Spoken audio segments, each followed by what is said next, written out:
I can't believe today is finally the day. This is a 15-year dream of mine of having not only a loss team in the state of Indiana, official loss team, but also having this conference. My name is Alice Jordan Miles. I am the director of the Behavioral Health and Family Studies Institute here at Purdue University Fort Wayne. I also run the Indiana Suicide Prevention Coalition, as well as implementing a statewide loss team network. I also run a program called Bienestar Sin Fronteras, which is a wellness program for all Latinos in the 9 counties in Northeast Indiana. On behalf of the Indiana Suicide Prevention Coalition, Purdue University Fort Wayne, in partnership with the School of Education here in Fort Wayne, I wanted to welcome each and every one of you to the 2022 National Loss Team Conference. This year's theme is Together We Can, and because I'm Latina and I'm all about inclusivity, Juntos Podemos. So I welcome all of you who have traveled to join us today, and I also would like to welcome our participants and our visitors that are streaming virtually, all the way from state of Washington, California, Nevada, Idaho, Montana, Florida, New York, as well as New Mexico. So I welcome each and every one of you.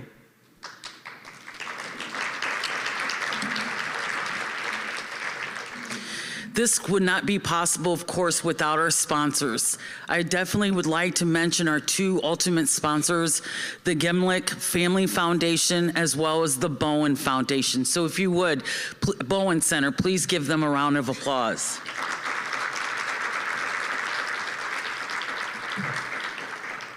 Before we get started, we're all here because we've been touched by suicide.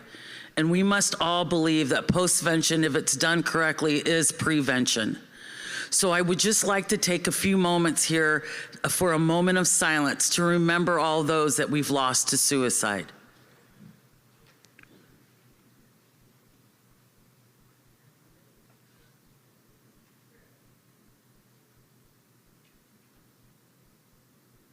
Thank you.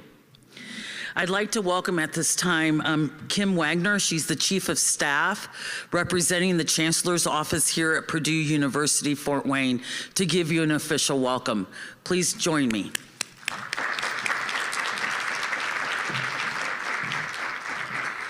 Good morning. Thank you all so much for traveling from wherever you may have come from to come to not only Fort Wayne, but to attend this conference at Purdue University Fort Wayne.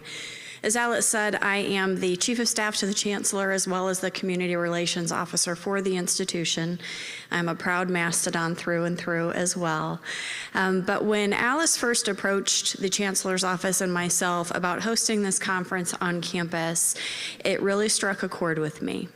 A little more than 2 years ago, I attempted to end my life. And this is the first time I've said that publicly.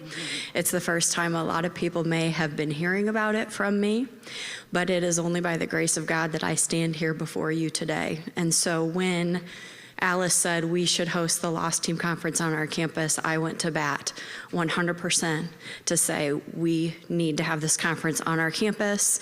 We need to have individuals on our campus to see how we live every single day. I don't think there's a day that goes by on a college campus where you don't have conversations about mental health, whether it be our students, whether it be our faculty, whether it be our staff, or our community members. And at the same time, being a university, it's our mission to educate people. That's why you are all here for these next 2 days, is to learn from each other, to educate one another, to support one another, and then eventually leave this campus to educate those around you and to those that you touch. So I wish you all the best when it comes to the next few days. I understand that this is a somewhat heavy topic.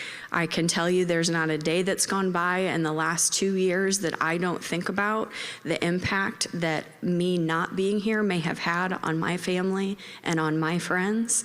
And I don't take for granted a single moment or a single day that I wake up and I get to share my story, that I get to have an influence on other people. And even if it's a difficult conversation to have, I'm really really glad that I'm here to pass along a message to say suicide is a real issue. It's not something that we need to sweep under the rug. We need to make it more accessible. We need to make it okay. We need to destigmatize. And I know sometimes it feels like that's become such a cliche word, is to destigmatize it, but it's real.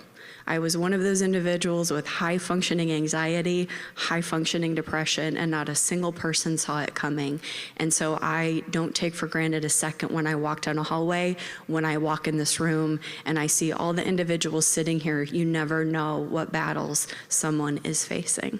So again, I applaud you for the work that you do on a daily basis, no matter what track you're going through today, whether you be a first responder, whether you are a religious leader, whether you work in the mental health field, etc. Thank you for being here. Thank you for taking a stand, and thank you for advocating for those individuals that live with mental illness. Thank you. Thank you. Thank you. I'm proud of you. At this time, I would like to welcome Stephanie Crandall from the Mayor's Office.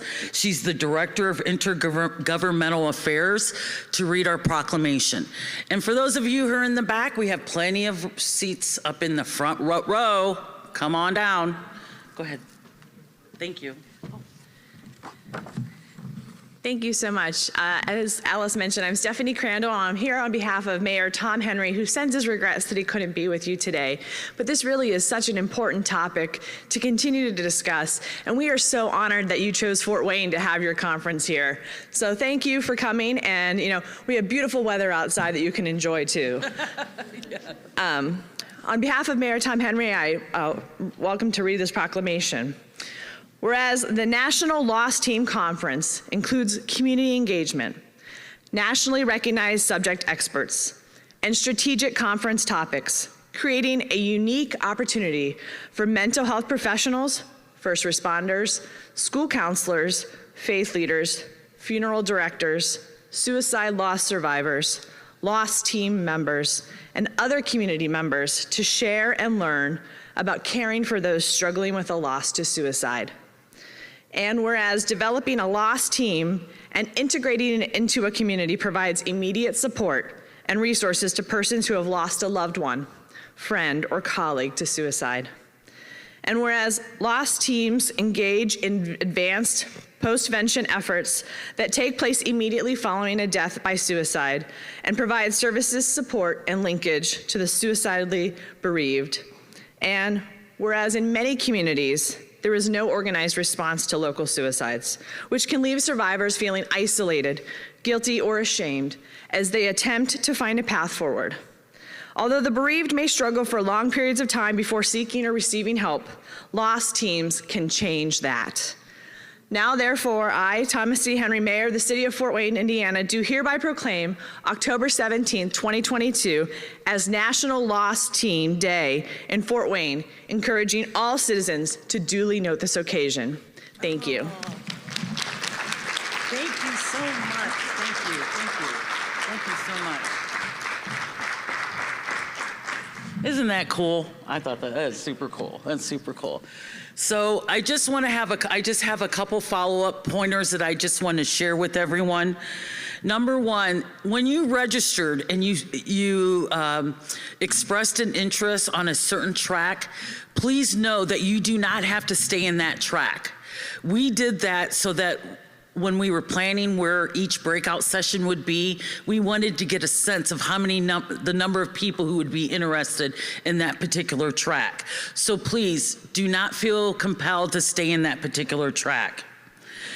Every track, well, excuse me, if you would, take out your program booklets. And I wanted to bring to your attention today, there are two differences or changes in regards to locations. Number one, under the faith track, Pastor Covey will be in here because his presentation will be streamed for our virtual audience. Faith leader on scene immediately following a suicide, the do's and don'ts. That is the first work breakout after Ms. Rafia's presentation this morning.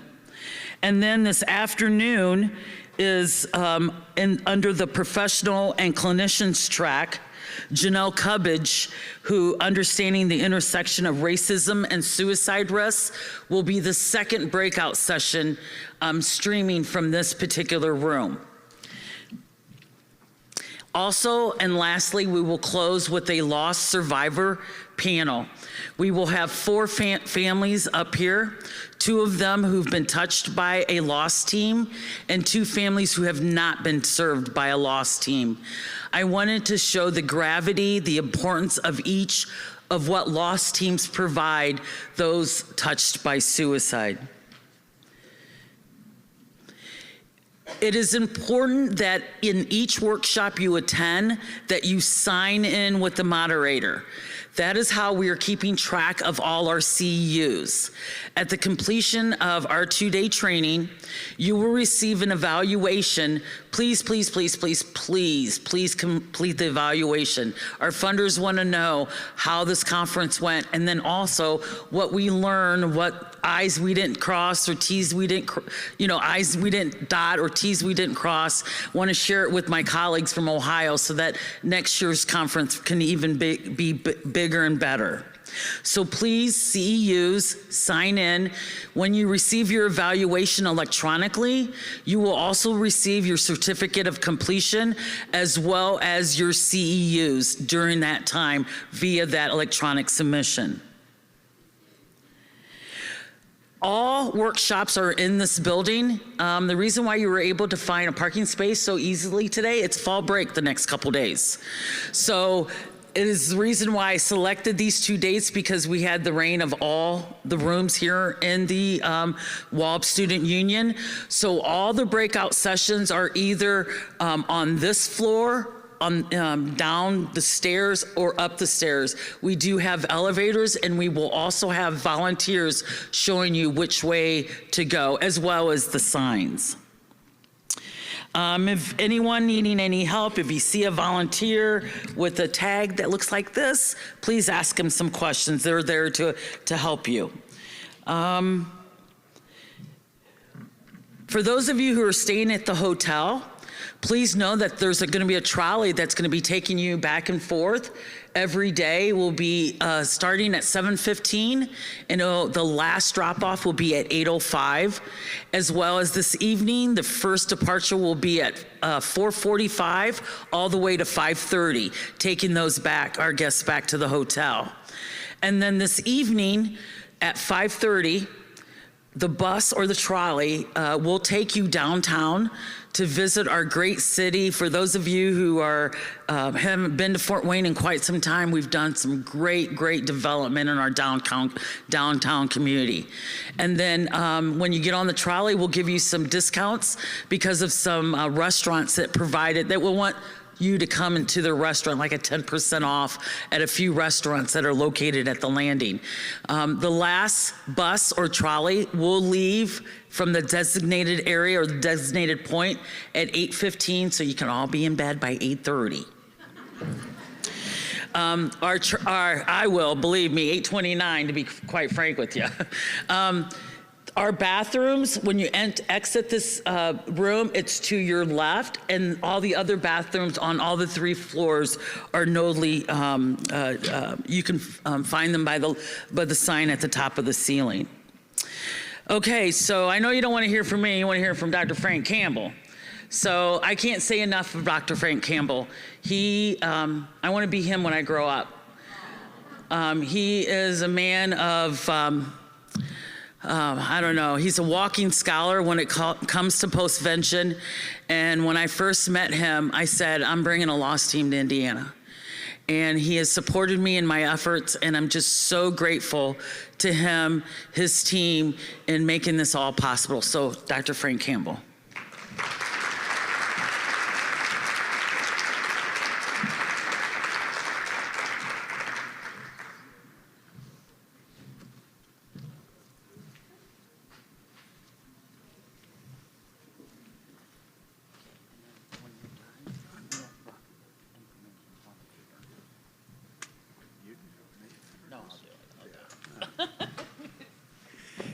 Alice is messing with me.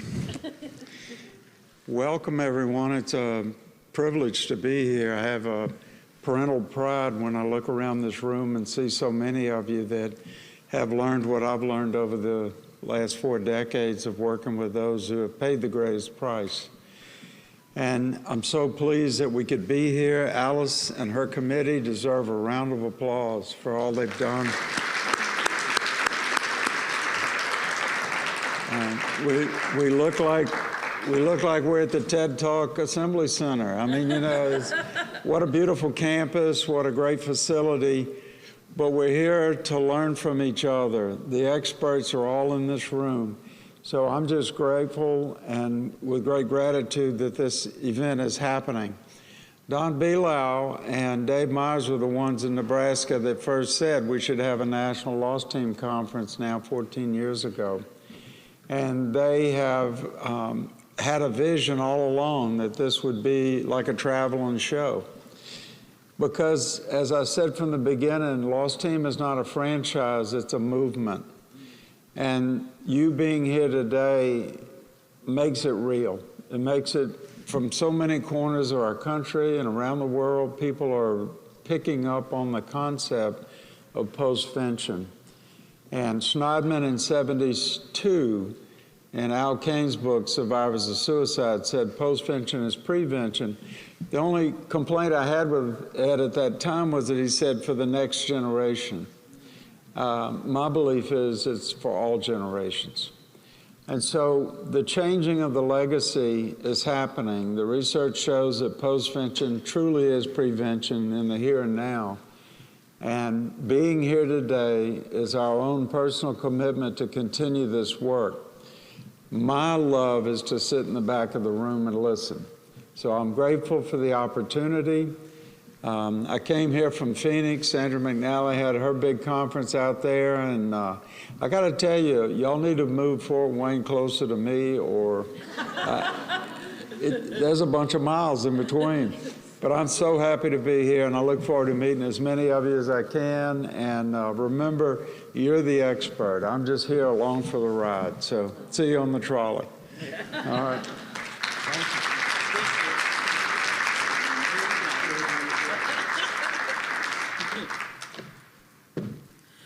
So our very first keynote speaker kicking off the conference, I couldn't have picked anyone better. Ms. Rafia Maxey is a mother, advocate, licensed clinical social worker from the Department of Veteran Affairs, and the founder of Soul Survivors of Chicago, a non-for-profit that she started.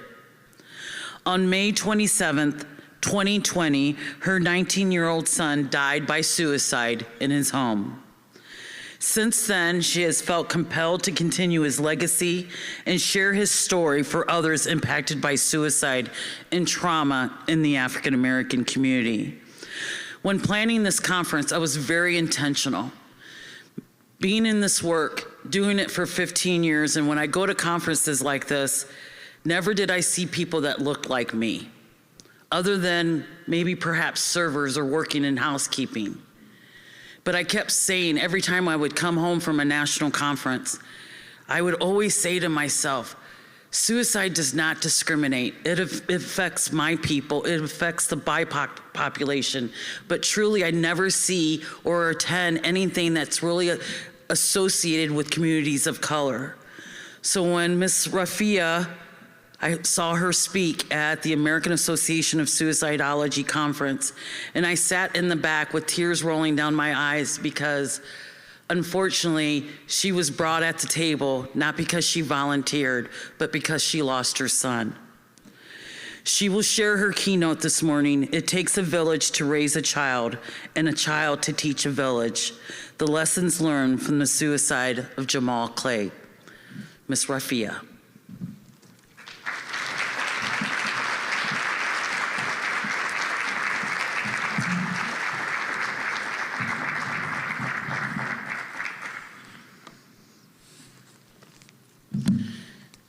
This is your clicker. You're welcome. You're welcome. Okay, you got this. Okay.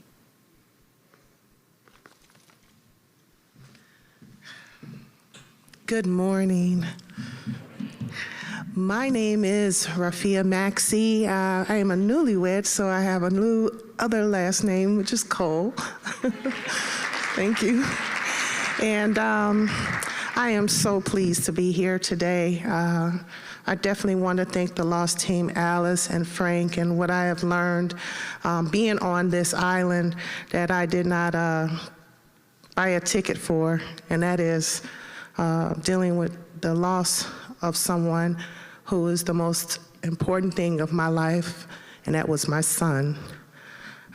Today, as a keynote speaker, I first want to thank you for taking the time to learn and to open your ears to a story that I think is so important to tell, and I was so compelled to tell, is that I took everything that I had and put it together in order to share this story that I knew someone else out here had to have.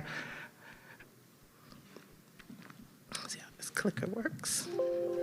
Oh, sorry about that. There we go. So with that being said, I am going to present today, It Takes a Village to Raise a Child and a Child to Teach a Village. In particular, my child, Jamal Clay, and the lessons we learned from the suicide of my son. You see, there's importance in talking about this subject, and I do understand that there is an importance to talk about disclaimers. In particular,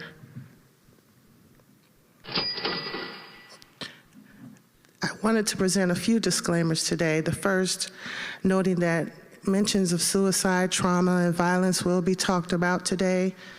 I do understand this is distressful. It is distressful for me at moments. But if you or someone you know is thinking about suicide, or if there is an emotional support that is needed, we have these great numbers that I want everyone to embed in their heads, just as we do with 911. 988 is just nationally brought to our attention, and to use that in a mental health crisis is valuable, but also know that National Suicide Prevention Lifeline is available, and the number is right above at 1-800-273-8255. And as well, we have the National Crisis Counselor line that you can text at 741-741. You know, I hope my experiences does to a couple things today. What I hope that is highlighting and what you come back with is the story of my son, Jamal Clay, and what this village learned as a result of his death. I'm talking about a death that was only 28 months ago. So I'm very new in grief and loss of a child by way of suicide. My son also died 2 days after the tragic death of George Floyd, so we can imagine what was going on that time in our communities.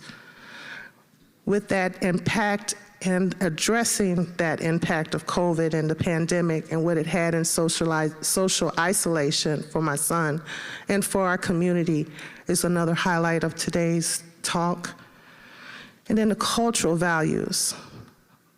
From a BIPOC perspective, when it relates to the village regarding suicide, there will be emotional testimonies today, and I understand that with that emotional testimony, we will learn, not be afraid to move forward in the understanding of post-intervention and my experience with it.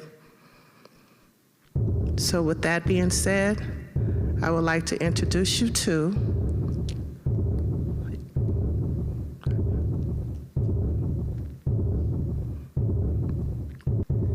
the Jamal Clay story.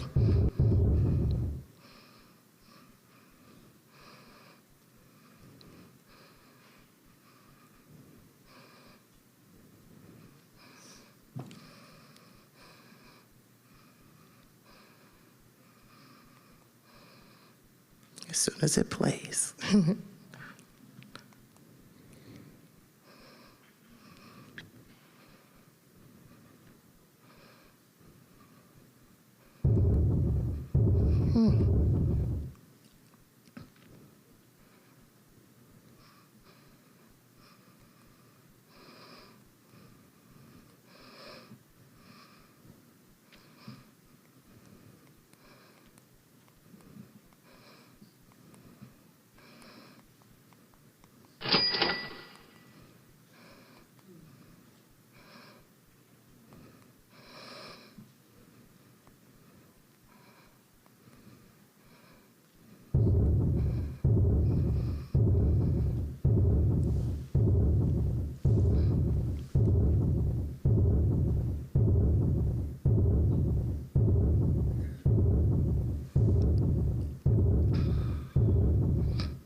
Excuse us while we have a little technical difficulties. I apologize for that.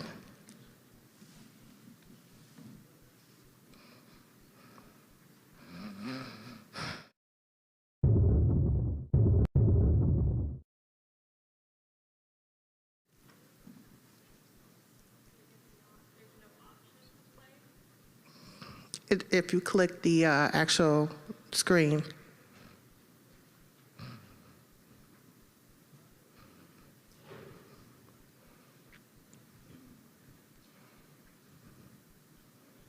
This is where it stops working. Thank you.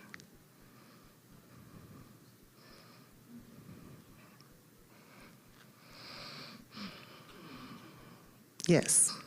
You can YouTube it.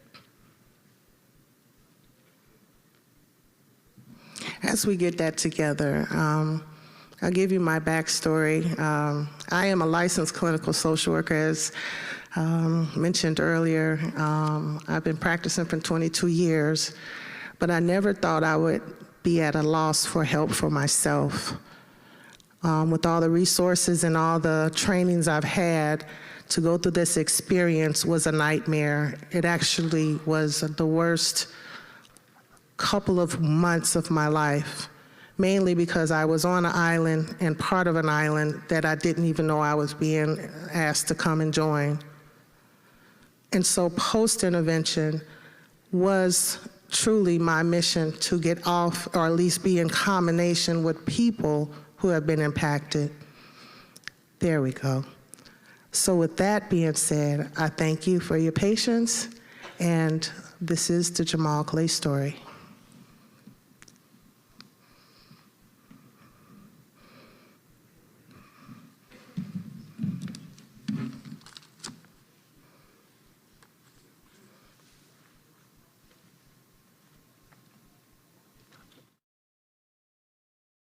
Out of everybody in the world, that was like the last person you expect to get a call about. Jamal, it's like, cause just not like that. You know, I thought he was okay. I didn't think something like this would happen at all. Nobody expected that. Nobody saw that coming. It was a situation that happened in about 3 days that we had no control over. That's how quick it escalated, period. I can't, and I don't know how, if I ever will, be able to wrap my mind around it. It's no making sense of it. Why?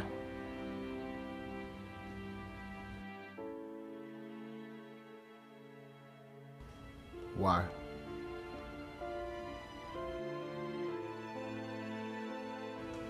Why? Why?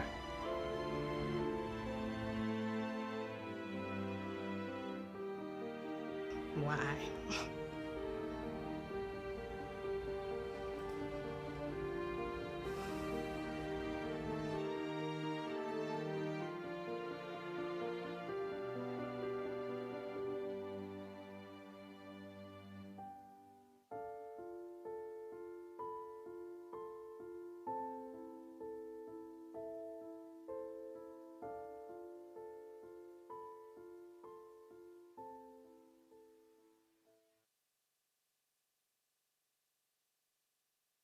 When Jamal was born, it was a happy and fun day. The way he came out was like, where am I, you know? So he had the entire room laugh, and I was just so in love. I made the trip as soon as he arrived to Louisiana. And then from there, about a year later, he came and visited me in this area, Chicago, and stayed with me. I guess it might have been his first winter, you know. So those are my earliest memories. So the first time I saw him, you know, it's just like this little guy, and I knew he was part of my family because the size of his head. So I was like, yeah, he's one of us. We were actually going down, me and my father, we were going down to move my sister from New Orleans back up to Chicago. I I recall his first winter, the first time he saw snow.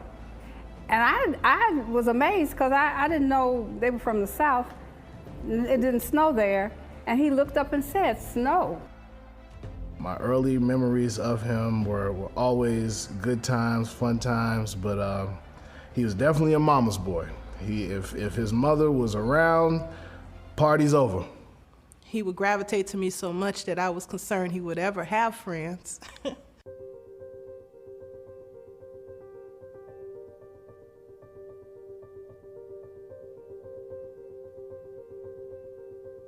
Me and Jamal knew each other since we were 5, so it's been about 14 years.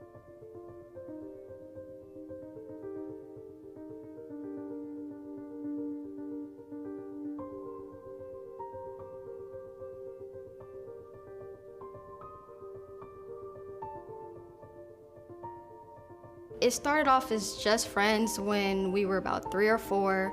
And eventually we started calling each other best friends, and somewhere in there we started calling each other brother and sister. We went on a cruise together, and that was my favorite memory because it's like, I really got to know him after that, and then after that, that's when we really started hanging out because I just found out he was an awesome dude. It was one summer where it was just, I was learning how to swim and Jamal was encouraging me to do it, and he was just like making sure that I didn't give up because he knew that I could do it, and I was just freaked out, and he was always like a positive person, you know, encouraging me, and I always think about that, how much he encouraged me to do stuff. You are one of the best people I've ever met, honestly. You did me like that. Should have been facing facts. Focus on the music, gotta focus on the stack. They stay trying to sleep while you trying to take a nap. Waiting for the text when my phone's in my lap. Waiting for the next like I waited for a cab. Bottle up the films like a bottle up of raps. Can't shoot the world. Never let them see us off the boys and the girls. She kept me in low. She ain't even tell the girls. Jamal was a very creative and talented and smart, very smart young man. Very respectful, quiet, meek, just wonderful. And I'm not overstating it. I mean, really a wonderful, wonderful young man. The man was really talented at making music. Just the passion he put into it and the love he had for it. He was a very receptive child. He was very mannerable, and he was one who liked to learn. So at my earliest understanding of anything in school, he took it to heart, and he really tried. He was one that always tried. Mm-hmm. He was one that wanted to be the A+, and so in anything he endeavored with, Jamal was always about making sure no one was disappointed, not being a failure in someone's sight, and stand up to bar. For example, Jamal asked me for $5. He wanted to get something from the store. And I'm like, man, what is $5 gonna do for you? You gotta get gas, you gotta do this, okay. So I gave him $20. He went and got all of his stuff and came and brought back the change. That's the kind of kid he is, right? He got what he needed and he brought back what he didn't need. I met Jamal through an organization, Top Teams of America. The purpose of the organization is to help them develop into well-rounded individuals. And immediately, Jamal's heart just came out. Whatever you asked him to do, whatever you needed, he did. He held several offices. He even made his way up to our top team president.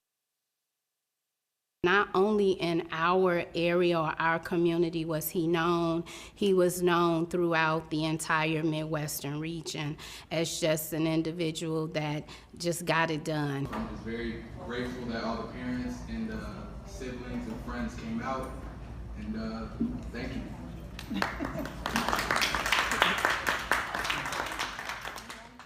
I like the fact that Jamal has always been seen to have the same kind of keel, as kind and loving. So that means that was internally how he was. I've never seen him yell. You know what it's like for somebody 13 to 15 years old that doesn't yell?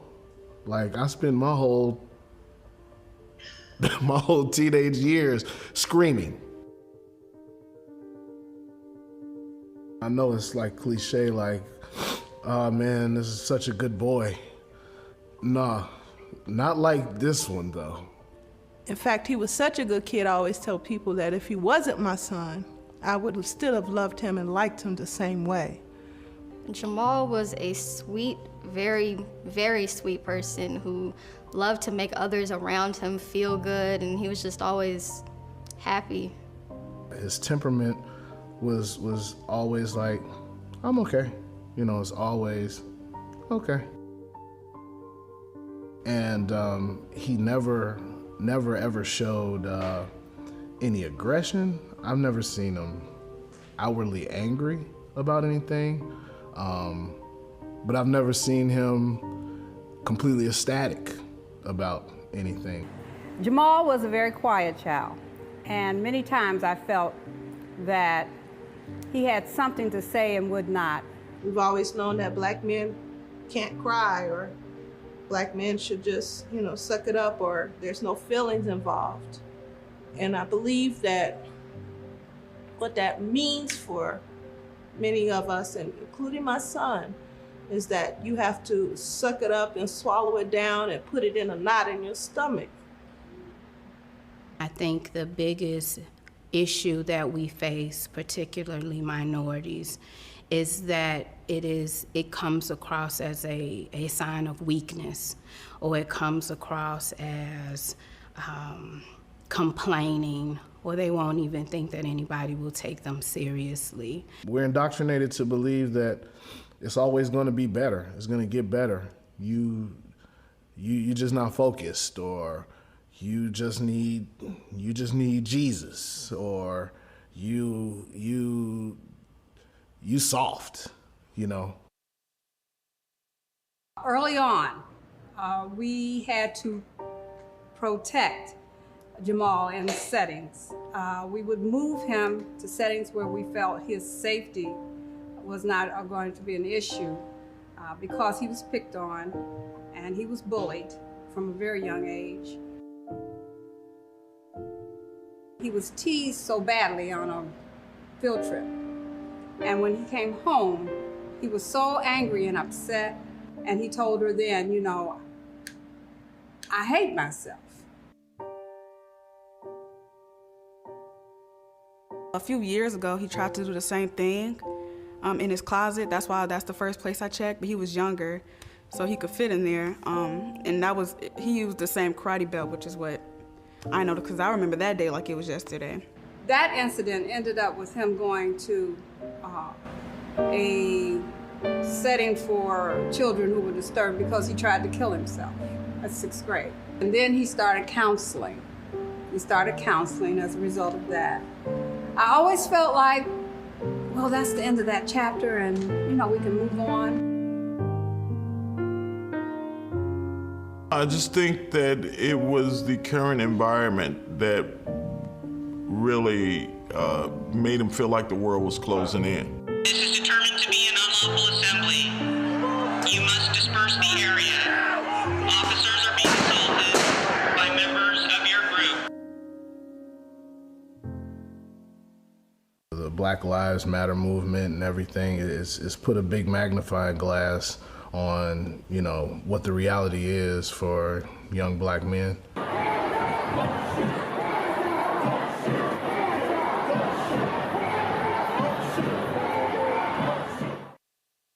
And when COVID hit, that changed his whole world.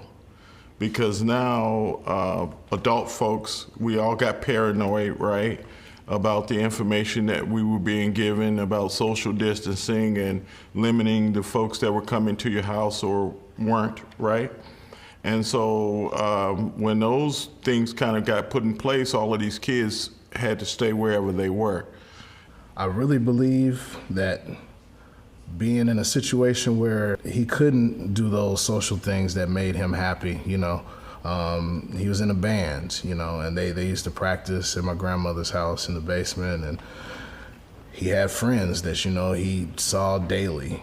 Not being able to do those things, not being able to just have the freedom to go and go get a cheeseburger somewhere with some friends. I'm more than sure that played a role. He was struggling with standards, just living up to what he thought he should have lived up, and he didn't do that. He was scared about his future. He thought, he didn't have a purpose. The day he actually did it, you could kind of tell he was off, and I got like a really bad feeling, and he was just like, it's not worth it. Like, he just didn't feel like he fit in this world just because of those situations that he was going through. So it was later, probably like 9 or 10, my friend came over, and I tried to, open his door, but it was locked. So she was like, just try to open the door. So I'm like, okay. So he actually came and opened it because he saw me trying to put the knife in to open the door. And he was like, I'm fine. I was like, okay, well, we're gonna go to Speedway. Do you want an icy or something? He said no, but I brought him back one anyway. That's when I kind of started getting ready for bed. But I had such a bad feeling that I couldn't go to bed right away. And he left the house actually around 11 or 12-ish to go to his girlfriend's house to talk to her. He came back, I don't know what time, but that's when, about the time I woke up and, went to look around the house. So the first place I checked was his room and his closet, of course. I was like, okay, he's not in there. Next place was to check outside to see if the car was there, because I knew he left, but I didn't know he came back. And the car was outside, so I'm like, where could he be? So I checked the basement, because he's usually in the basement. So the next place I checked was the garage, because that's where he usually hangs out with his friends. I sat there and I screamed for about 5 minutes, and I ran. I got the phone, called 911 on the house phone, called my mom and my grandma on the other phone. She found a stool to stand on to cut him down, and when he fell, she ran. Well, Rafia and I, we actually had gotten all dressed and was leaving out the door to go to work because I have a condo down here in the city, so sometimes we stay in the city and sometimes we'd stay out in Olympia. It was about 5:50 in the morning. I was on my way to work. I was in a rush because it was the day I had my performance review, so I wanted to be on time. I had picked out my clothes. It was a pink shirt and pink pants, and I was just ready to start the normal work day. So we were leaving to go out to work, and Jada called. And she's screaming and she's hollering, and I can't make sense of what she's saying. And so I hear things that she's saying that means Jamal, Jamal, Jamal, or stating his name. So immediately I just said, call the police, call the police. And she said, no, Ma, they're already here. And I got quiet, and I kept asking, and she stopped and said, no, you don't understand. Jamal is dead. And everything just went crazy from right there. She said that Jamal had hung himself. I remember screaming. And I hopped in the car, and the car could not go fast enough to get to my home. When we arrived, the police were there, and they basically blocked the entrance in my home to the garage. They said they would not let me in at this time. They were waiting for the coroner. So as they opened the garage door and the coroner came, my son was in a body bag. And the policeman said, I can't let you touch him, but I will let you see him. So he unzipped the bag, and I saw his face. And it was like the most eerie silence in the world. And I remember just telling myself to breathe. I think I bowed on my knees and said, just breathe. And they zipped him up and put him in the van. So I went in the garage to try to see what I could find out, or what had, how could this, how? and I couldn't make sense of it. And I went deaf.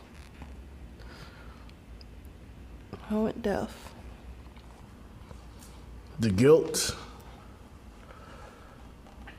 was immediate. It was absolutely immediate because all of those what if questions, what could I have said, what could I have done, what could have been done better, all of those are rampant, and those questions come back to back to back to back to back to back. If I did know the reason, it wouldn't make it better. If I did have a note or a recording or some type of note, statement from my son to tell me why, it wouldn't ease my pain. I often wondered, did Jamal suffer? Was there any point in his time when he said, I don't want to do this, and couldn't get out of it? Was there any moment where he maybe wanted somebody to come rescue him or find him? The whys, the questions,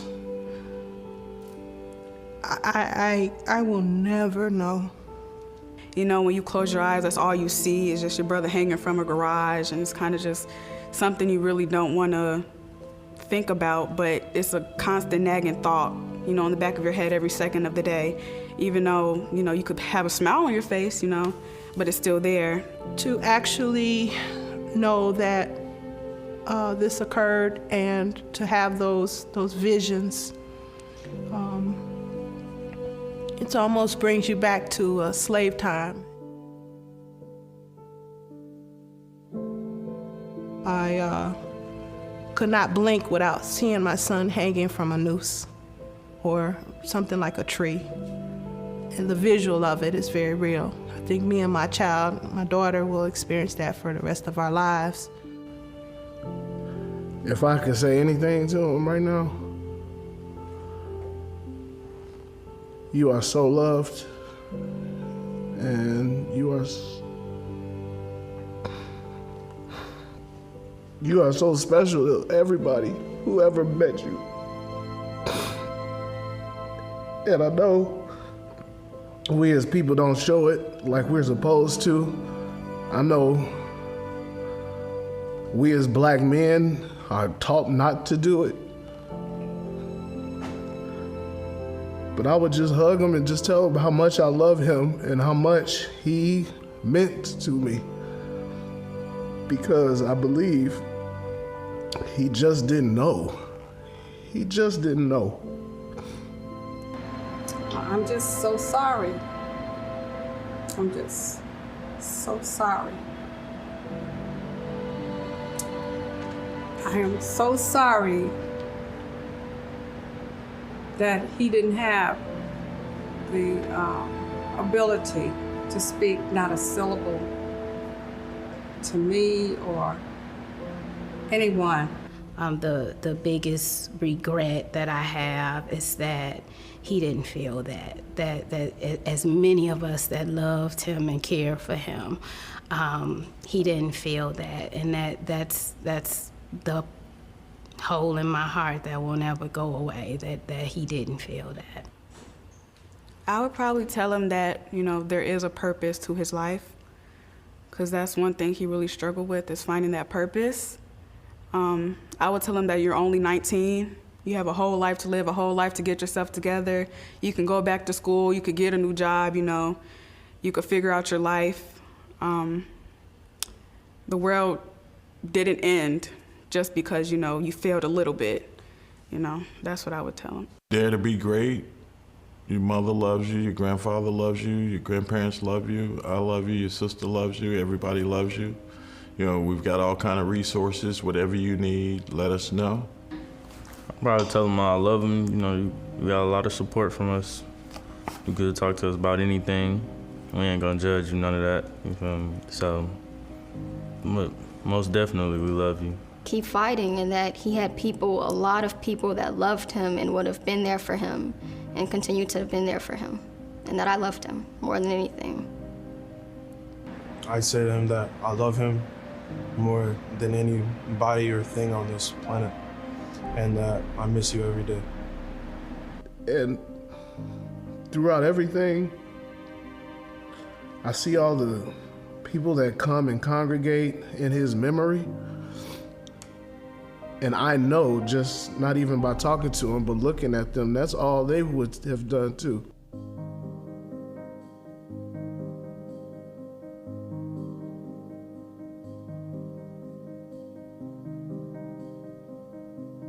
If I could tell other people like that, I would make sure that they know that there are people that love them. There are ways that you can get support, therapy, hotlines that you can call, that you should never just give up. There's always somebody that really, really loves you. Stay connected to others and to sort of talk about your feelings. A lot of times we don't want to do that for fear of embarrassment, or you think you're going through something alone. But I think it's important to connect with others and share your feelings, because you never know the impact you can have on others. Life is difficult in itself, so you don't have to worry about trying to commit suicide because the clock is already ticking. We're all promised that we're gonna die, so you don't have to rush it. I would say to them that they're not alone, because usually people feel very alone. I would tell them that there are other options to getting better. And I would tell them that, you know, just imagine what you're leaving behind when you leave. Because the pain is hard for them, that's why they did it, but the pain will be harder on us because we have to live with it. The conversation needs to be had because there are so many young males, young black males who have suffered trauma early in their life and never ever even talked about it, you know. We are forced to move on, live on, and be normal, if that's a thing. Especially in these current times that's of uncertainty, where we as adults don't know how to deal with what's going on. Just being really mindful that our babies are still developing, even our young adults and young men and young women are still developing and still trying to navigate through the world. Relationships are everything. If somebody does not feel like you care, it does not matter what comes out of your mouth. If they don't feel it, it doesn't matter what they hear. So the biggest thing that I can tell adults is make sure that you create that relationship and that children feel like you care, because once they feel like you care, then they're more apt to listen to you. So it's not just telling them I'm here, but showing them that you're there as well. Because it's those children who we think have it all together. For me, walking away from this will be not to ignore those children or not to have in my mind that they're okay, because that's what typically happens. You know, everything looks good when you talk to them, everything seems good, and you just feel like they have it all together, and those may not be the ones that we will keep coming to saying, hey, I'm here. We only do that when we feel like something's wrong. So for me, going forward and working with youth, it's just not just focusing on those that I vividly or visually see have an issue, but just making sure everybody gets the same message. Even that kid like Jamal that's always happy and whatever you need, like just making sure that that conversation is, I'm here, you know, just a reminder, you need somebody to talk to, just that constant check-in is what I think we need to do for those that have it together. This is a club that no mother wants to ever be a part of, has ever asked to know about, and wants no association to be in, because it's a lifelong commitment to grieve. My son was in the storm May 27th, 2020, and he didn't get out to see the sun.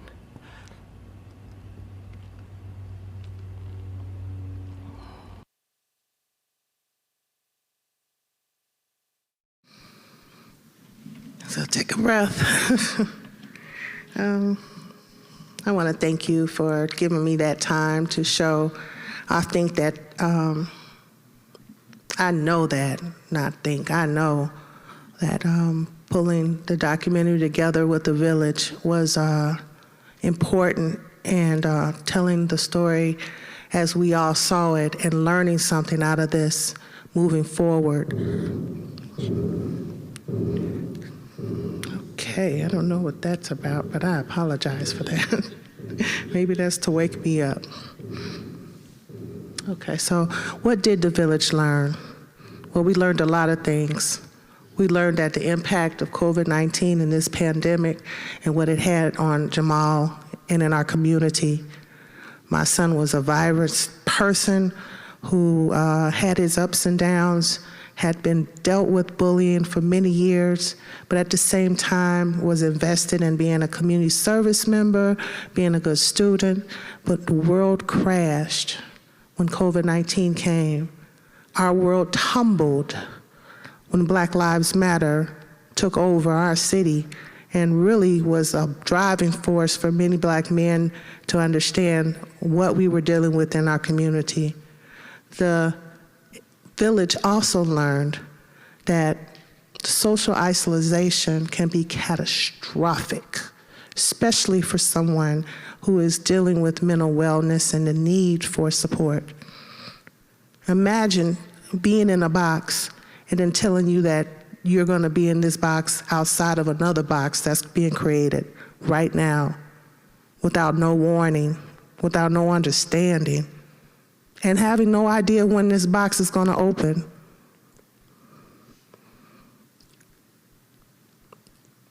We also learned about the indoctrinated beliefs that Black men face. I had no idea, although I had some inclination, that trauma and the impact of violence impacts Black men and Black women and BIPOC communities so heavily. I did not know until I heard this documentary that most times I have often been scared of a Black man coming close to me based on what I've seen things happen. So imagine living with that and indoctrinated beliefs of understanding that you just keep moving on when you see trauma, because you're going to experience it more often than anyone else. And it's just your legacy to continue with. I brought up a statistic that I thought was important, but moving forward, studies are going across the country. This particular one was published to the Journal of Perspectives of Social Work, and it's talked about in an examination of a group of Black men that 72% in their lifetime will witness a traumatic event. 72%. And that could be something from a television show all the way down from walking home from school. Of that 72%, 59% have learned at traumatic events of a friend or a family member. So being exposed to that event or being told about that event is going to be possibly your legacy. What you do with that, it all depends on how much you know about it.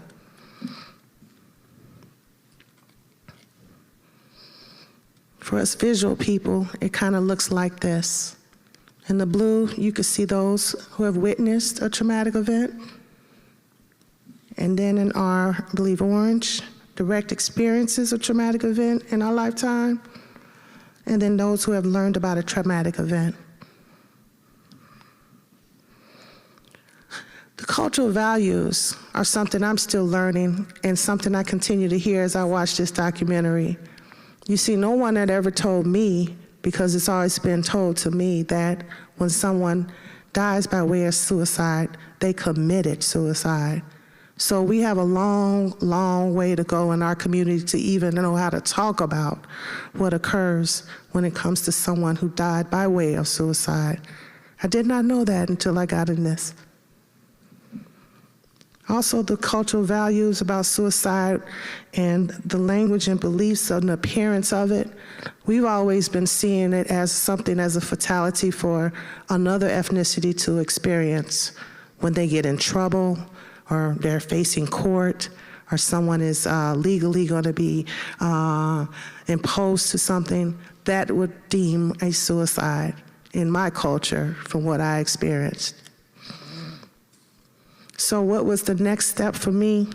I started to say I needed a connection for help. I really, truly did not want to be on this island, and that's my crossroad. I could have naturally gone under a rock, kept going, and just nod my head when everyone would say to me, I'm sorry for your loss. Or I could take my pain and make it into purpose, because legacy for me and my son is putting meaning in his life. And that's an important thing. So speaking on this topic and going across and understanding the importance of it was what I wanted to see happen.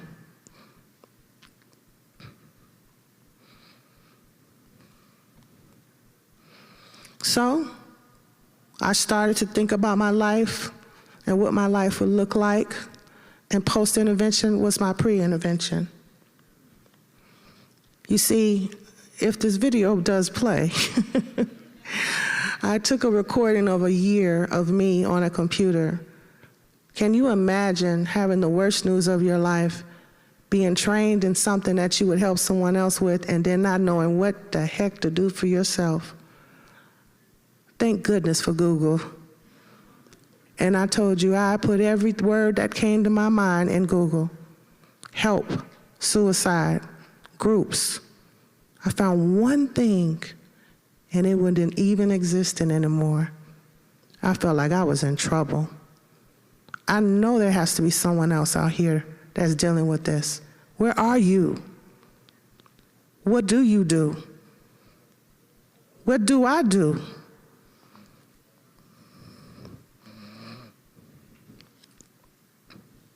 So with that, my testimony, to be quite honest, is understanding the importance of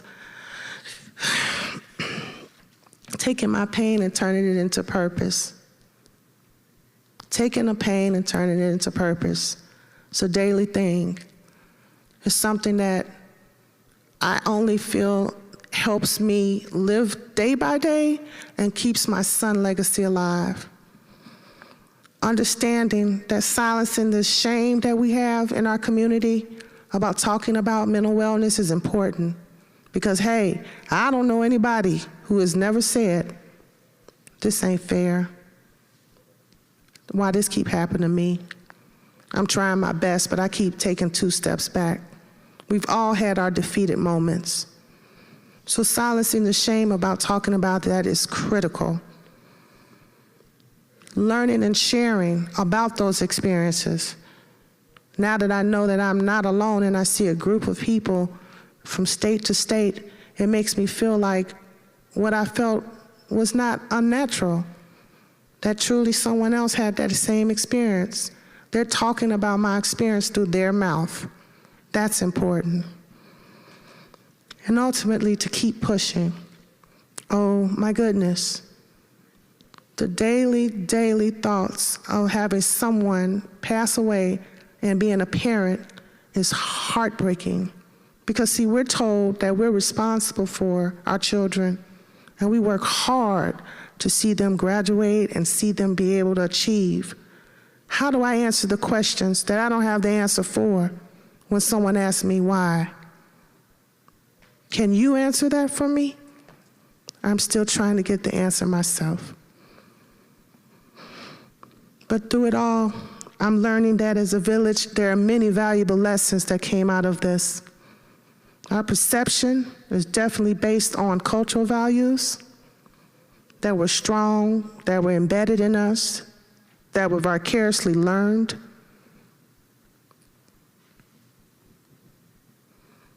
We also didn't know the signs and symptoms that we often took for granted when someone had a suicide ideation or a depression. You see, my kid was a very malleable child. He would do what I asked and never gave anybody slack. He would always be present and on time and never give anybody trouble. So imagine someone doing that every day and still dealing with the signs and symptoms of depression or mental wellness or that box that he lived in, I believe. I also know through it all that post-intervention is limited in our communities. If I have to go to Google And we're in a city of Chicago just to find out what is a coroner? What funeral home? How do I go through that? Where is my child? You took him away. How do I get to a group or talk to someone? Those things came out of a computer program, and I wished I had someone come to my door. The indoctrinated beliefs are powerful for people of color. You see, that rock I talked about I could have lived under was truly and honestly a living rock that I could have gone to, and many of us have. That trauma that we experience vicariously in our communities, in our school systems, and racism and social economic barriers, is just something we're said to just continue to go with and move forward on. And then the impact, I said, like of social isolation being catastrophic for many of us.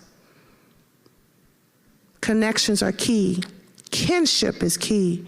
And when you separate that, and when you leave it for families who have had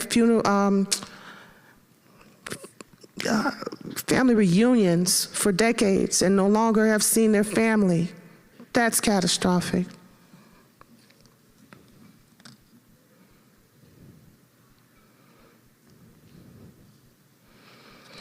So with that being said, I want to thank you for this time. I'm a little nervous, but I am very happy to be here. I wanted to entertain any questions or thoughts and then talk a little bit about my organization called Soul Survivors of Chicago. I started Soul Survivors of Chicago approximately 30 days after the loss of my son. I went in his room, which I do every day, and I looked around at all his things and I thought to myself, what am I going to do? What am I going to do? And I looked down and I saw his shoe, and I said to myself, man, wouldn't it be great if I could take his shoe, get it all cleaned up, and put his name in the sole of the shoe and gift it to someone in need with the understanding they're going to walk in my son's shoes, so walk in purpose. I will never be called mother anymore. I will never have grandchildren by him. I will never see him get married or have his first job. But in that shoe that you put on that day, when you make that step, it feels good to know my son is making it with you. So walk in purpose. And with that, I've branched off to other pillars for Soul Survivors of Chicago to provide that financial support for those families and those individuals whose mental wellness is dependent on having a cell phone that's been disconnected, cut on, or maybe being able to get to their first job. That brings wellness. And then lastly, bringing education and awareness about suicide prevention and education. And now, hopefully, talking more about post-intervention is what we do as Soul Survivors. Rafia? Yes. We're going to open the audience up for questions, but in the meantime, Clinton, is there any online questions that have come up?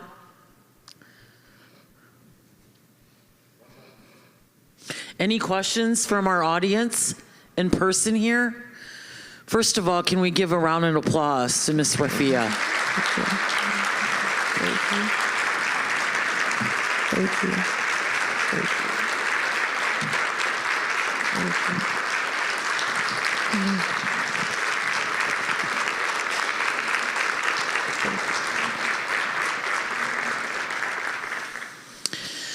Folks, I know this was a heavy topic. I couldn't think of a better way to start off this morning in this two-day conference. When it comes to communities of color, very rarely do we have someone that's speaking out loud that talks about their pain, their struggles, their tribulations because of a loss of a loved one. So, Rafia, you know you'll always have a great place in my heart, and please know that your voice will save others.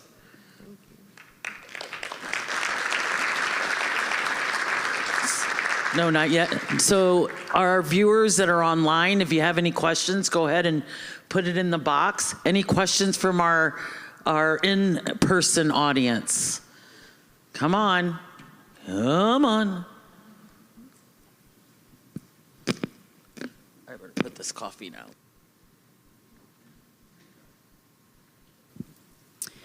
Thank you for your words. I'm just wondering from a school perspective, some of us might work in a school, and if there's anything that you felt like was really positive in his life at school, or anything that you wish the school might have done different to support him. That's a good question. Well, my son enjoyed school. Let's start with that. He was one of the kids that made me wake up early in the morning to get to school so he could take the desk off the chairs and help the teacher. I always thought he was like the second handyman to the teacher and always wanted to be that support. So that brought him joy. But when the bullying incident happened, it was upon us as a family to kind of normalize and take away the stigma, because many people were, and of course, naturally, many of his friends were concerned. So we started an anti-bullying campaign. We got with the principal, we had the balloon lift, we had the news people out, just to kind of make sure we understand that we're not going to stand for this kind of behavior. The unfortunate thing was that it was orchestrated, and it was definitely our initiative versus the schools. So in other words, it was upon us as a family, and I'm grateful that they did buy in, but I would have liked if there would also been a partnership that they thought as well versus me bringing it to them and they buying in. So having the schools also know that this is an ongoing discussion, to tackle it with the families and continue to have these conversations is important. Mm-hmm.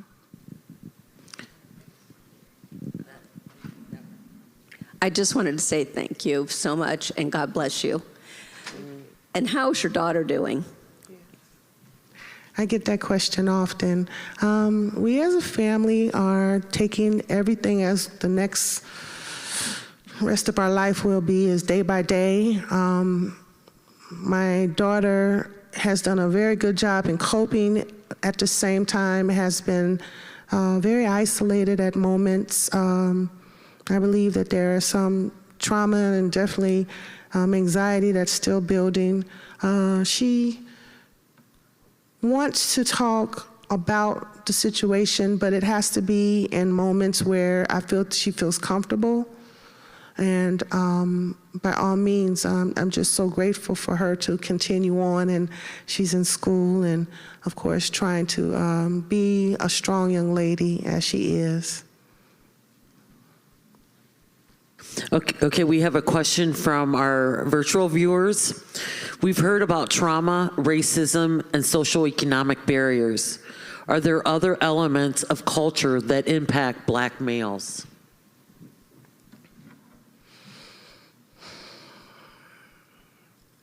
Well, I think that's a very diverse, answer. I would definitely say that for a Black male and what we've learned in their indoctrinated beliefs, that the ability to be connected in a professional level in this world is very challenging. I think that also the discrimination that they feel and that they are faced with is so common and so embedded in a lot of persons that they deal with. For example, my son, when getting his license, I did not allow him to wear a hat or a baseball cap while driving. I also informed him and gave him the rules of the road, also including not to have more than 2 people in a car. So things like that you have to explain to someone who doesn't understand how come I don't have the freedom to do this because of, those stigmas that come out of just being an African American male. So I hope I answered.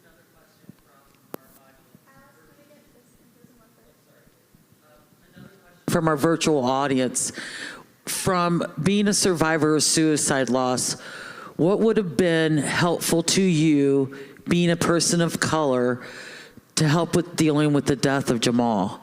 From the moment that you found out, what support systems from the African American community did you receive for Jamal, considering that his death was by suicide?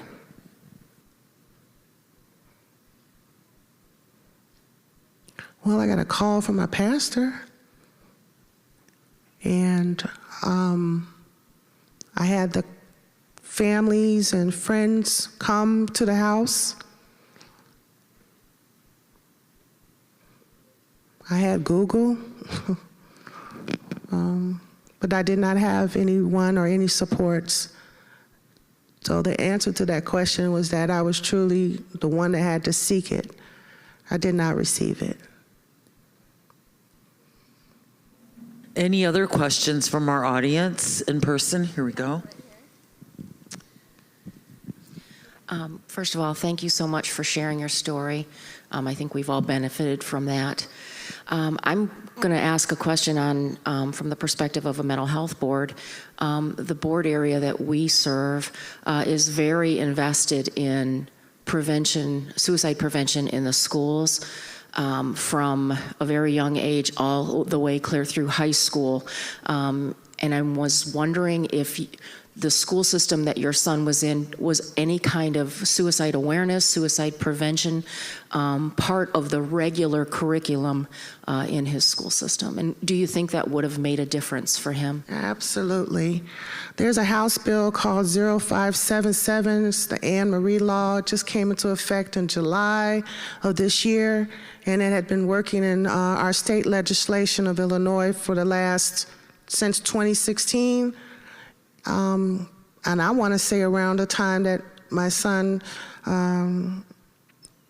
attempted his first attempt.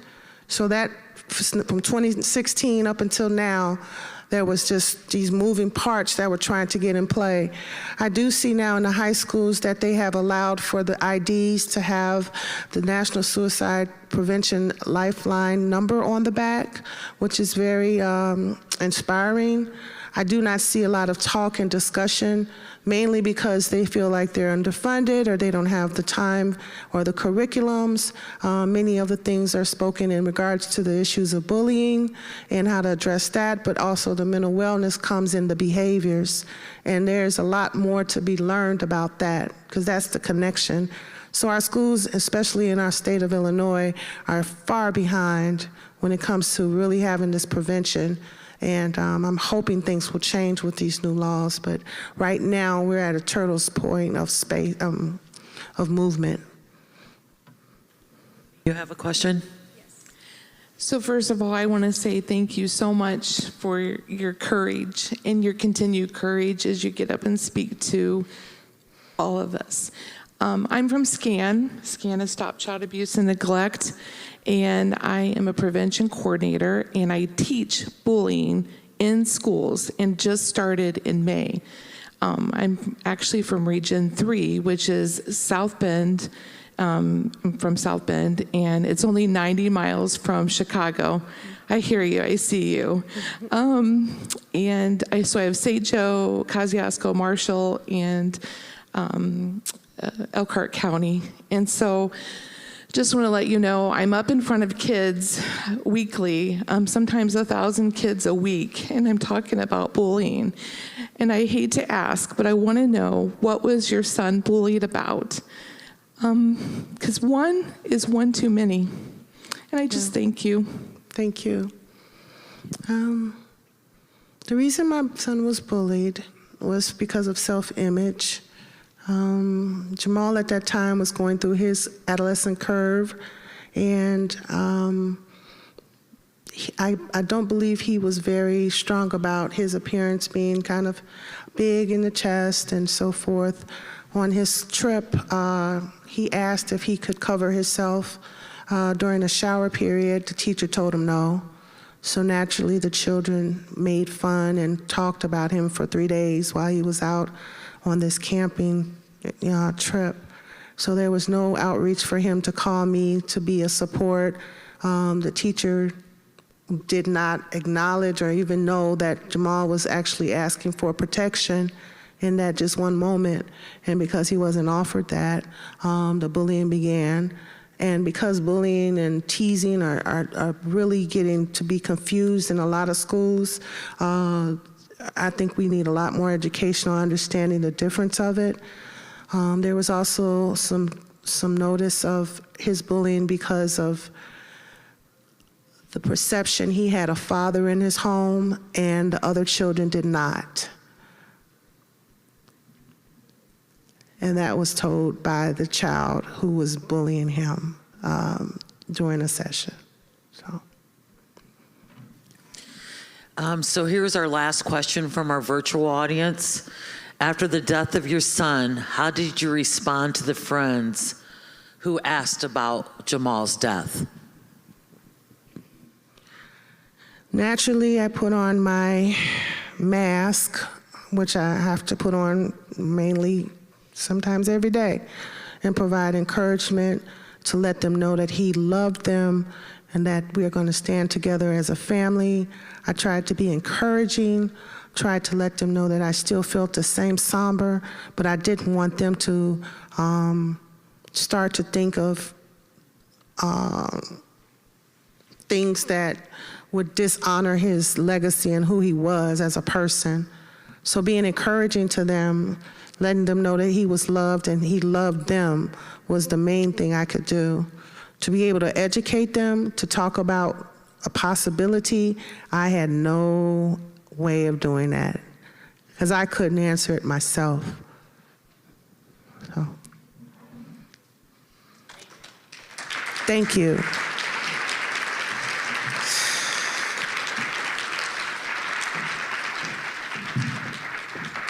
Faith track sessions today.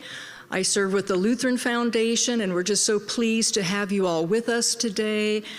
This session begins at 10 o'clock, and it's titled Faith Leader on Scene Immediately Following a Suicide, The Do's and Don'ts by Pastor Daniel Coffey. And I would like to take a few minutes to introduce him to you. Pastor Coffey is the department staff chaplain for the Indiana State Police. He began his chaplaincy career with the Fort Wayne Police Department, serving as the chaplain coordinator.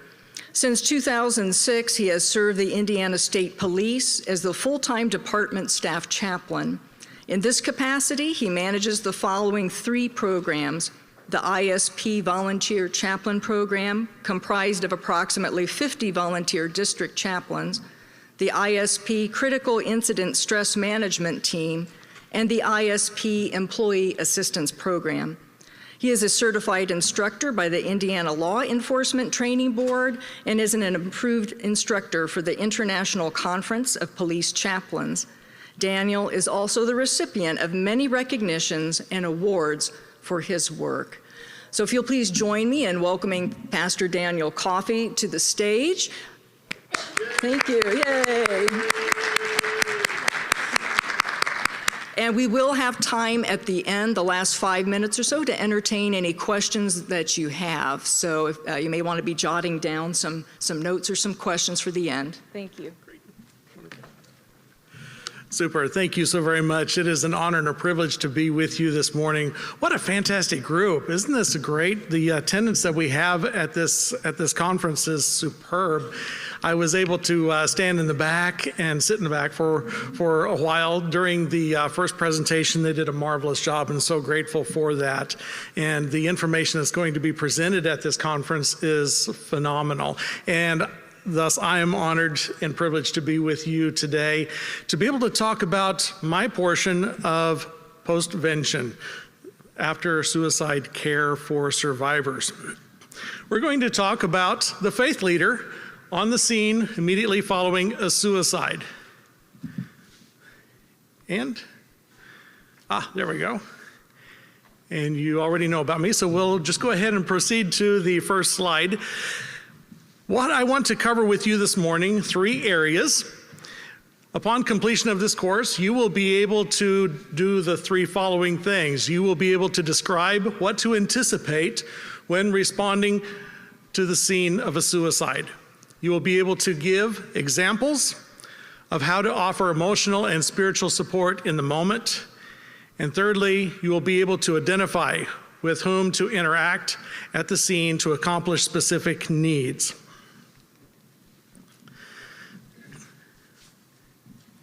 You're sitting in your office, focusing on your tasks. It's a very busy day. Your mind is occupied. The phone rings. You've been notified that there has been a suicide and that you are needed at the address of the family of this suicide. Can you please come? Wow. Our mind rushes. Immediately, the first thing we're thinking about is, what am I going to do or what am I going to say to help these people, to comfort them in this very tragic moment? I'm going to back that up just a little bit. And we're going to talk about what are some of the things you can anticipate when responding to the scene of a suicide. What is it that you are going to encounter when you arrive on the scene? If you know that, then you're better prepared to be able to support the survivors. So what do you anticipate when responding to a suicide? I'm going to give you all the things all at once right there on the slide so that way you can take notes or take a picture rather than giving it to you piecemeal. So first off, what can you expect? Lots of emergency vehicles, police cars, ambulance, probably some fire trucks. That's how you know you're on the right location. You see all the emergency vehicles. And they're all lined up. Some may still have their lights flashing, especially if you're alongside the roadway. And where do we park? Well, number one, don't park upstream from the vehicles, park downstream of the emergency vehicles so that way your vehicle does not block the emergency lights from the view of oncoming traffic. So go ahead and park away from the emergency vehicles.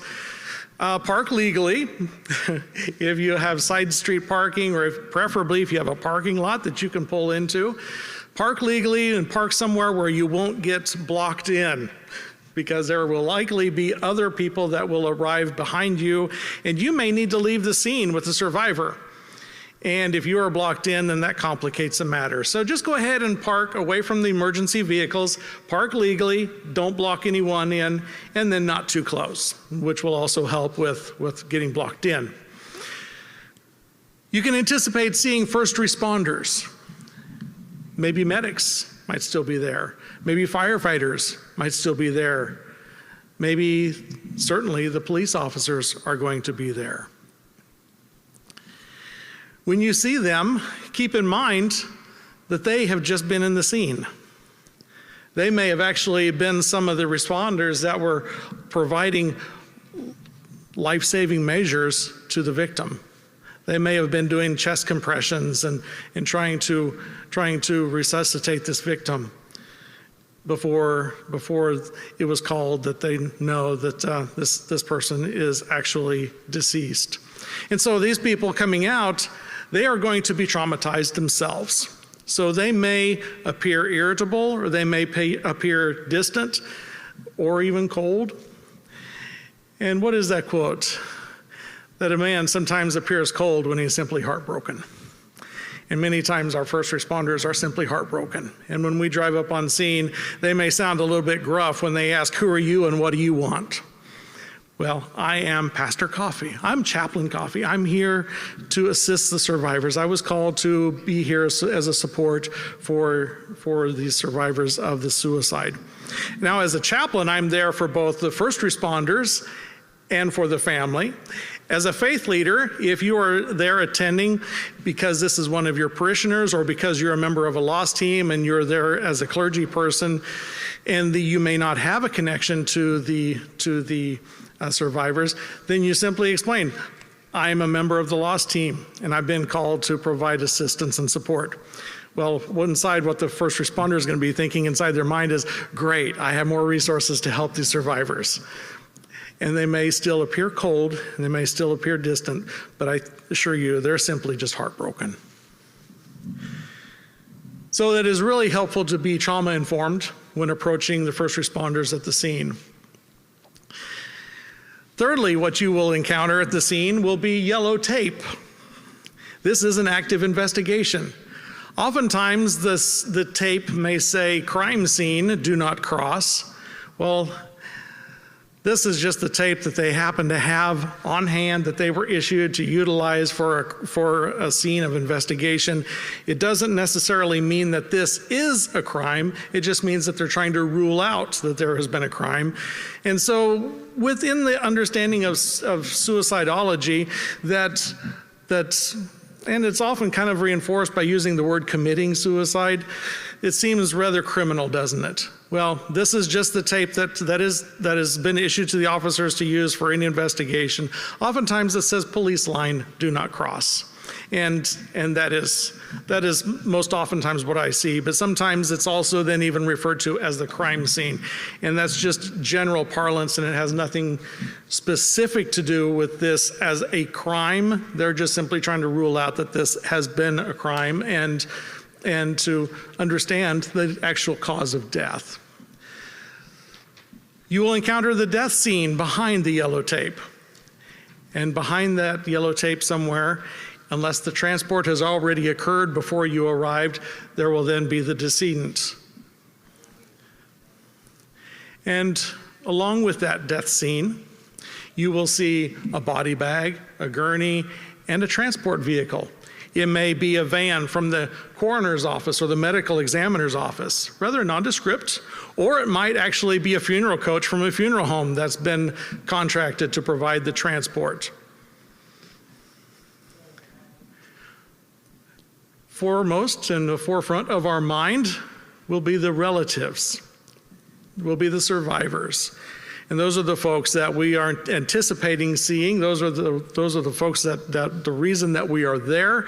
And we are there to be able to provide support to them. So we will encounter the relatives, and they will be in various states and along the whole spectrum of emotional expressiveness.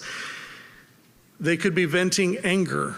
They could be venting grief. They can be expressing feelings of guilt, oftentimes false guilt, and self-accusation for what they coulda, shoulda, woulda done, when in fact we know that there was very little to do.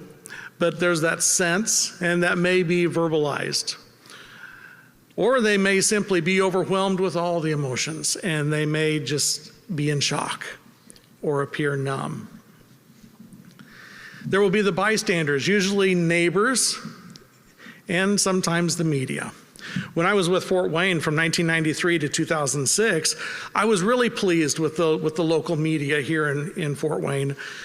What I found oftentimes is that when the media heard the tones go out on the radio on the emergency radio frequency that they were monitoring, oh, it's a death investigation, load up the van and head to the scene.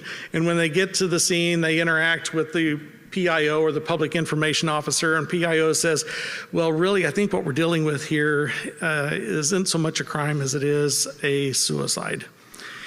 And the folks here in Fort Wayne, more often than not, pack up their equipment, put it in their van, and drive away.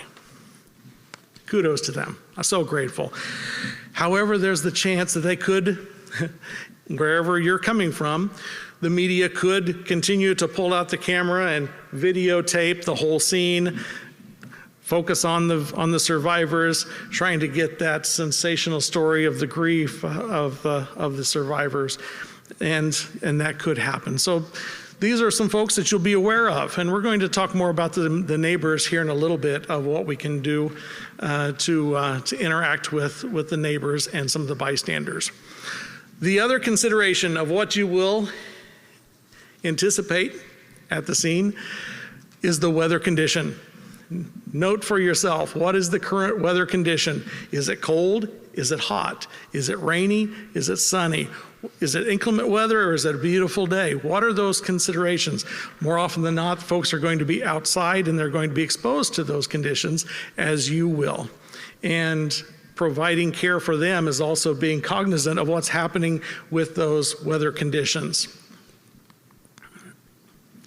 So those are the things to anticipate, and those are the things that are going to be in your mind. And we're going to throw some more things in there to mix it up as well. We're going to go back to that question, what do I do for these people?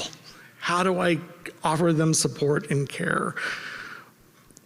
So you just hung up the phone and now you're thinking, okay, it's hot outside or it's cold outside.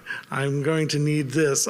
What am I going to do to help these people? And you're thinking and your mind is rushing. The first thing that we need to do is think about safety. Seriously, safety. Stay safe and maintain your situational awareness at all times. It starts with safely driving to the scene, and it continues until you are finished with this incident and that you are ultimately have arrived back to your home or your office or wherever you had originally scheduled to be that day. So when your life gets back to normal. And there's some overlap there too. Remember the general adaptation syndrome where there's the alarm phase, and then there's the resistance phase, and then there's the exhaustion phase. Well, when we come back to our home territory after this very emotionally, physically draining involvement, we're going to go into our own exhaustion phase, and we're going like, that's the time to be careful of your own surroundings. So that way you don't make an oops with your vehicle while you're now back in your normal routine and accidentally cause an accident or trip over some stairs just simply because you're mentally tired and physically tired. So safety is going to be your concern for the rest of that day. The phone has rung. You're called. You got the address. You've gotten as much information off of that phone call as you possibly could as to what happened, who's involved, where are they at, what else do we know at this time. You hang up the phone. The first thing that we often would think to do is just grab our car keys and head right out the door. Let's start off by caring for our survivors right now. Let's pause. Number one, take a restroom break. You need to be present for those folks. You need to clear off your emotional and mental workspace, and you can't be available to others if you've not met your own needs first. So number one, go ahead and take a bathroom break. And while you're doing that, that gives you a chance to formulate some of your thoughts in your mind, to let sink in some of that information you received off that phone call. So just clearing off your mental workspace, okay? So I can't focus on what I was doing before. Now I'm going to be focusing on providing support to this family. I've taken the break. I've washed my hands. My own needs are met because there is no place probably to go to a bathroom when I'm on the scene. And if there is, I'm too engaged to be able to interact with these people. Okay, check. That's done. What can I do now? Drying my hands, walking out the door. Let's breathe. Within emergency services, we call this tactical breathing. It sounds cool so that type A personalities and guys will actually do it. We breathe tactically. How can we think logically if we're not providing our brain oxygen? So we provide our brain oxygen, we provide the rest of our body oxygen, and once we do that, we are addressing our own emotional state. We're tricking our body into thinking, hey, we're just sitting here at our own desk, working away as we normally do, there's nothing to worry about. When that happens, we can see the broader picture. We're less inclined to have that tunnel vision, so we can have a better perspective of what's going to be happening next. One easy way of doing tactical breathing is 4 squared. It's really easy to remember. There's some others that are really cool, that are very effective, but this one works really well. Take a breath. Count to 4. In, 2, 3, 4. Hold, 2, 3, 4. Out, 2, 3, 4. Hold, 2, 3, 4. In, 2, 3, 4. Okay, continue on your own. Nobody pass out. That is a really great tool to utilize, to be able to provide yourself the oxygen. And okay, now I'm starting to calm down. And there's a little trick there with the counting. It utilizes the analytical side of our thinking. And so now we can better think about how are we going to support the needs of these survivors. Now you can begin planning your intervention. What do you know about this family? If you are their faith leader, you will know the family and you know their history, you know their concerns, you know what's going on, and you can be there to be their spiritual advisor and their support. If you're like me and you're a chaplain and you have no idea who these people are, you're going to be thinking about the information that was given to you on the phone when you were first dispatched to go to this scene. And you can think about, well, what do we know about this scene? What are oftentimes the considerations or concerns of people in this dynamic? Things that I know about from just reading Psychology Today, or the things that we learned about in pastoral care back in theology school. What are these things that are going to come to bear at this moment that are going to be beneficial and useful to these people in this given circumstance? Remember, we're continuing to drive safely. No need to speed, because if we're speeding and rushing through traffic, we're not focusing on our survivors. And all we're doing is increasing our own stress level, and we're less available to be there as a support to them when we get there, if we get there. So let's get there safely. And while we're thinking about our approach for our care and our spiritual and emotional care when we get there, we're also going to do something that's very inherent to us clergy, and that's to be prayerful. You've already started your day in a prayerful manner. You are working prayerfully throughout your day. Continue that prayerful approach. Collect your thoughts. Maintain your spiritual focus. This is now, what you are addressing is now going to be in the context of your theology and of your spirituality. And you are going to bring this to bear to the people that you are going to serve. What is the greatest gift that you can give to these people at the scene? It very likely won't be the grand words that you have to say. It will be the fact that pastor showed up, the chaplain showed up, this faith leader was here for us. It will be your ministry of presence. A lot of good work has been written about the ministry of presence. It seems insignificant, but this is powerfully important. You are a spiritual ambassador. You can offer a calming presence because you are serving as a conduit to the divine, and you can bring peace to the midst of this storm. And how are you doing this? Through your prayerful focus and through your presence of compassion, care, and concern. And while you're doing this on scene, providing this ministry of presence, we're silently praying. Lord, help me, don't screw this up. Please keep me from hurting these people more emotionally than what they are. Keep me from traumatizing them more than what they are. Help me see what their needs and concerns are. Help me to be emotionally available to them and responsive to their needs. Help me to be able to see and hear and be receptive to their needs and concerns. Lord, help these people, bring peace to this situation. These are my silent prayers as I'm standing with the family. And I'm listening and I'm being receptive. What am I being so observant for? What's going on in my brain now as I'm maintaining my spiritual focus and I'm trying to tune in and build this rapport of understanding and support for these survivors? What's going on in my mind? I've got a little checklist. You might know it. It's called Maslow's hierarchy of needs. Now you'll notice that my list is upside down, and that's because normally this is presented in the shape of a pyramid. So we're going to start off at the bottom of the list. Number one, what is it that people need? What are the people's concerns? What is it that are most necessary for people to be cared for? Well, thank you, Maslow. You will be able to provide us some marvelous insight and information on this. Well, first thing that people are going to need is air. We have to be able to breathe. Oh, remember that tactical breathing technique that we used at the very beginning? We get to use that again because now we're connecting with family, and there very likely could be someone there that's panting, hyperventilating, or holding their breath.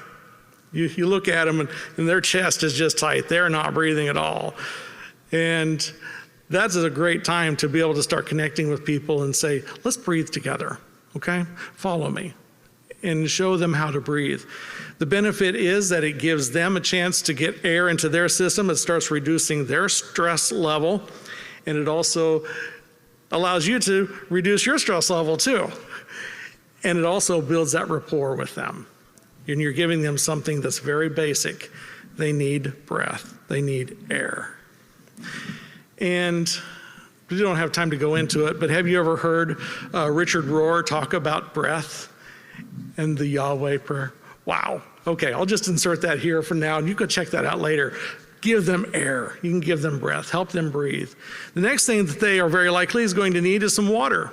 This is something that you also should have grabbed when you were on your way out of your office, is a bottle of water for yourself. You know what's really handy is to have a number of waters that you keep in your vehicle and a package of snacks, various kinds of snack foods for yourself. If you find yourself in an emergency spiritual care situation like this, you'll have some resources, so that way you're not standing at the scene with decreasing sugar levels and your tummy growling. You can, if you have enough water and you have enough food, you can reach out and provide these to your survivors. And oh, look here, one of the other basic foundational needs, water and food. Another way of building that rapport with them, to helping them feel like their needs are being met. Shelter. Well, when we think of shelter, we oftentimes think of house and housing. Well, what's happened to their house if the suicide has occurred at their home? It is now a scene of investigation. They can't go in their house. They're told, you need to stay outside. They've lost this other foundational level. What's happening with the weather that we were talking about?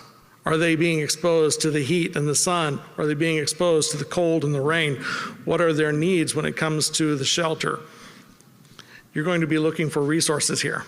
What are ways that we can get these people into shelter?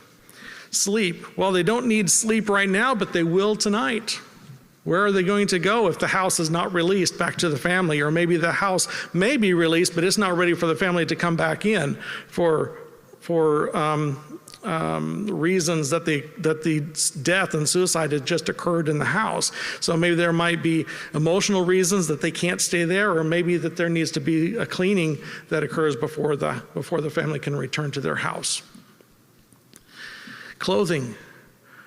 Sometimes there's blood on clothing, depending upon the nature of death. Sometimes there's other bodily fluids. Maybe they've wet themselves, or other circumstances have happened that they need a change of clothing. So these might be some considerations.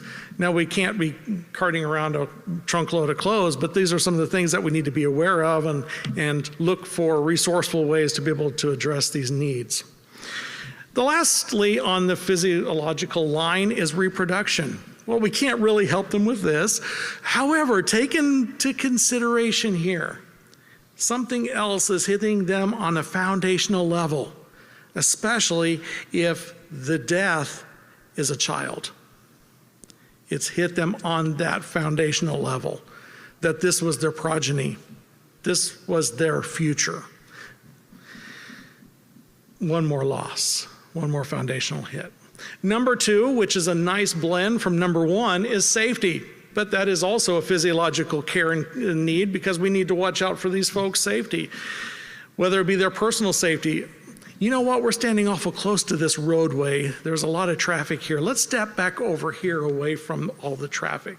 Oh, it looks like that emergency vehicle is going to back up. Let's go stand over here. Just being aware of the situational considerations. And there's a full array of considerations, whether it be a tree limb that's about ready to fall out. So just simply be aware all the way around, 360 degrees, but then also up and down. What's happening on the ground, what's happening above you. Employment, another thing we can't really help them with. They're not going to be filling out job applications at this moment. But what about their job? Do they need to call in and let their boss know that they're not able to make it to work because of an unexpected death in the family? What other resources that need to be watched out for in their property?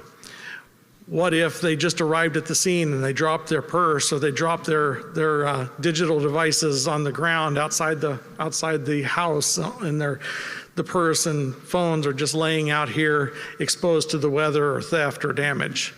Okay, let's pick up these items here. Let me return them to you. Where can I put these for you where they'll be safe? Number 3, okay, this is kind of where we were thinking originally is, okay, I'm going to respond to the scene and I'm going to provide help to these people. We haven't even gotten to that point yet, have we? We are looking at all these other underlying foundational level issues. Now we are ready to engage as the faith leader and as the clergy person. We're there to remind them of their community of faith, remind them of their belongingness, to express to them our love and concern, and primarily love and concern and compassion of the divine, to express that friendship and that intimacy. Now, these may be people that we don't know. As a chaplain, or if you're called as a lost team member, you may not know these people, and you may not be a member of their faith community, but you now represent that. You now represent their understanding of the divine. You now represent their community of faith. And you can be expressive and concerned and compassionate in that way. You can provide that sense of connection. Another thing that's going to be on their mind is what is going on with regard to the myths and the stigma of suicide. How is this now attacking their hierarchy of needs? It affects their self-esteem. There's the perception and the myth and the stigma of suicide in the community as far as what does this mean for me now? And they're wrestling with this too. They haven't come to terms with this. Oftentimes they haven't even thought about these concerns. And now they've got this internal struggling going on to what does this mean to me and about my family?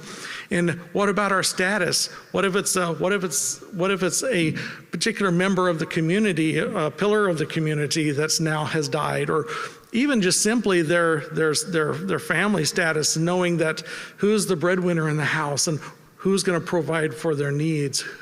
Maybe the person that has died is the person is the one that kind of tied the family together, and they've identified themselves around this key person in the family. And so what does this mean for their status and their recognition and their strength if this person has been the caretaker and the unifier? And lastly, freedom. But that can be affected by our sense of resources. Back down to level 2. And what does this mean for us as far as the employment and our income as a family? So there's going to be a full range of concerns. Now, when we get to the top level of self-actualization, I'm reminded of the Army slogan, the recruiting slogan from back in the 80s and 90s, be all that you can be. Yeah, that's kind of self-actualization. You are now in the place where you can take care of other people. You are there to meet their needs and to cover them. Now, there are a lot of caretakers in a death situation. That's how some people grieve, is they go running around taking care of everyone else. So you may have someone who's a caretaker meeting everyone else's needs, but they may not be at number 5. They may be struggling down here with number 1, 2, and 3 level issues. So make sure they're cared for as well. Make sure that their foundational levels of needs are addressed as well. So this is the framework that I'm looking at when I'm interacting with people. What are their needs going to be? And as I listen and observe, many times I can see these needs evidence themselves. We're going to observe for the needs of water, a place to sit, shelter from the weather, some of their medication needs or other miscellaneous needs. In fact, I've had many times where I've asked people, how's everyone doing physically? Does anyone need their medication, your insulin, heart medication, or anything like that? Yes, I do. Yes, I need to check my insulin level. Oh, yes, I do. I need my heart medication, but I can't do it. It's in the house. Back in the scene of investigation. I can't get to it. Well, one way that I can meet Maslow's hierarchy of needs there is go talk to the investigators or the police officers on the scene and say, one of our survivors needs medication from the house. Okay, where's it at? He says it's in the bathroom in the top drawer on the right side, main bathroom. Okay, all right, so we go to the main bathroom and go find it. Now, we can't, the family members probably can't but the investigators can, the police officers can go, and they can acquire that, and they can mention that in the crime scene log that items were removed from the crime scene, thus and such, and that can be documented, and then the family has access to it. There may be times where they may not actually need that part of the house anymore, and we can go and we can get access to the porch or that side of the house, or maybe there's times where the death occurred in the backyard, and as long as we stay in the house, we're okay. So just stay in communication with your investigators, and they will be able to tell you where the scene of investigation is at, where can we go, and what can we observe or retrieve. But just simply ask the investigators for those miscellaneous items that are needed from the house. Maybe the change of clothing, or cell phones, or to be able to get in contact with other family members. Whatever those needs are, just interact with the investigators for that. Ways that we can non-verbally show our care and support. Simply a hand clasp. There's been times where I walk up to the scene and somebody hears, oh, the chaplain's here, and the first thing they do is they want to run up and grab me by the hands and say, let's pray. Yes, ma'am, we're going to pray right now. I don't know your name. I don't know the situation. I know that there's a death occurred. That's all I know, but we're going to pray right now. Yes, ma'am, we'll pray. And I will pray for God's grace. I'll pray for his comfort. I'll pray for peace. I'll pray for the strength of the family. I'll pray for wisdom.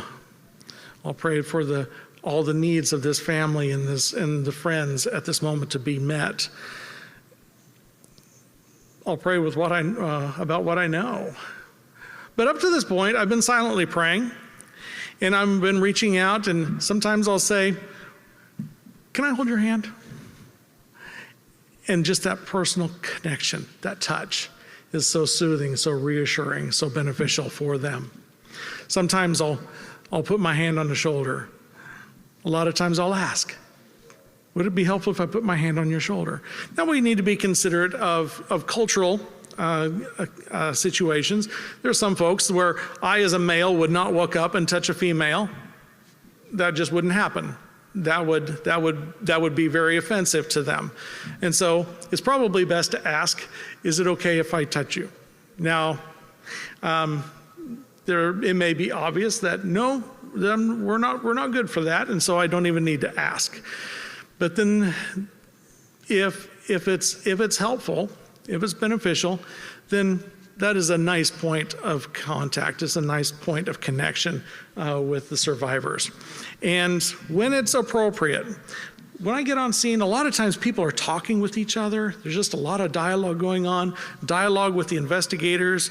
Sometimes family members are kept separate until they've had a chance to visit with the detectives, and everybody has a chance to give their story. And so I'm waiting and visiting with the people that I can at the time, and so that's probably not a good time to offer a prayer for everyone. But later on, it kind of becomes a lull.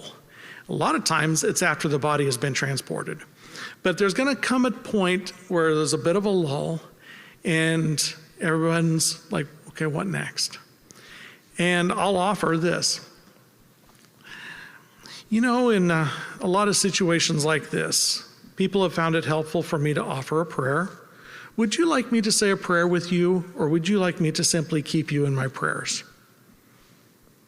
That works out so very well, especially if I don't know these folks. Now, these may be my parishioners. If I am their spiritual leader, then it's kind of an understood that at some point, pastor is going to say, hey, would you like me to say a prayer? Let's go ahead and say a prayer. And we can go with that. But if I don't know these people and I don't really know where they're at in this whole process, sometimes there's people that have a very firm belief in the divine, and they pray regularly, but they're not really in the moment wanting me to pray with them. And I respect that. That's okay. And then there's other people that prayer is not their thing at all. Okay, and I'll respect that. And when I say, or would you like me to keep you in my prayers, that gives them a nice, easy back door out. They're like, no, in your prayers, that's fine, thank you. And it's no harm, no foul, gives them a nice, easy way to step aside and say, nope, we're not good with that. But you know what? I've communicated to them my care and concern. And that it's important enough for me that I want to include them in my thoughts and prayers. So that is another point of connection with the family. Some of the information that can really be helpful, and in fact, stress reduction, another way of reducing stress is by offering information. And a lot of times people don't really understand what an autopsy is. They may have seen a television show, but how accurate is TV, we all know.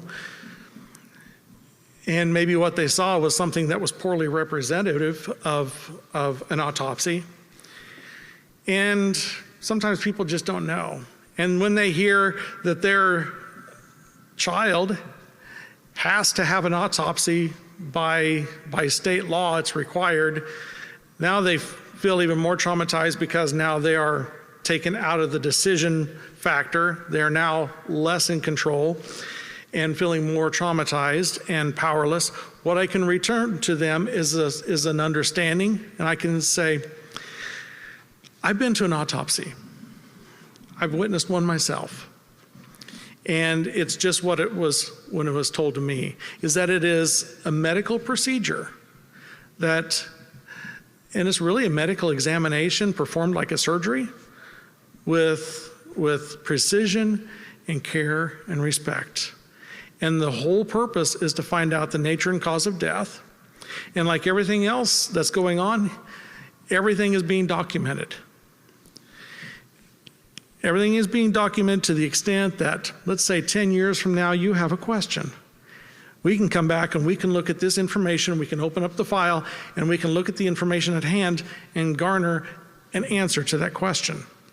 So everything is going to be done with precision and with care for the better understanding of what happened. Sometimes families are really concerned about how long it takes for the crime scene investigators, there we go, crime scene again, but that's what they're called, for the crime scene investigators to do their work. How long are they going to let Joey lay on the ground? How long are they going to let Phoebe lay on the floor?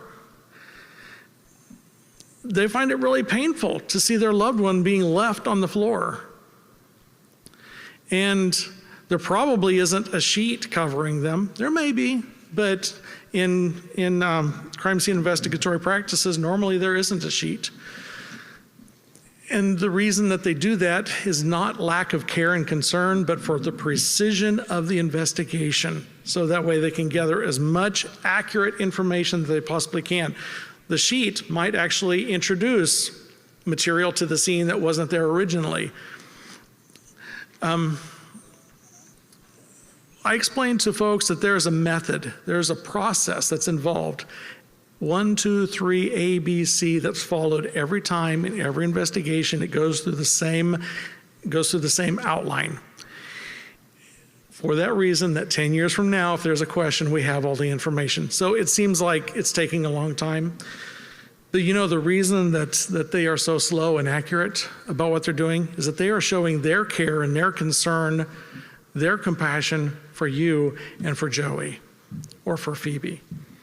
They want to know all the information too, and they are doing their very best possible job for you, and that's how they can show their care and concern.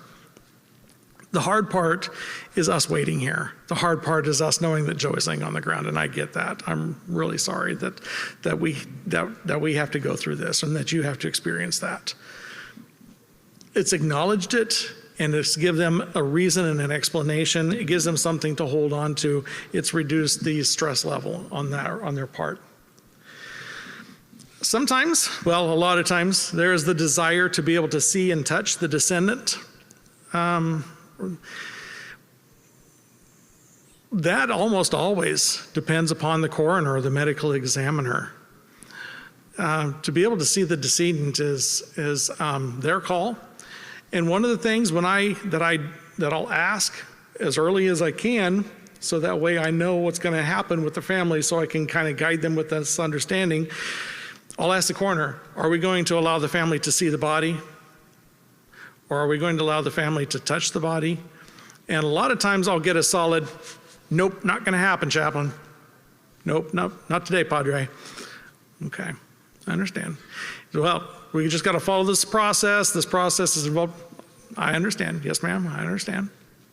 And it goes back to the wanting to do their very best possible job. If they make exceptions, then pretty soon they've opened up so many doors that they may not have a definite answer on something that might show up later. So if I know that, I won't make any promises to the family. I won't let them hear me go, let me go ask and see. No, if I can find that out in advance and know that when the time comes, can we go see Joey? I'll say, I talked to the coroner about that. I anticipated that you would ask that question, and I've asked that myself, and I was told firmly no, that they're going to treat this like every other situation, and we're not able to do that. They did say, however, that can be worked out with the funeral home once Joey's body has been released from the coroner's office. That gives them an understanding. They don't like it. It feels painful. But if we can do as much as we can, maybe the coroner will budge a little bit and say, okay, well, what if we promise not to touch the body? We'll stay back 3 feet. Can they see the body? No, Padre, I really wouldn't recommend they see the body. There's just a lot of injury. And can we see a hand? Can we see a foot? At times we've been able to do that, to be able to just to see a foot. And the family has found some consolation in that. They found that helpful, to just see the foot. And in one case, it was like, no, there's no touching the body, no seeing the body. Well, okay, I'll let them see the foot. Yeah, go ahead and touch the foot, it's okay. All right, so then it was documented in the coroner's report that family were allowed to see and touch the decedent's right foot.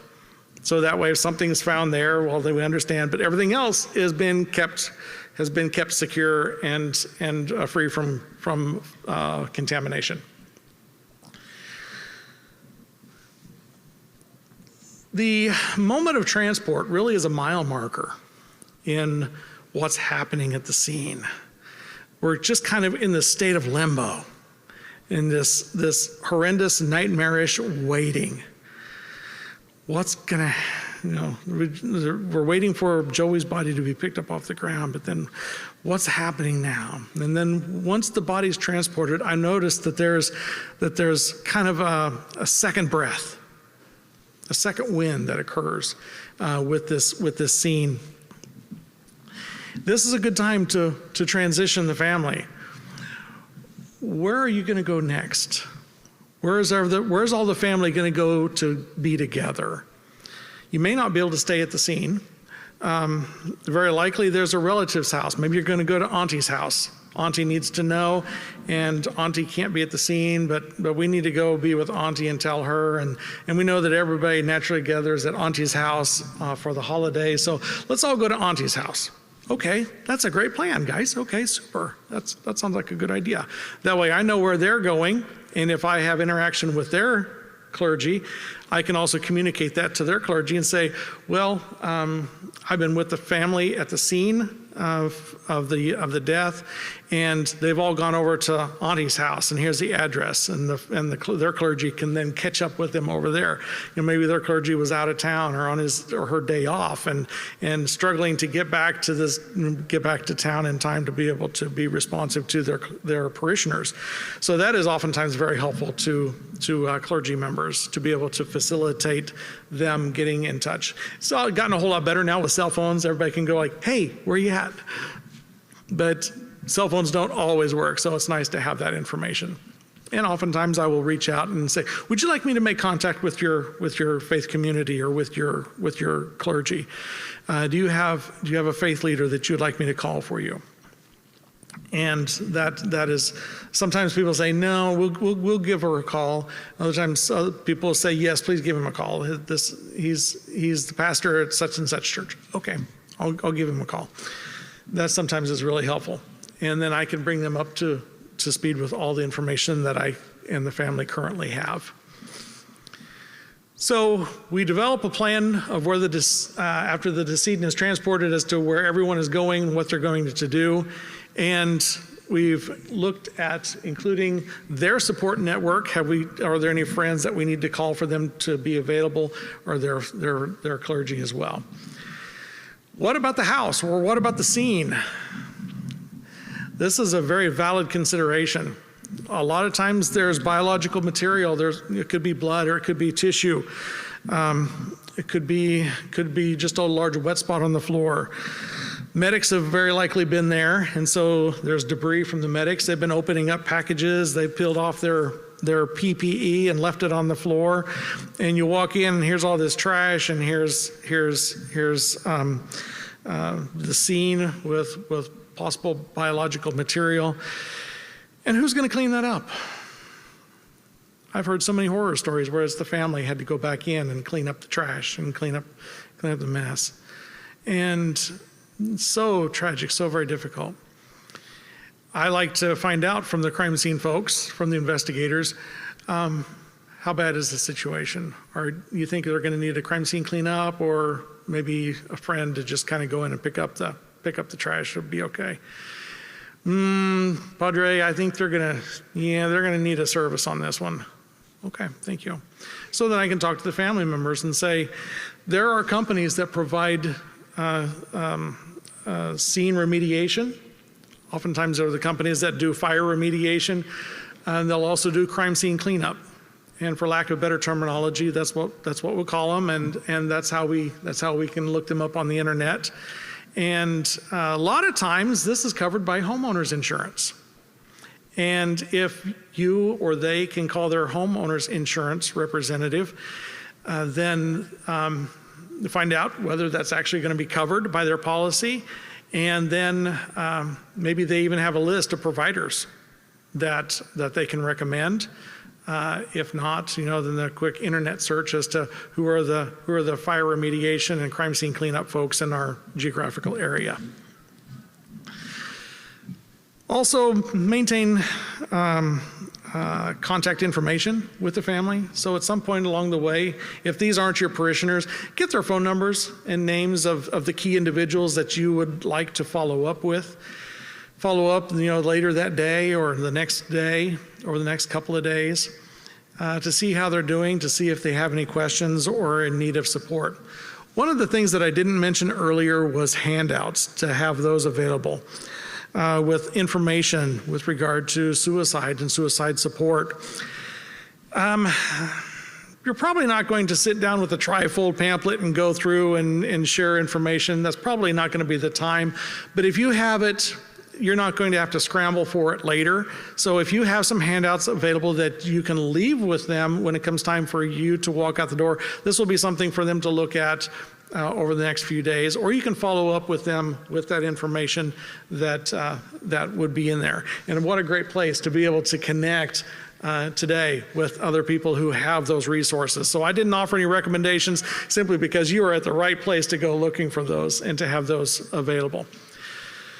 As you're making contact with the people over the next few days, are you going to go to the visitation? Are you going to go to the funeral? If you're their spiritual leader, you're probably likely going to do the funeral, of course. But what if you're the lost team volunteer? Or what if you're the emergency response chaplain?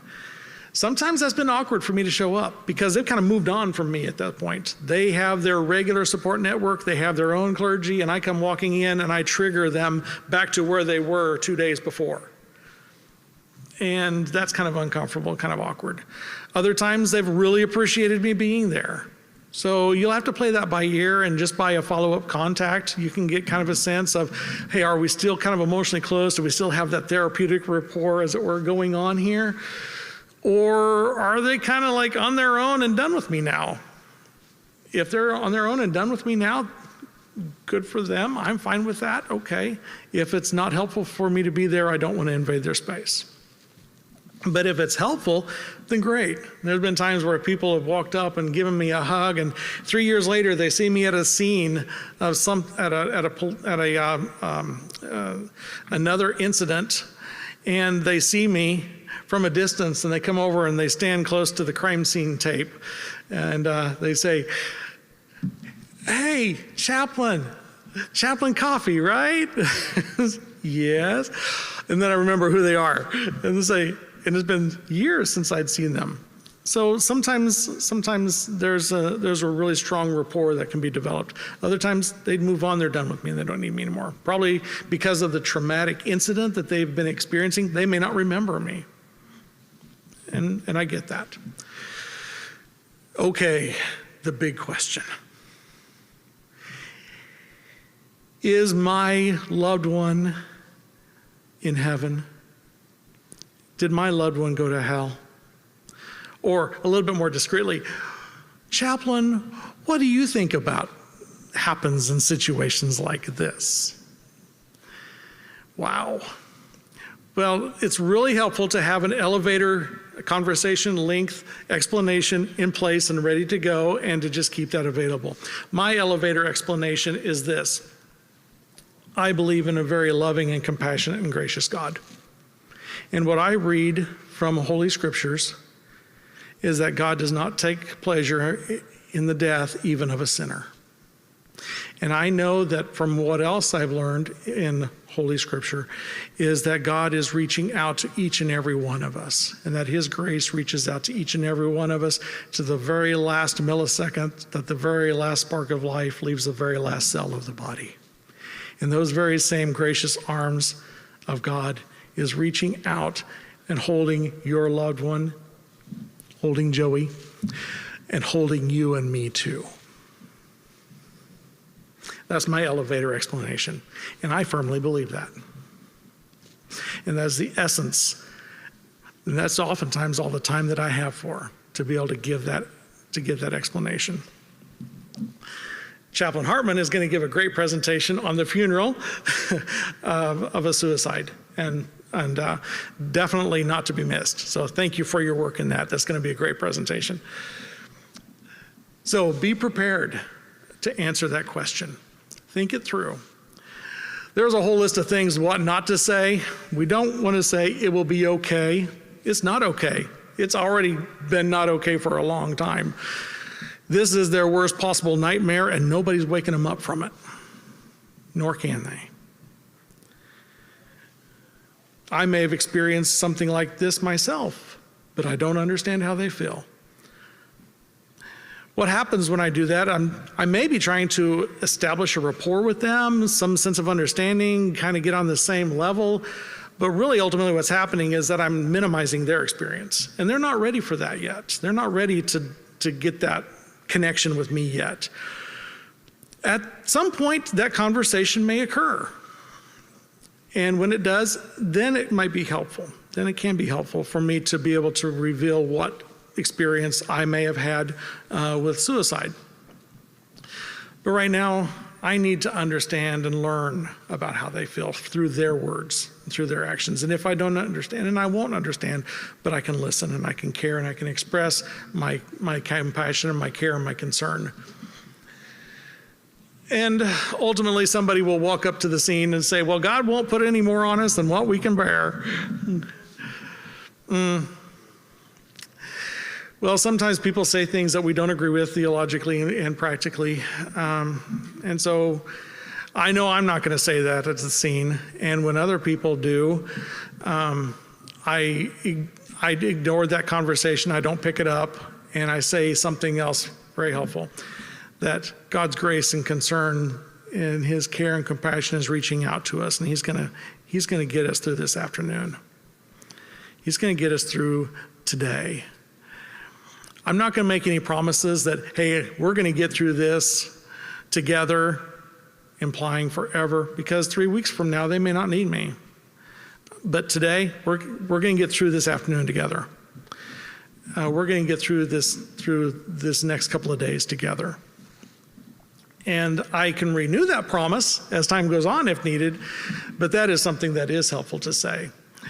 Or right out of the 1970s, I still hear it today, but right out of the 1970s Westerns, you're the man of the house now. That is really unfair to say that to a youngster. That's just wrong on so many levels. Didn't want to be, isn't ready to be, has no preparation to be yet. And I don't even think it made good TV back in the 70s, but but we're stuck with it. So no, I'm going to avoid that one. And I'm sure you can think of many others too.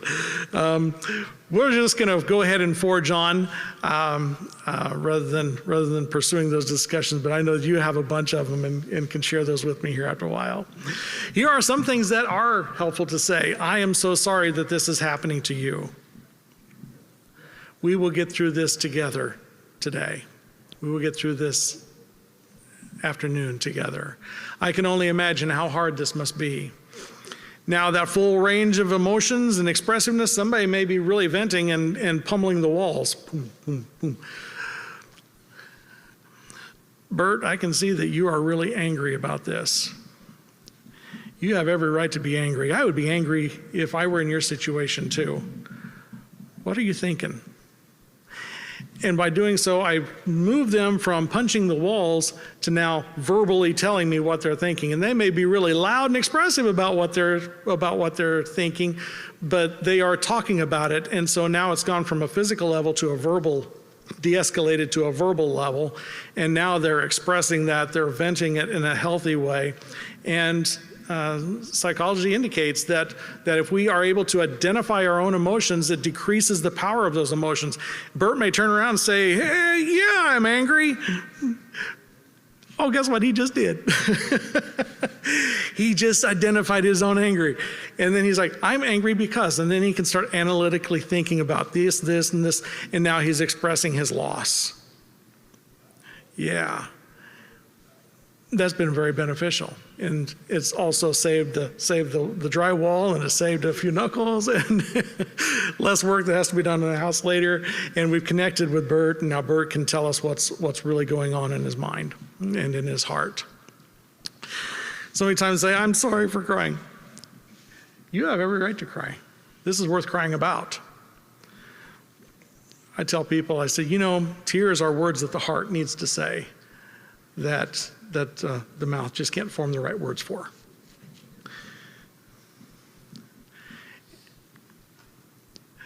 Okay, our last section. We're doing great here, guys. Our last section. With whom to interact at the scene to accomplish the specific needs. This is going to go pretty quickly because we've already addressed some of them. The survivors. Okay, these are the folks that you're obviously going to want to connect with so that way you can offer them emotional, spiritual support. The first responders, especially the officer in charge, the investigators, these are the people that you will need to and want to interact with to gain access to the survivors, because the survivors are going to be sequestered off somewhere, and you interact with the first responders on the scene. You ask the investigator, I'm Chaplain Coffey. I was dispatched to the scene to provide support to the folks involved here. Where is survivors at? That's probably a place for me to start. Where can I find them? Oh, hey, Padre. They're going to be over there around the house. Talk to the guy in the blue shirt. Great, thanks. And the guy in the blue shirt will say, yeah, we have them over here right now. Okay, super. The coroner, the medical examiner. If we need to know questions or answers to questions about various injuries to the body, what exactly caused the death. If the family wants or desires to see and touch the decedent, to acquire possessions from the decedent, or about that. For example, let's say that there's an heirloom watch that the decedent has always worn, and we want to make sure that that is safe and not lost. And okay, hey, coroner, family asked a question. The decedent has this watch that really means a lot to the family. I guess it belonged to a great-grandfather, and they want to make sure that it's safe and accounted for, and what's going to happen with that? When can they get that? And this is going to be really important to them. The coroner will probably explain everything that's on the body is going to stay on the body all the way through the autopsy. Now, when I'm done with that, that will be returned to the family through the funeral director. Very good. Thank you, sir. And I can go back and explain to the family, all right, this is what the coroner says. Now, the coroner, for some reason, says, yeah, we saw the watch was not on the body, but actually sitting beside the body. We've already documented it. They can have it back. Okay. Well, we'll work with that then. So With regard to possessions around the body, just ask the coroner, and they will know what is going to happen with that, and that way that can be tracked, because sometimes that is important to the family. A lot of times people ask about cell phones. That's oftentimes one of their questions, cell phones, wallets, those kinds of concerns. One thing that oftentimes the coroner will actually ask me is, does the family have a funeral home of choice that we can release the body to? Well, rather than going back and triggering the family and putting more trauma on them at the moment, I'll say, just as a heads up, the coroner is going to need to know which body to, or which funeral home to release Joey to after the autopsy. You don't have to tell me now, but just as a heads up, this question's coming your way, probably tomorrow when you talk on the phone with the coroner. Which funeral home would you like to utilize? And sometimes there's this glazed look, like, and overwhelmed, like, I have no idea. Like, and that's fine. Don't need to know it today. That's just something they'll ask tomorrow. And if you don't know it then, that we'll work with it. They'll work with it. They'll, just something to be aware of. Okay. Sometimes families come back and go, oh, well, we're going to go to Smith & Klein because all of our family always goes to Smith & Klein. That's right down over here. We already have a pre-arrangement plan all set. And, okay, great. Would you like me to tell that to the coroner? Yes, please. Okay, well, the coroner will probably confirm that with you tomorrow on the phone call, but I'll give him a heads up and let him know. And so then I can communicate that back to the coroner then. Bystanders, oh my. Bystanders.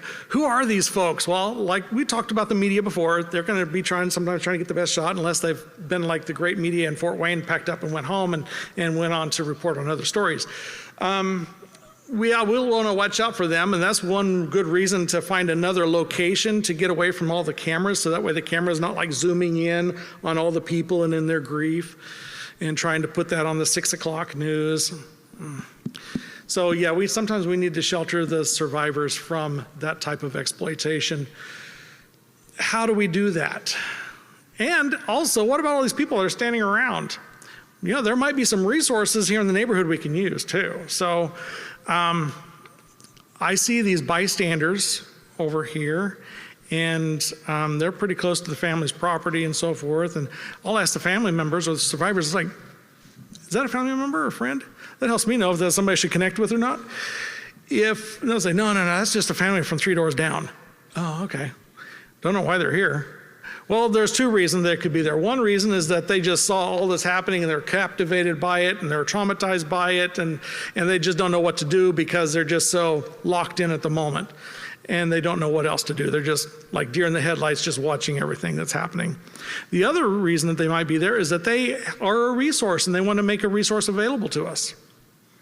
So I'll go make contact. I'll say, hi, I'm Chaplain Coffey with the department.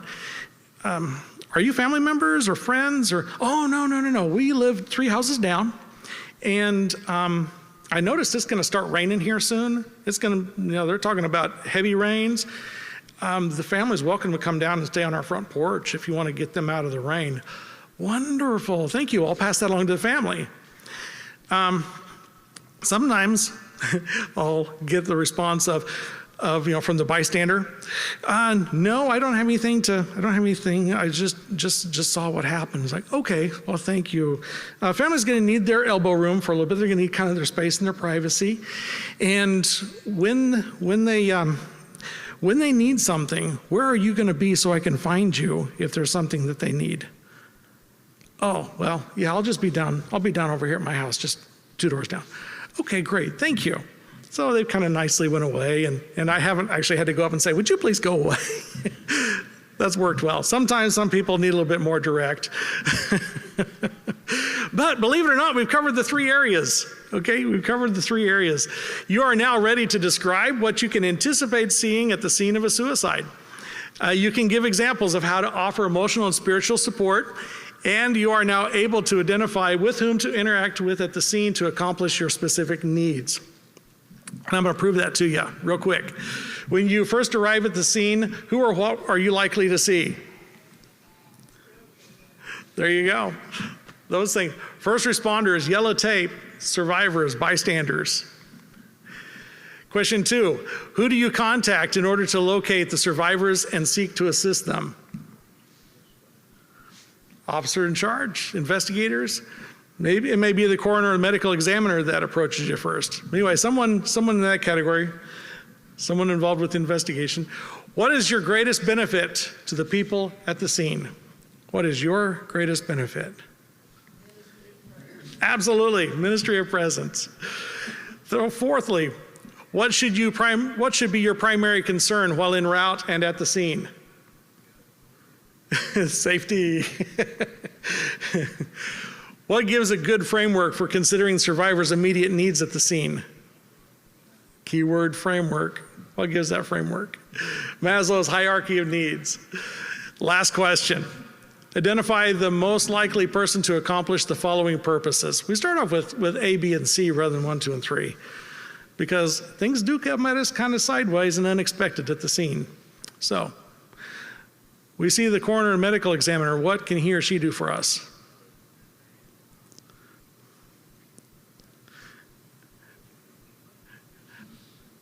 I heard it. 2, find out the nature and cause of death. What can the officer in charge or one of the investigators do for us? Number 1, exactly, acquire necessary items from the scene. For example, prescription medication or maybe clothing items. C, the immediate family, what do we do for them? Well, they're the ones that we would talk to if we wanted to offer a prayer. So, you wish to offer a prayer with the family of survivors? Ask them, offer it to them, as we had discussed earlier. All right, I've been asking you questions. Do you have any questions? We've got just a couple more minutes left. The microphone, think it's on. Yes. First off, I just want to say thank you. I think this is like a pressing need. I'm not a spiritual leader, but I have been a survivor and an attempter as well. So like having gone through a lot and having very little spiritual guidance that was trauma informed. Actually, like you said earlier, you are an advocate regardless of whether you're their faith leader or not. You stand as a representative of the divine. And I think that phrase like really hit me because so many times I think people forgot that they stood as a representative of the divine. So thank you. I think my question is, do you also provide services for people who have not passed from their attempt, meaning they have attempt, the police is involved, or there is a dispatch involved? Usually families are bystanders or friends because they're calling at the time of the attempt. Sometimes they can be rescued on the scene, but that also involves almost all the same things except the body bag. So I'm curious to know that like what resources, especially from like the spiritual end of things, are being employed in those situations. Great question. Normally, I'm involved as a police chaplain. I'm normally involved as someone has died. That's most oftentimes would be the circumstance. However, if someone were to be in a state of crisis and they're suicidal, am I willing to visit with someone and to offer resources and support to them in their time of crisis? I have done that and would be willing to do that. If at that point where an attempt had occurred, and normally what happens at that point, the person is transported to the hospital or to the behavioral health in order to receive care and treatment. And that has kind of gone beyond me and what I'm able to offer. They're typically, before I could get there, they're already en route to the hospital. So I've not had the opportunity to respond to those types of circumstances.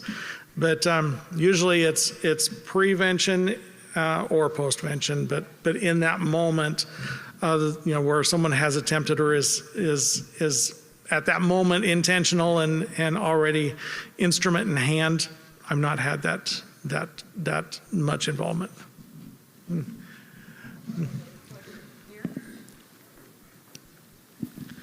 Well, it's not. First of all, thank you for with the work you're doing and the trauma-informed, and also your just great use of all the terms, the way survivors would appreciate them being used. What I learned years ago was that families quite often don't ask to see the body, but what really is disturbing is when they're told they can't see the body. So we don't have a sense of what's better, seeing or not seeing. It's just my experience is telling them they can't see it reinforces that's not really my loved one, and also a distraction to be angry at first responders for denying them that opportunity. We've also learned that sometimes if there's a tattoo on the hand or arm, that sometimes just the arm being outside the bag for that moment is enough to reassure the family. But the other thing is the loss team is based on a team, so two people. You're going out quite often solo.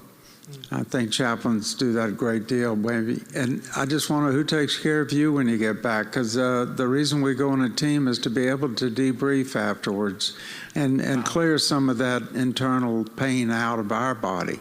So what do you do to take care of you? Oh, thank you. Wonderful comments and great question.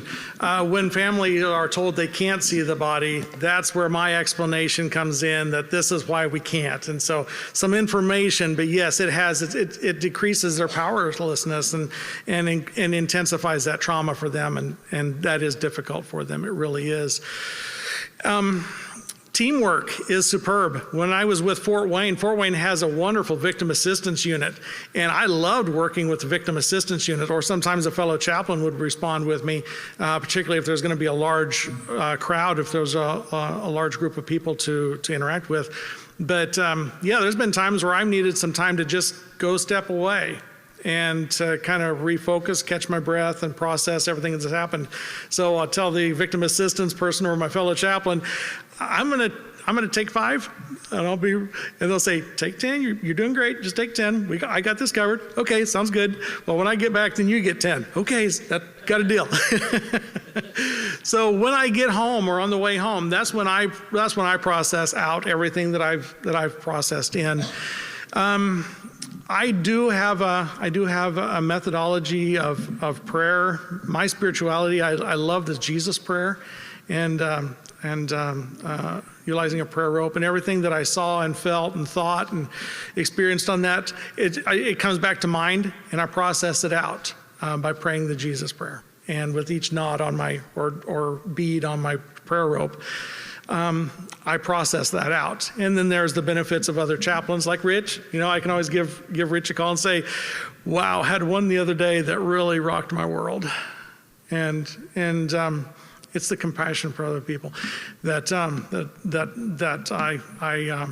I really feel. And then there's the frustrations too, because we're always handed, those of us in emergency response and chaplaincy, we're handed the worst case possible scenario in a bag, it's shaken up and then handed to us. And it's like, well, I could have done a whole lot better if I had more pieces to work with, but we do the best with what we got, and then we walk away. But sometimes that angst from, I had in mind what I could have done, and this is what I could do, but then I remind myself that if I hadn't been involved, that's what would have happened. So I take consolation in that, but then I have fellow chaplains to be able to talk to. And our EAP, we get 8 free visits per year per issue, and so I can ring them up and say, it's time for another appointment.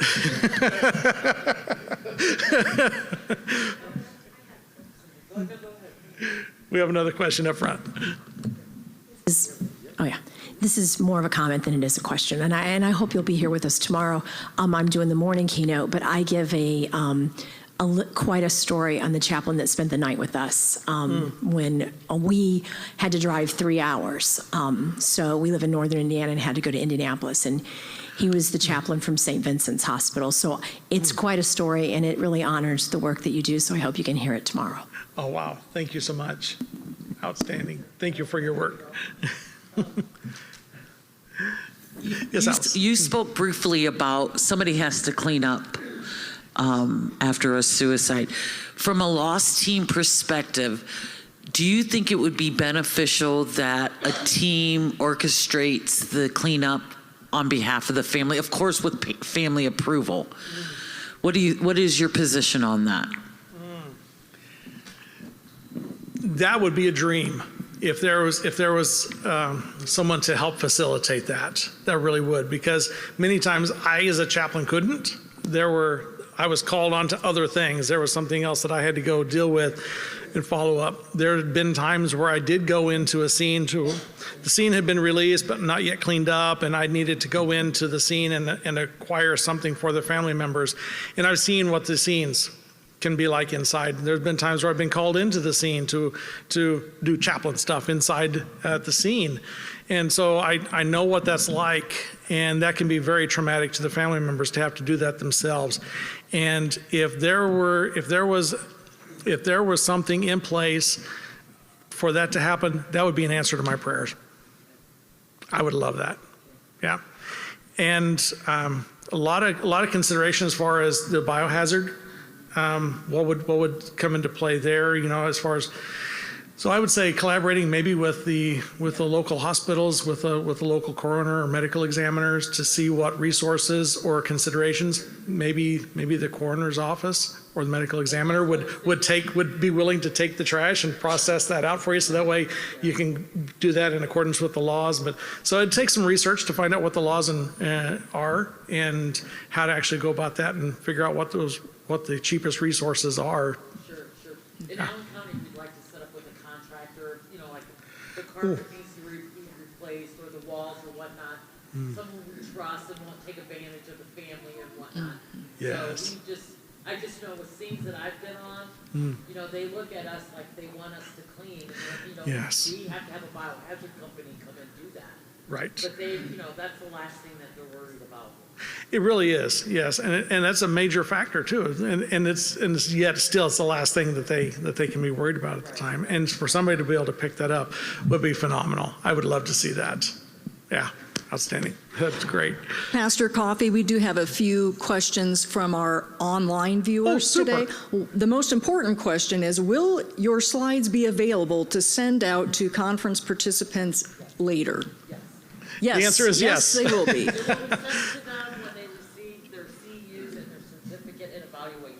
Great. So that'll be sent in a follow-on email. Okay, very good. So meet all the expectations, and that will be fulfilled. Okay. Great.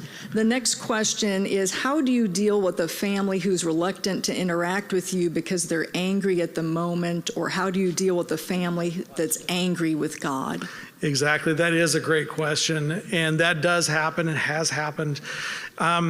They can be angry at God, and as God's representative, they can show that to me, and they don't want anything to do with me. If they don't want anything to do with me at all, as a law enforcement chaplain, I can still be at the scene and be beneficial to the first responders. And so I'm usually not going to pack up and go away. But typically what will happen is that something will occur that I'll have information and understanding with regard to the process that's involved that I can help answer that question. So I like to communicate to the family members that, okay, you see me as a chaplain, as a clergy person, and you're angry with God. I get that. And there's been times I've been really angry at God too. And I may not want to talk to him at the moment. But you know what? There's some other questions that may need to be answered. And if any of those questions come up, I'll just be over here and you come let me know, and I'll be able to answer any questions that you'd like. And sometimes that opens the door on, well, what kind of questions do you normally answer? And then we can talk along those lines. So maybe there's some form of communication. Good, thank you. Very good questions. Unfortunately, we're running out of time. We're having lunch in this room in about 7 minutes. So we're going to stop the questions at this point. I do want to let you know that if you need CEUs, we need you to sign the paper that's here at this table. So you'll need to come up and put your information, and then you will receive a follow-on email with how to receive those CEUs. Let's give a round of applause to Pastor Coffey for his wisdom and expertise. Thank you so much. Thank you. I can't say this enough. This would not be possible without our sponsors. And I would like to take this opportunity to recognize them. The Gimlick Family Foundation, the Bowen Center, Purdue University Behavioral Health and Family Studies Institute. That's my department. I can't even remember that. The School of Education, and also the Department of Human Services, the American Association of Suicidology, Stop Suicide of Northeast Indiana, that's the local coalition ran by Colleen Carpenter, School Care Team, the Confess Project, Ohio's Voice for Suicide Prevention, QPR Institute, the Lutheran Foundation, Visit Fort Wayne, Radio 1 in Annapolis, Humana, the National Suicide Training Center, Benchmark Human Services, the Kim Foundation, UAW, DAC, and El Mexicano. And then also, I won't say who this person is, but we also got an anonymous donation from someone who's in this room that did not want to be mentioned, but I just wanted that person to know that I really, really, really appreciate from the bottom of my heart. So with no further ado, I have Marcia Hoff, who is the CEO of the Lutheran Foundation. She will be introducing our next speaker, but she is also representing Look Up Indiana, one of the best websites our country has. I'm telling you, I've seen a lot of websites in my day, but it's so user-friendly. There's a parent page, there's an educator page, there's a teen page, and there's even a page for professionals who work in the field. So, Marcia.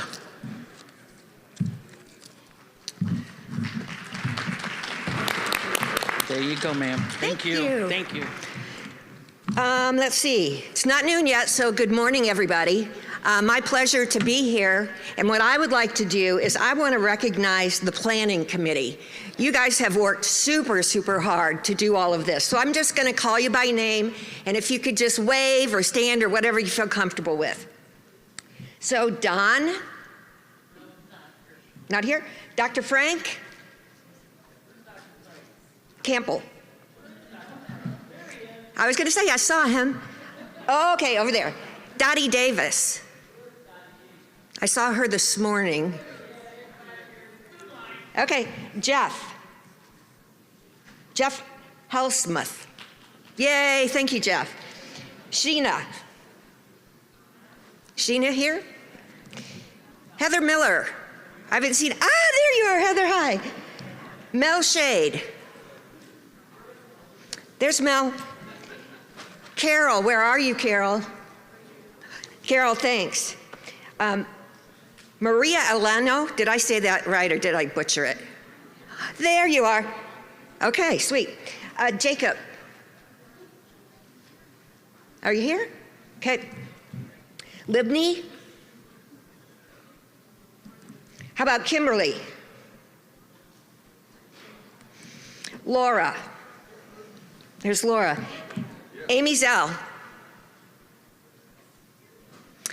And there's Amy, okay, and our fearless leader, Alice Jordan Miles, where are you?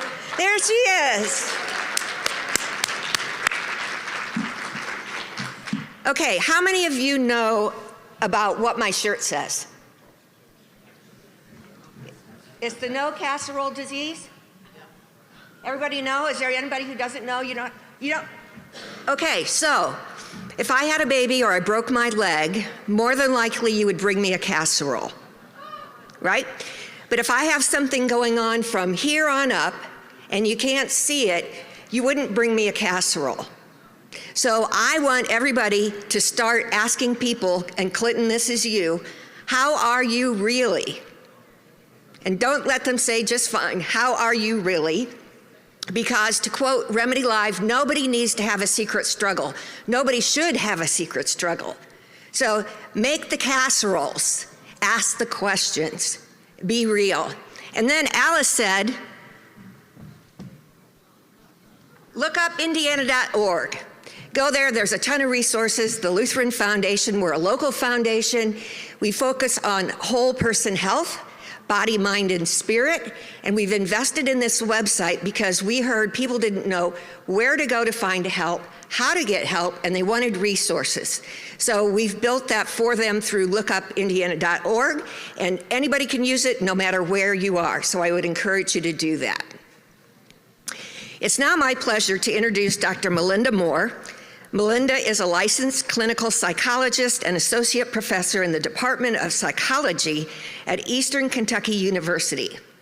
She's in private practice in Lexington, Kentucky, and routinely trains clinicians in the collaborative assessment and management of suicidality, CAMS. Dr. Moore published The Suicide Funeral, Honoring Their Memory, Comforting Their Survivors, and is awaiting the publication of After the Suicide Funeral, Wisdom on the Path to Post-Traumatic Growth, with her co-author, Rabbi Daniel Roberts. Her suicide bereavement research, with an emphasis on post-traumatic growth, is a direct outgrowth of her own experience as a suicide loss survivor. Please help me welcome Dr. Melinda.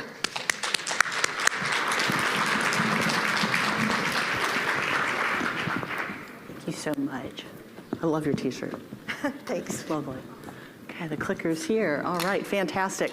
It is such an honor and pleasure to be here with you all today. It's just, I can't tell you, I'm so on fire about the speakers this morning, Rafia and Chaplain Coffee, and just all of the stories that I've heard from people here today. It's just really an honor and a pleasure because you all are my tribe. This is how I got into this business. And so my talk today about post-traumatic growth is really not just about a professional trajectory, but it's also about a personal experience and a transformation process, I would say. So I'm Melinda Moore. I'm an associate professor currently at Eastern Kentucky University. No, we are not the University of Kentucky. We are about 20 miles southeast of Lexington, Kentucky, in Richmond, Kentucky. And I'm really honored to be in the Department of Psychology, part of the core faculty for a new clinical psychology doctoral program. And in that program, I actually train clinicians because I think there is a misunderstanding that somehow clinicians understand suicide, but they don't. And so I train them in not only how to think and understand sort of epidemiology and history and theory, how to intervene, but then also how to respond when there's been a suicide loss, because we are not doing a good enough job of training clinicians in this country how to respond to suicide, how to think about suicide, and also how to really examine what they bring to the table in terms of their own experiences with suicide loss. And I think we've got to do that. Much like Chaplain Coffee made the argument that we've really got to do a better job of training chaplains and clergy, we've got to do a better job of training clinicians. So I really applaud all of you who are on loss teams, who are out there advocating and training all the people that should know better but that don't know better. So my career started actually in public health. I was a speechwriter and I did a lot of policy work, but primarily speech writing for the director of health in Ohio. And this was in the 90s. This was in Columbus, Ohio. And you know, my work spanned every cause of morbidity and mortality. I mean, whether it was, you know, low birth weight babies, smoking cessation, all behavior-related causes of morbidity and mortality. Injury prevention, cancer, flu, I mean, everything. I mean, I wrote speeches on everything. And except suicide. We weren't talking about suicide at all. And it was really shocking to me later that we weren't talking about this really leading cause of death among certain age groups in particular, but we were talking about all these other causes of illness and death. My professional introduction to suicide was really with the death of Admiral Jeremy Borda. I don't know if anybody, I mean, there's a lot of really young people in this room, so you all may not remember this, but some of us might remember Admiral Borda's death. Admiral Borda was Chief of Naval Operations. He was the highest ranking naval officer. He'd actually enlisted when he was 16 and worked his way up through the ranks and became the very highest ranking naval officer. But on May 16th, 1996, he sat in the Navy Yard in Washington, D.C., really in a lot of turbulence because I think it was Newsweek magazine was getting ready to publish a story about how he wore this teeny tiny little V for Valor pin inappropriately. They were alleging he was wearing it inappropriately.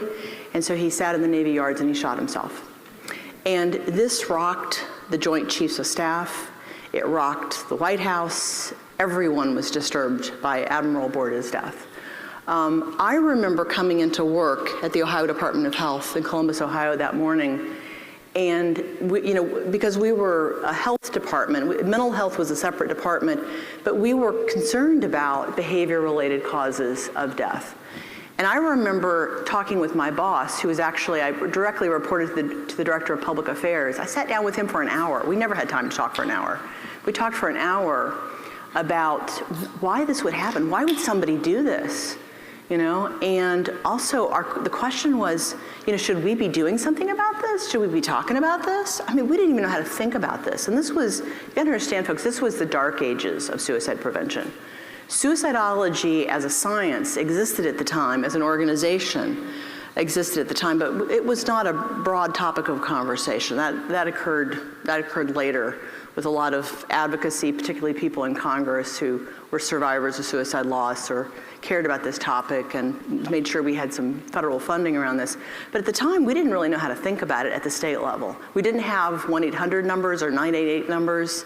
You know, maybe crisis lines would have numbers, but we just did not, we were not talking about this. So we didn't know how to think about this. And I remember actually having the conversation with my boss, Mark, at the time, you know, should we be stopping people from doing this or not? I mean, like, what should we be doing? We didn't know how to think about it.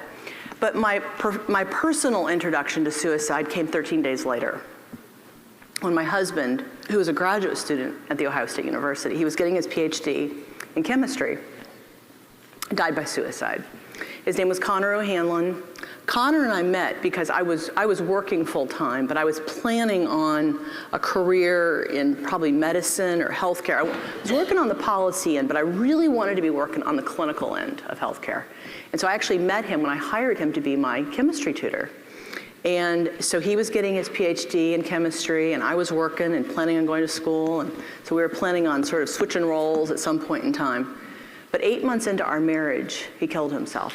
And it was very unexpected, and it came without any warning. He had not been, to my knowledge, suicidal previously, although later I now realize, of course, hindsight's 20/20, right? You know, I realized some conversations we had had where he might have dropped some hints. And certainly, if I had seen the bigger picture, his incredible weight loss, lots of other things, that, you know, talking about, we were going to go to Ireland together 10 days. We had planned on taking this trip with my aunt and my uncle and my best friend's parents in 10 days. And I remember him talking about wanting to talk to his parents about something important. And I said, well, I'll support you in any way you need for me to. But he clearly was very preoccupied with something he couldn't tell me. And so on this day, May 29th, 1996, he killed himself in a very violent way. He was a chemist. He was a gentle, sensitive intellectual, but he died by self-immolation, which is a very violent way of dying. And I remember the local paper, the Columbus Dispatch, was going to do a large story. They actually went around and interviewed all my neighbors, you know, and they were going to do a large story on this violent death. And one of my best friends, who was an editorial page editor for the Columbus Dispatch, he actually convinced them to do a much smaller story, which I was deeply grateful for later. But this was really not just a shocking event in my life, but it was, I mean, I'd had some other pretty shocking events in my life, but this was the most painful, physically and emotionally painful event in my life. And I think those of us who are suicide bereaved, we all agree this is probably the most painful, one of the most painful events of our lives. But I remember the physical pain. And I also remember going to see my doctor, I went to see my therapist 2 days later, and I remember her saying, you know, she couldn't even get outside of her cognitive behavioral orientation. She said, Melinda, what were you expecting? No one promised you a rose garden. And I remember thinking, oh my gosh, how about a little compassion, you know? I remember 6 months later going to see my gynecologist, and he asked me, he said, how's that marriage going? And I said, well, he died. And he's like, and here I am, my legs in the stirrups, getting ready for the exam. And he's like, well, how'd he die? And I said, well, he killed himself. And I remember thinking, if he could have left the room at that moment, he would have. He was so uncomfortable. And he said to me, he goes, how you doing with that? And I remember thinking to myself, I'm doing better than you're doing right now. So again, you know, I learned from the inside out that we needed to do a better job of training clinicians about how to address this. But what I experienced were feelings of abandonment and rejection. I worked in this large, state government agency where everyone usually was very happy to see me walking through their office because I was probably writing something to promote whatever program they were involved in or budget testimony or whatever it was.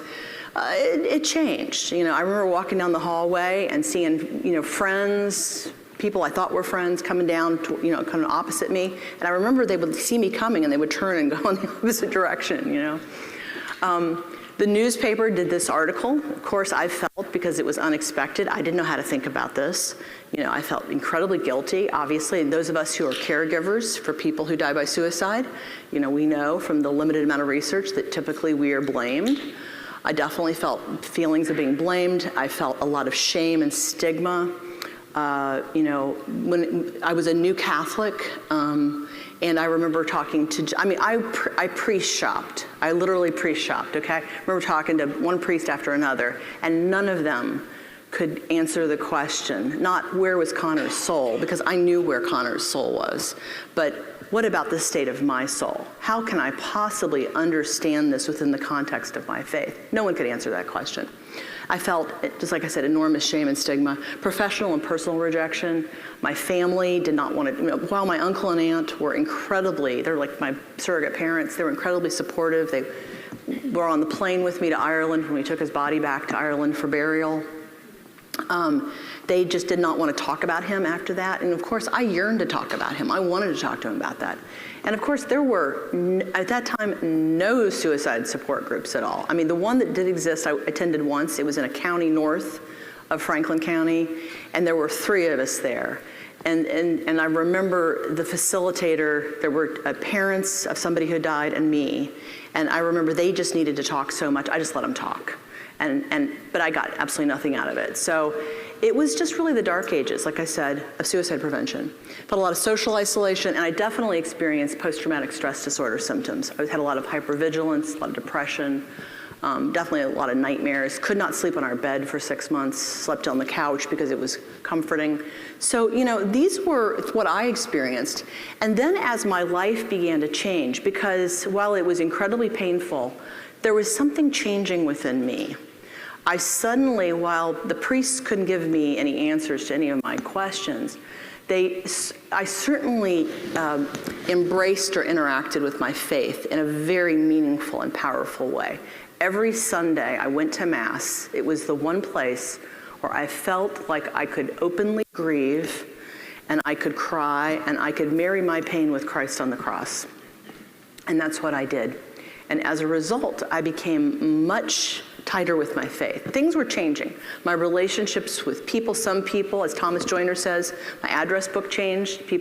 There's still people I haven't heard from, but there were people who came to my office and they shocked the hell out of me. Like, what are you doing here in my office, The 3 people that would show up routinely. And so it was a very interesting experience. I knew there were changes, but there were changes also occurring within me.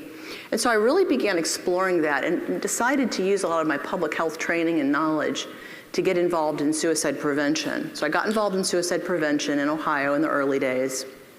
I founded an organization called the Ohio Coalition for Suicide Prevention, and began interacting with organizations like AFSP and other organizations. But I really didn't know about organized suicidology. It wasn't until I went to and transitioned to Catholic University of America, where I was recruited to study psychology. And it was there that I was able to really investigate the consequences of this experience of others, that I realized these were very similar experiences of other suicide bereaved individuals as well. Given the limited amount of research, this is what exists, that these were very common experiences. So, like I said, the science around this is actually, while suicidology's been around for over 50 years, the science is actually pretty new. And so how do we understand, suicide exposure and impact? And I was lucky enough to join a research team at the University of Kentucky, and I worked with Dr. Julie Searle. And for those of you who are interested in this idea of exposure and impact, I really encourage you to read anything by Dr. Julie Searle at the University of Kentucky. But she was a group of people who really began to reconceptualize exposure and impact to suicide. For years and years and years, the suicidology community would repeat this idea that for every person who died by suicide, there were about 6 people who were impacted. And actually, that was a statistic that was borrowed from actuaries who were calculating the death benefit for a plane crash. So for every person who on the plane who died, there would be 6 beneficiaries. Well, the suicidology community thought that was just a great idea and adopted it. And so for a long time, we were promoting this idea that there were 6 individuals who were impacted by every suicide loss. Well, like I said, there was no empirical support for that.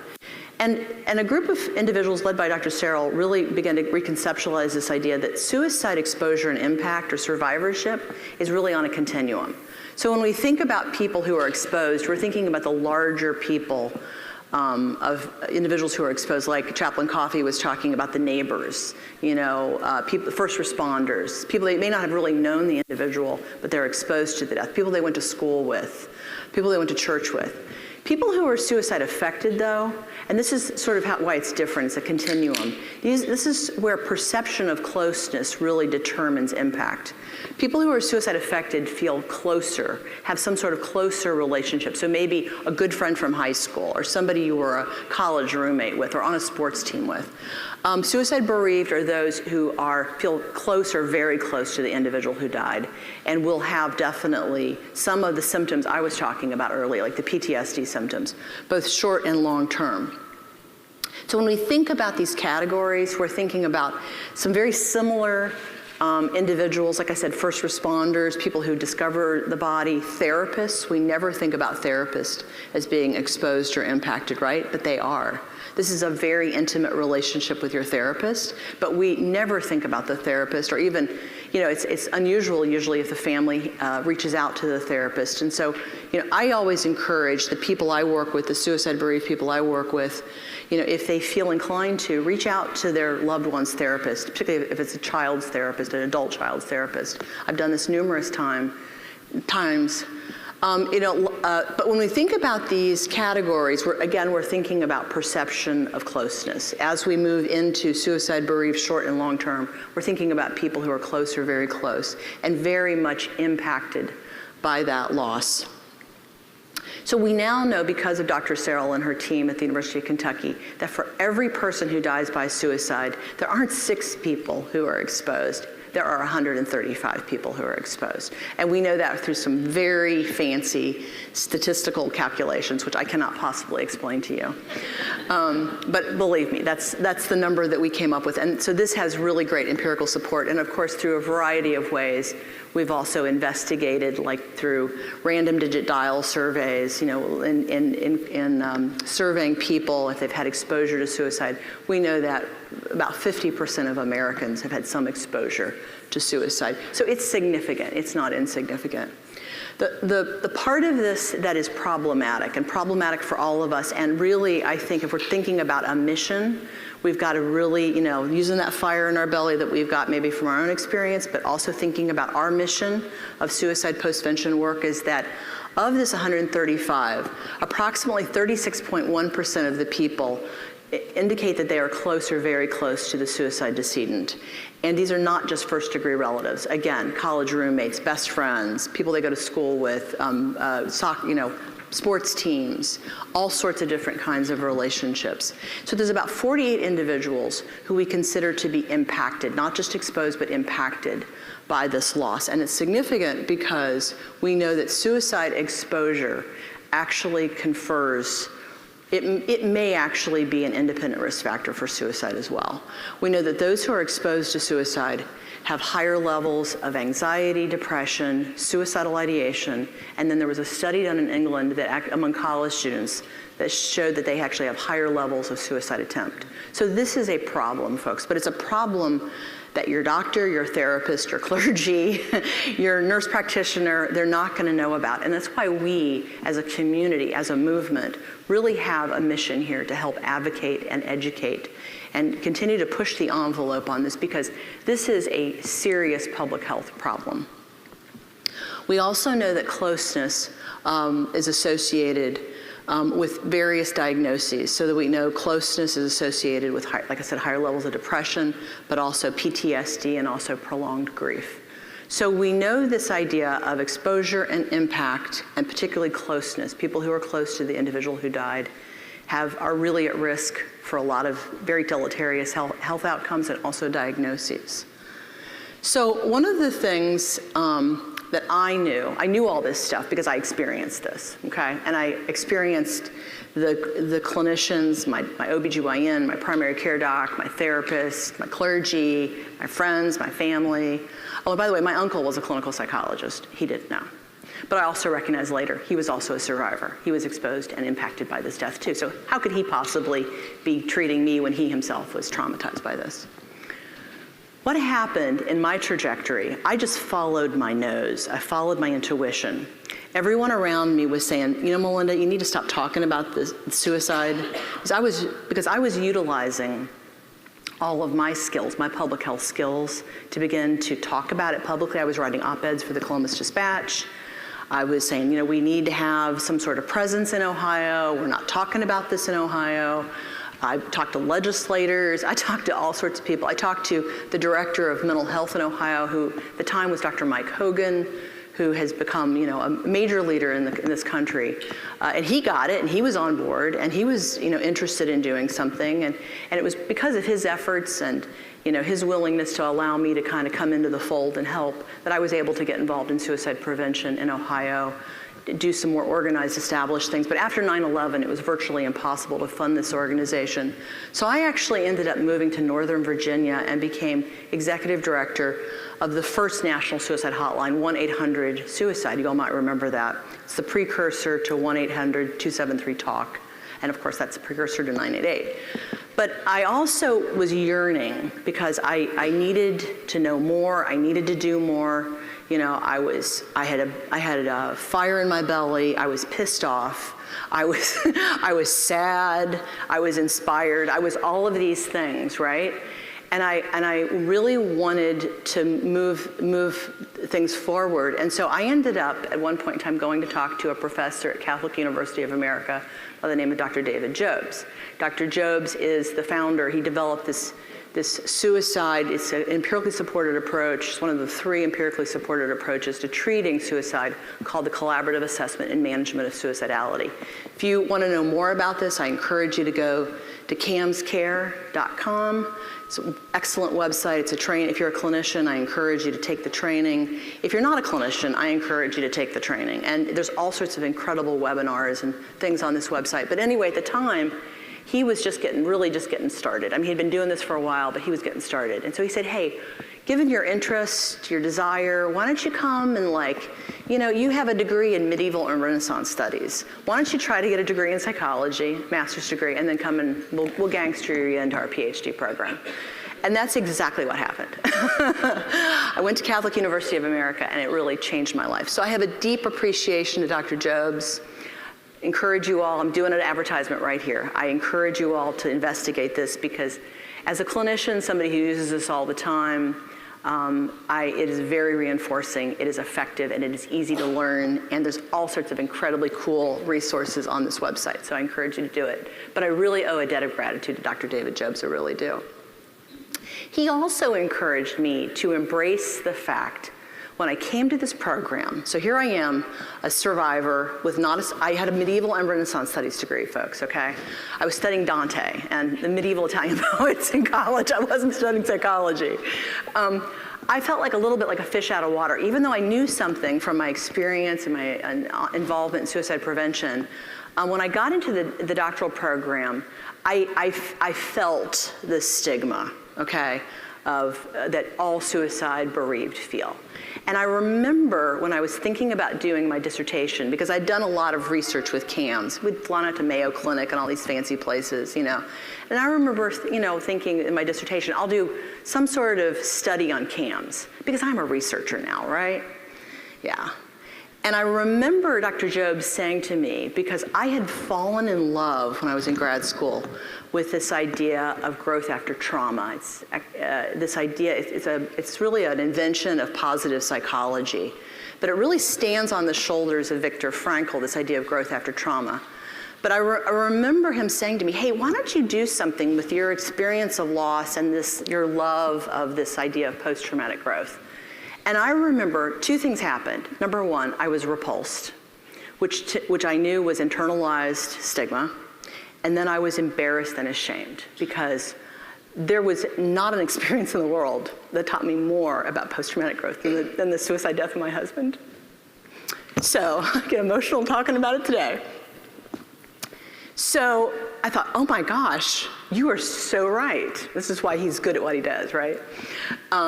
He was able to really help me understand that my experience was a superpower, okay? And I just embraced it. I was all in. I was absolutely right. I know more about post-traumatic growth because of my experience of loss, but I might be able to do something to help survivors understand that while awful things have happened to them, something else is possible too. Something else is also true. So this idea of growth from trauma, we all really stand on the shoulders of Viktor Frankl. If you all haven't read the book, Viktor Frankl's Man's Search for Meaning, I encourage you to do it. He's a Holocaust survivor, and he developed this therapy called logotherapy. But I love this quote from him: "Even the helpless victim of a hopeless situation, facing a fate he cannot change, may rise above himself, may grow beyond himself, and by so doing change himself, turn a personal tragedy into a triumph." And that's really what post-traumatic growth is. So post-traumatic growth as a psychological concept was actually, and it's been around for thousands of years. You see it in the Bible, you see it in every world religion, mythology, you see it everywhere. You see it every day. If you watch the Today Show every day, there's a post-traumatic growth story almost every day on the Today Show.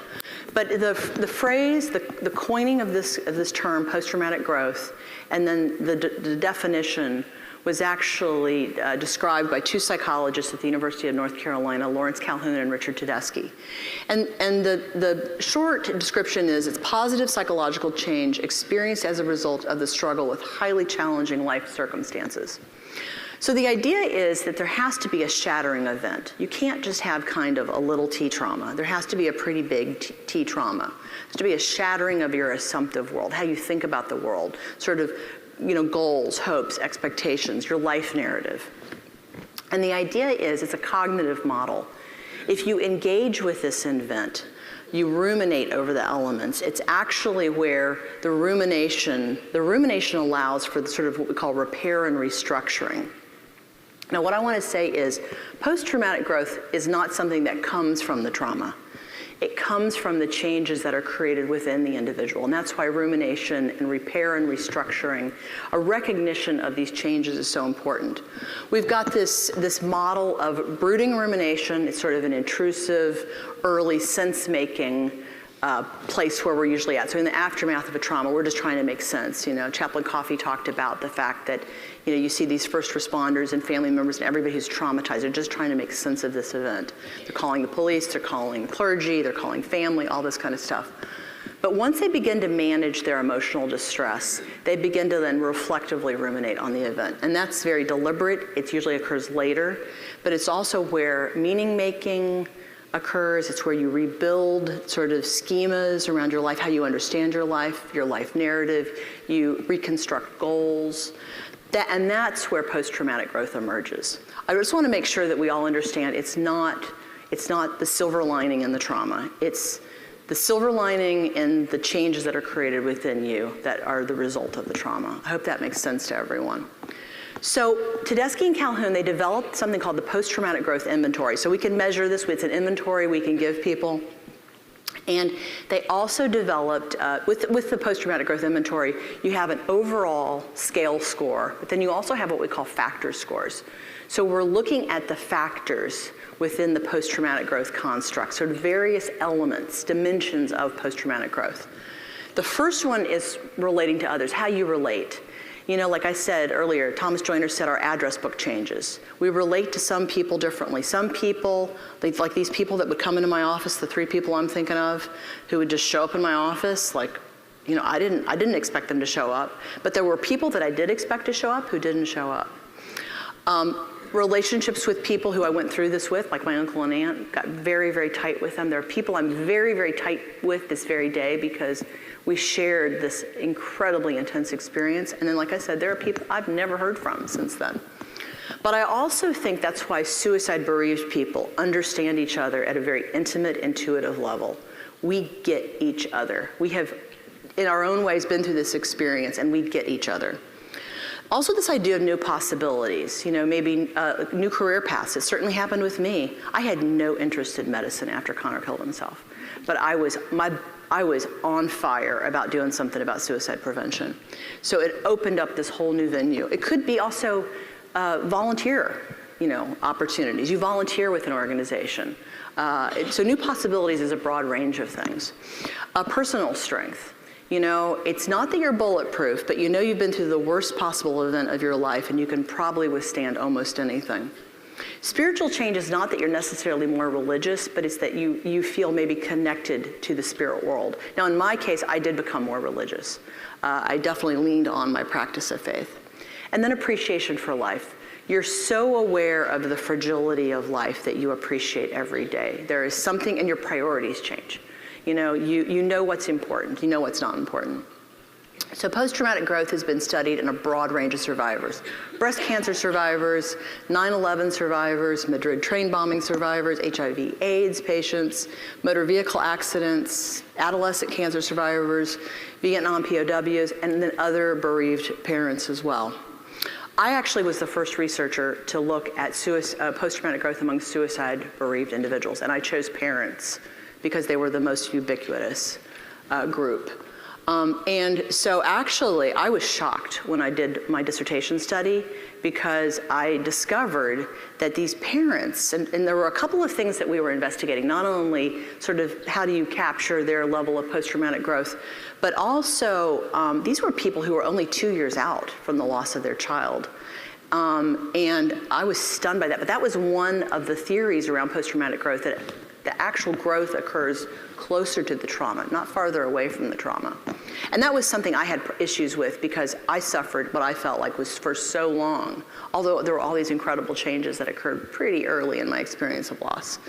But I found overall as a group that if you look at cutoffs from other studies, that my study participants actually had in the low moderate level of post-traumatic growth. This shocked me because I was shocked that these parents had any growth, were signaling any growth whatsoever. So that made me kind of hopeful that maybe there is something here that we can continue to investigate. Like I said, I published this in Crisis, was the first one to look at post-traumatic growth among suicide bereaved parents. But I wasn't stopping there. I knew that I needed to know more. We were only just scratching the tip of the iceberg. So when I finished my training, I got a job at Eastern Kentucky University. I really began focusing on suicide bereavement and post-traumatic growth research. And I was really lucky to work with an organization called the Tragedy Assistance Program for Survivors. For those of you who don't know about TAPS, TAPS is this wonderful national nonprofit. They work with all branches of the military, and essentially what they do is they're kind of like lost teams for the military. They will dispatch people and have people contact the family members of active duty service members who have died from all causes, not just suicide. Wonderful organization. Another thing happened, getting emotional again, I got married again. So this is my husband, Jerry Palmer. I knew it was a God thing coming to Eastern Kentucky University because his office is right next door to my office. He's also a brilliant methodologist and statistician, so he's not only my favorite partner in crime in life, but also in research. Excellent, excellent. And so we actually did this TAPS study together. We looked at 691 participants receiving services. We asked them a lot of questions. We asked them about their post-traumatic growth, obviously, but also we were wanting to know, are y'all thinking about suicide? Are you having issues with depression, anxiety? What about your resilience? I'm really interested in resilience and sort of the interaction with post-traumatic growth because there's a lot of controversy in sort of the post-traumatic growth field about the relationship with resilience and post-traumatic growth. Also, really wanting to know just, were they early in their experience of loss? Were they later? Were they part of this wonderful network of individuals at TAPS called peer mentors? And then, of course, we were also looking at people who were suicide bereaved versus other causes of death, whether it was training accidents or combat or whatever it was. Are there any differences? And so TAPS Postvention, they have this just amazing postvention model where they have this national military seminar. I mean, they're always doing things to companion the bereaved, whether it's sort of globally or individually on the individual peer mentor level. They have these adventure groups, they use nature-based therapies really. They're using nature as the backdrop for therapy. They have a National Suicide Survivor Seminar every year, so they actually allow suicide survivors to come together. The National Military Seminar is for the broad range of individuals in TAPS, but then the National Survivor Seminar is really for those who are suicide bereaved. And they have just a lot of amazing things that they do: psychoeducation groups, process groups, art making, spiritual, faith-based groups. They also have a good grief camp for kids. And then, like I said, they have this amazing program of peer mentors. Peer mentors are very special people. Some of my favorites are Dana and Linda O'Brien, pictured up there on the left-hand side. They're like my poster children for post-traumatic growth, in my opinion.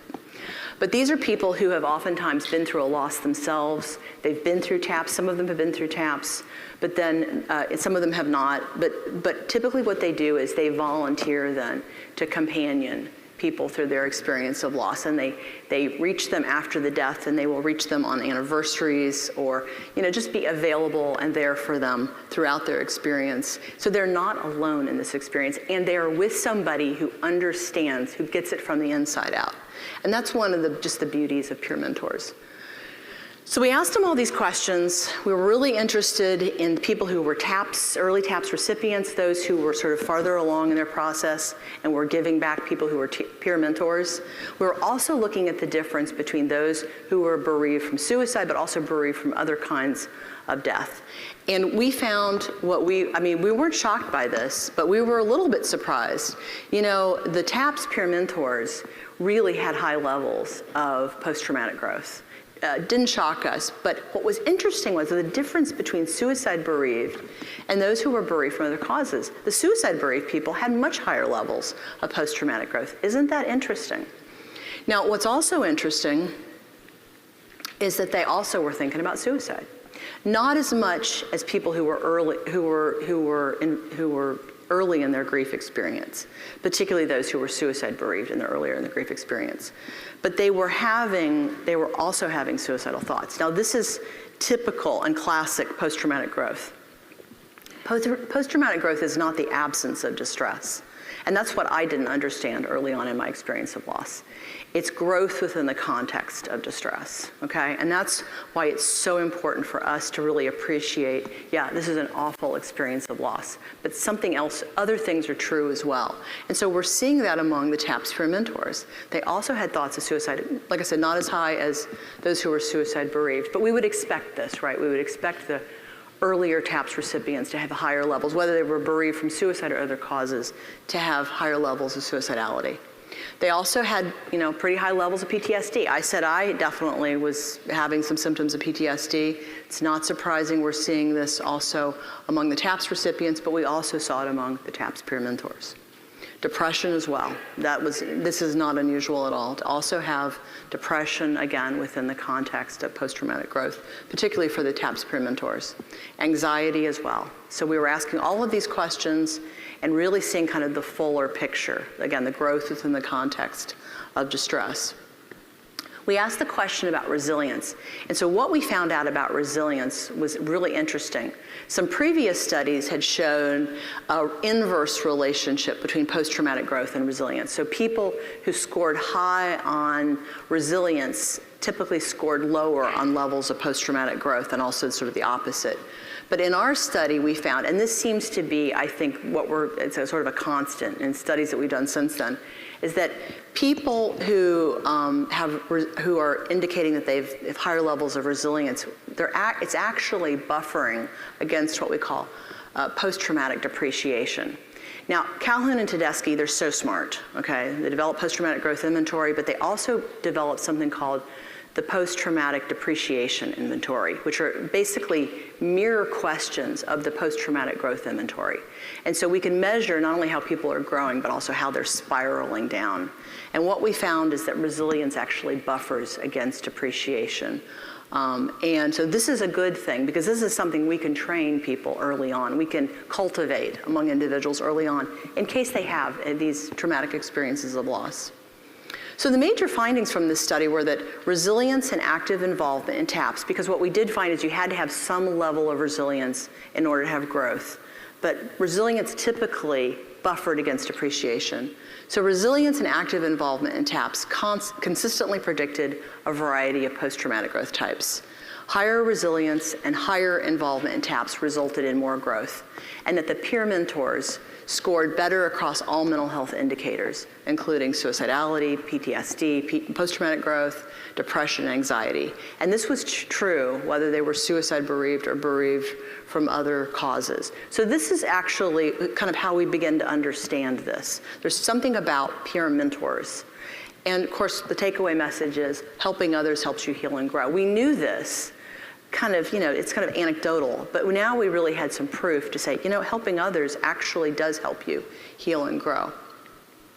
So this study is actually going to be coming out in a couple of months. This is a draft form of it, but the cool thing about this journal article is it's going to be open access. So if you all want to read it, if you're interested in not having to pay for it, you can actually probably just Google Frontiers in Psychology Special Edition on Post-Traumatic Growth. And Richard Tedeschi invited me to publish this in this really important journal, and I'm just so grateful it's open access so everybody can read this. And perhaps it can help people, not only organizations, but also help individuals who are experiencing this loss. Jerry and I have also been really interested in college students. I had a Garrett Lee Smith grant a couple of years ago, and one of the things that we did was survey our college campus, our Eastern Kentucky University, for a broad range of things. We were interested in adverse childhood experiences. We were interested in other traumatic events such as suicide, loss, and exposure. What placed them at risk, but also what else was true, the potential for post-traumatic growth. We were really interested in what we call first-generation students. So we have a lot of first-generation students at our university. And first-generation students are basically the first people in their family to go to college. And so at EKU, we know that there are certain things that place EKU students at risk for suicide. One of them is the fact that they come from a rural catchment area, got a lot of stigma, right? Lack of resources.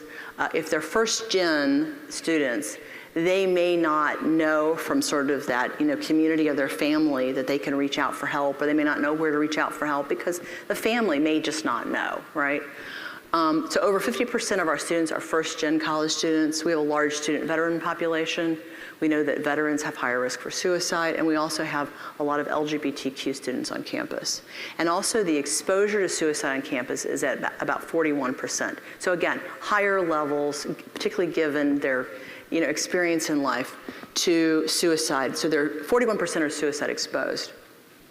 So what we know among the first-gen students is that suicide exposure elevated their suicide risk and the perception of the impact. So if they felt impacted by the suicide, it also elevated the suicide risk, but then also parental divorce elevated suicide risk. And when you think about, sort of the culture of rural communities, rural Appalachian communities, this makes a lot of sense. The family is everything, right? The family's breaking apart because of parental divorce.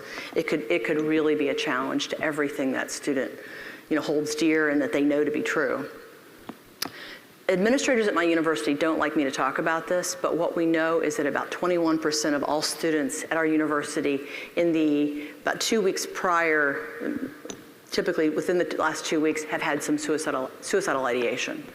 And that the suicide risk scores were statistically higher than for the non-first-gen students. So first-gen students just continue to be at higher risk, and that 32.3% of first-gen students are at higher risk for suicide. So we've got a real problem among particularly this group of vulnerable individuals at our university. We've got to do a better job at our university.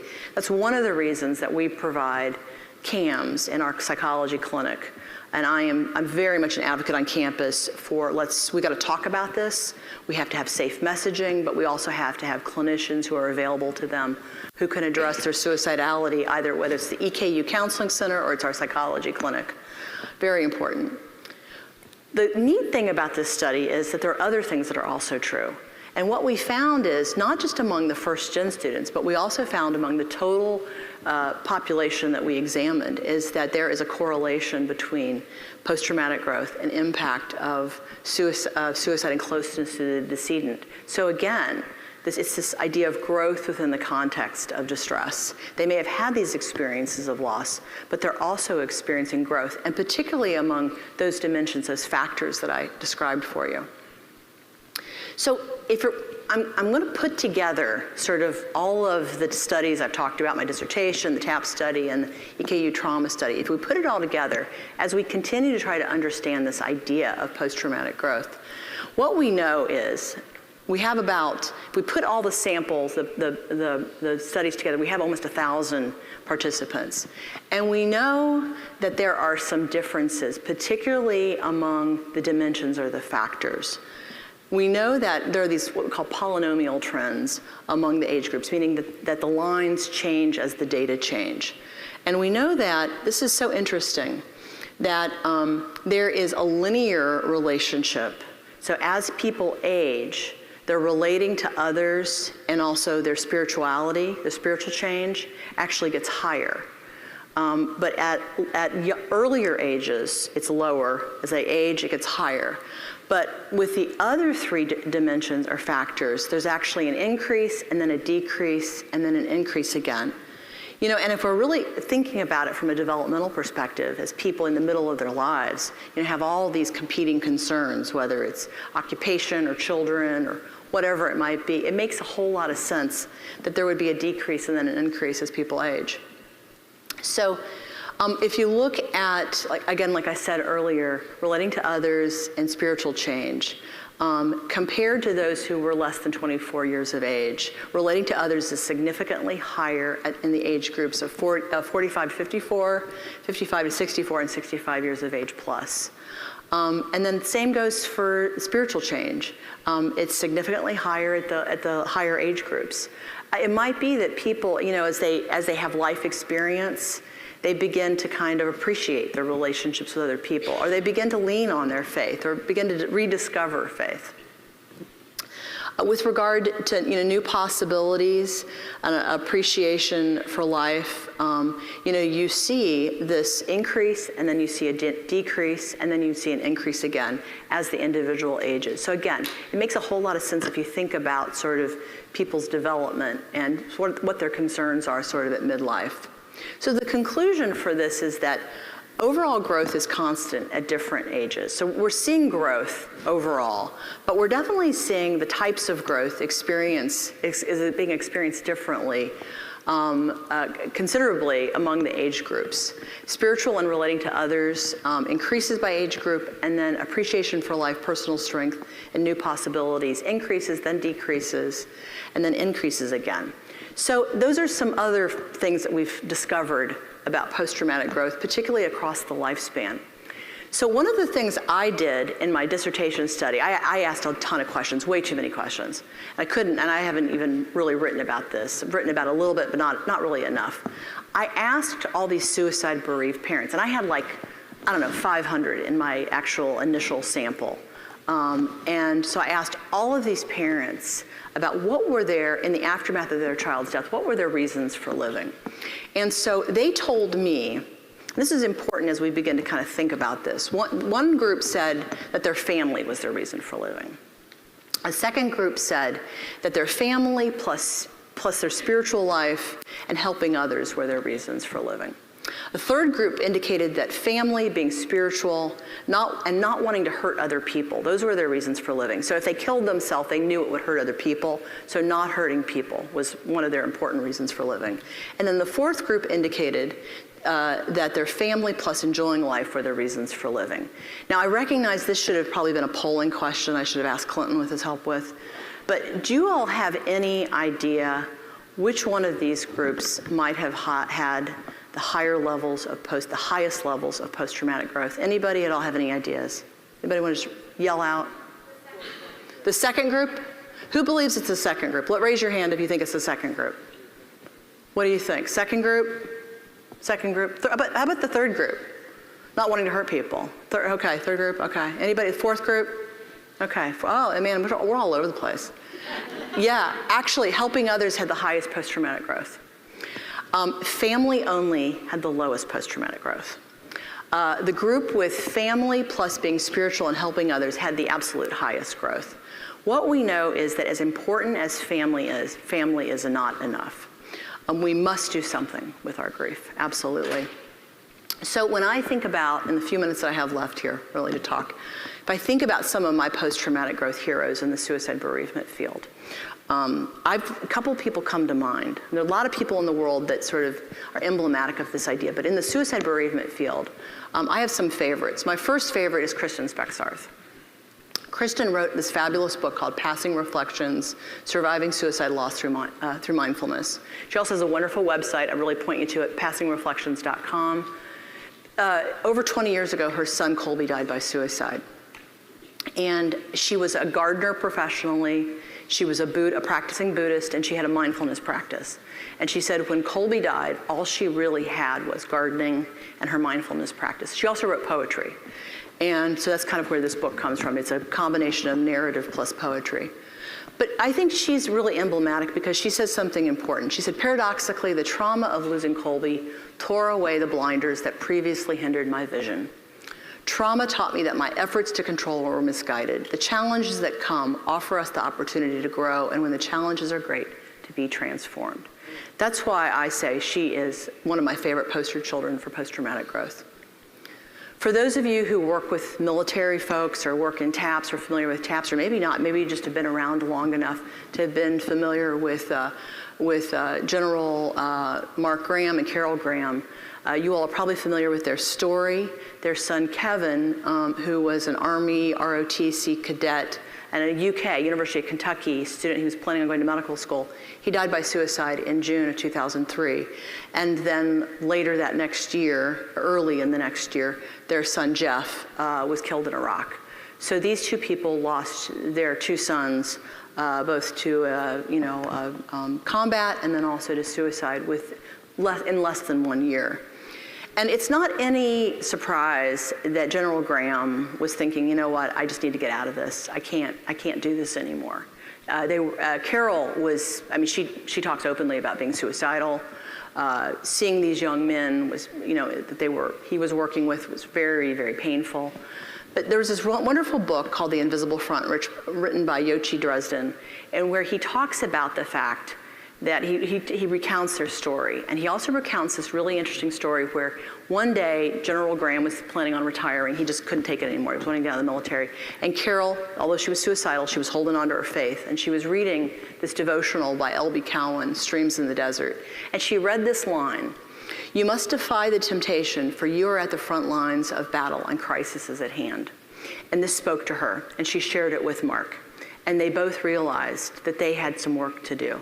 And so he decided to stay in the military, and they decided to get really engaged in helping others in the military and elsewhere. They've won numerous awards. I can't possibly recount all the awards they've won, but this is some of the really important work that they've done. They've developed an endowed lectureship in psychology in honor of the boys.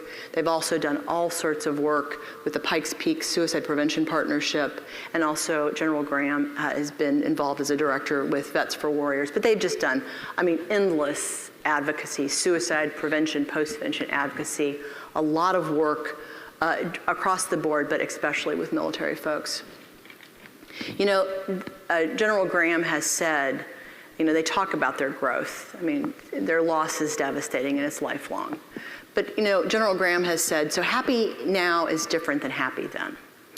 But we do feel happiness again. Happy now is Melanie and Joe. Melanie is their daughter. They now have several grandchildren with Melanie and Joe. But he said, happy now is our future grandchild. And happy now is a young soldier who hears Kevin's story and tells us that he got help. So it's not just their family, it's what they've done with their experience of loss. Another person I want to talk about is Angela Weiss. Angela Weiss is a Versailles, Kentucky mother who lost her two sons to suicide. And she developed this organization called Brothers Run. Now, she didn't just immediately get up and start Brothers Run. Brothers Run is a nonprofit, and they do a 3K run every year, and they raise money to fund suicide prevention activities, even upstream sort of sources of strength programming in schools. They also fund our clinic in terms of our training because she and the other Brothers Run people get it, that if we don't have clinicians who understand how to treat suicide, we are not going to be able to do something about this. But also, if we don't have clinicians who are sensitive to suicide bereavement and know how to address the suicide bereaved, we're not going to do anything about this. So that's become her mission. She lost Mason and Ethan, her 2 sons, within 23 months of each other. So she also lost both of her sons, her only sons. She does have a daughter, Erin, with her partner, Matt, and this is a picture of them right there. So the whole family really got involved. The Weiss family, they're a powerful family. They all got involved in Brothers Run. It's a family effort with Angela and then her sister, Erin, who also she's vice president of Brothers Run. They've all been involved in this really joyful event. It occurs every year. It's on World Suicide Prevention Day every year. And they've, like I said, raised a lot of money for programming in schools where there would not otherwise be programming. Or training in our clinic, for instance, where there would not be training unless, I somehow scraped it together, which is usually what I do. Unfortunately, this last year, they had a 3rd child in their family die by suicide, Myra. So Erin Holly, the vice president of Brothers Run, lost her daughter Myra last December, a couple days before New Year's. And so this year at the Brothers Run event, there was a smiley face on the side of the t-shirt that they developed to honor Myra. And we talk about the fact that we're doing something, we're coming together, we're grieving together, but we're also honoring our loved ones together and honoring Myra with a smiley face. It's a joyous event, and I have to put the pictures of the dogs in there. My dog Baxter he participated this year in Brothers Run. Any excuse to put my dog in there. But it's a joyous event. It's not just, we're not just grieving together, but we're also celebrating and we're honoring them, but also honoring us and our ability to do what we're doing to improve the world. This is the EKU psychology team. We had over 30 people on our team this year, so we're all pumped up about Brothers Run. We think it's great, and of course, the fact that we could bring our dogs was extra special. So the next person I want to talk about is Denise Graham. I'm emotional because I think how different my life would have been had Denise been around when my husband died by suicide. Denise is a powerhouse. She's right here, you all know. She's also a member of the planning committee for this conference, the Lost Conference. She's a powerhouse. I encourage you to go to her website and read her story because this is a woman who took her executive, she had years of experience selling Cheryl's Cookies and Victoria's Secret's fancy underwear. Who would have ever thought that cookies and underwear would have sexy women's underwear would have come into play when it came to developing the nonprofit she developed in Franklin County, the Lost Community Services. I think oftentimes how my life would have been very different had Lost Community Services been around when I lost my husband. But I'm so glad she's there now. Because of her and Robbie, her husband, they've helped over 5,000 individuals in Franklin County. That's just enormous. We think about the support, the companioning. It's just amazing what they've been able to do with their experience. So I consider Denise and Robbie both post-traumatic growth poster children as well, and I really honor and respect what you all have done in Ohio and are continuing to do throughout the country. I would be really remiss if I didn't talk, given my own post-traumatic growth journey, about somebody who was very influential in my life. And for those of you who are interested in the intersection of faith and suicide prevention, I encourage you to look at the books of Reverend James T. Clemens. Unfortunately, Jim is no longer alive. He died. I was in graduate school. I was in training. We were writing this book together called The Suicide Funeral, and he died. But Jim has written a number of books that are still as relevant as they were then. Today would have been Jim's 93rd birthday. So I have to talk about Jim today because he was such an important component of my own post-traumatic growth journey. But he really, he just insisted that I help him write this next book, but unfortunately he died in the process in this accident. It was a train accident in Gaithersburg, Maryland. And so I put it on the shelf for a while, and I was finishing up my training, and I met Rabbi Dan Roberts. Rabbi Dan he's a thanatologist, he's a rabbi. He lost his father when he was 10 to suicide. So he's also one of us. He's suicide bereaved. And Rabbi Dan and I finished this book together, The Suicide Funeral, honoring their memory, comforting their survivors. It's just been a majestic experience to have been involved with both of these men of faith, men of God. Really, I can't tell you what they've both meant to me, and I'm just so deeply grateful for the experiences things they've taught me, and then the things I've been able to accomplish with them. Rabbi Dan and I are about to publish this new book, After the Suicide Funeral, Wisdom on the Path to Post-Traumatic Growth. Denise is one, there are several other contributors, maybe not here today, but in sort of the general loss community that contributed to this book. And the idea is that we are really recounting these stories of post-traumatic growth, how faith buoyed them, but also grew as a result. And the idea is that we really want to help people of faith who are suicide bereaved, helping them feel as if there is somebody there who understands. And these are also essays that are easy to read. It's not like it's a big book, big thick book, because as we know, suicide bereaved folks don't have a lot of capacity for reading early in their experience. But we wanted to document this, and like I said, this is forthcoming. I really appreciate your all's time and attention today, and I want you to know that I'm always available. So feel free to reach out, email me, let me know how I can help. I do have some flyers down here for the new book coming up if you'd like to take one.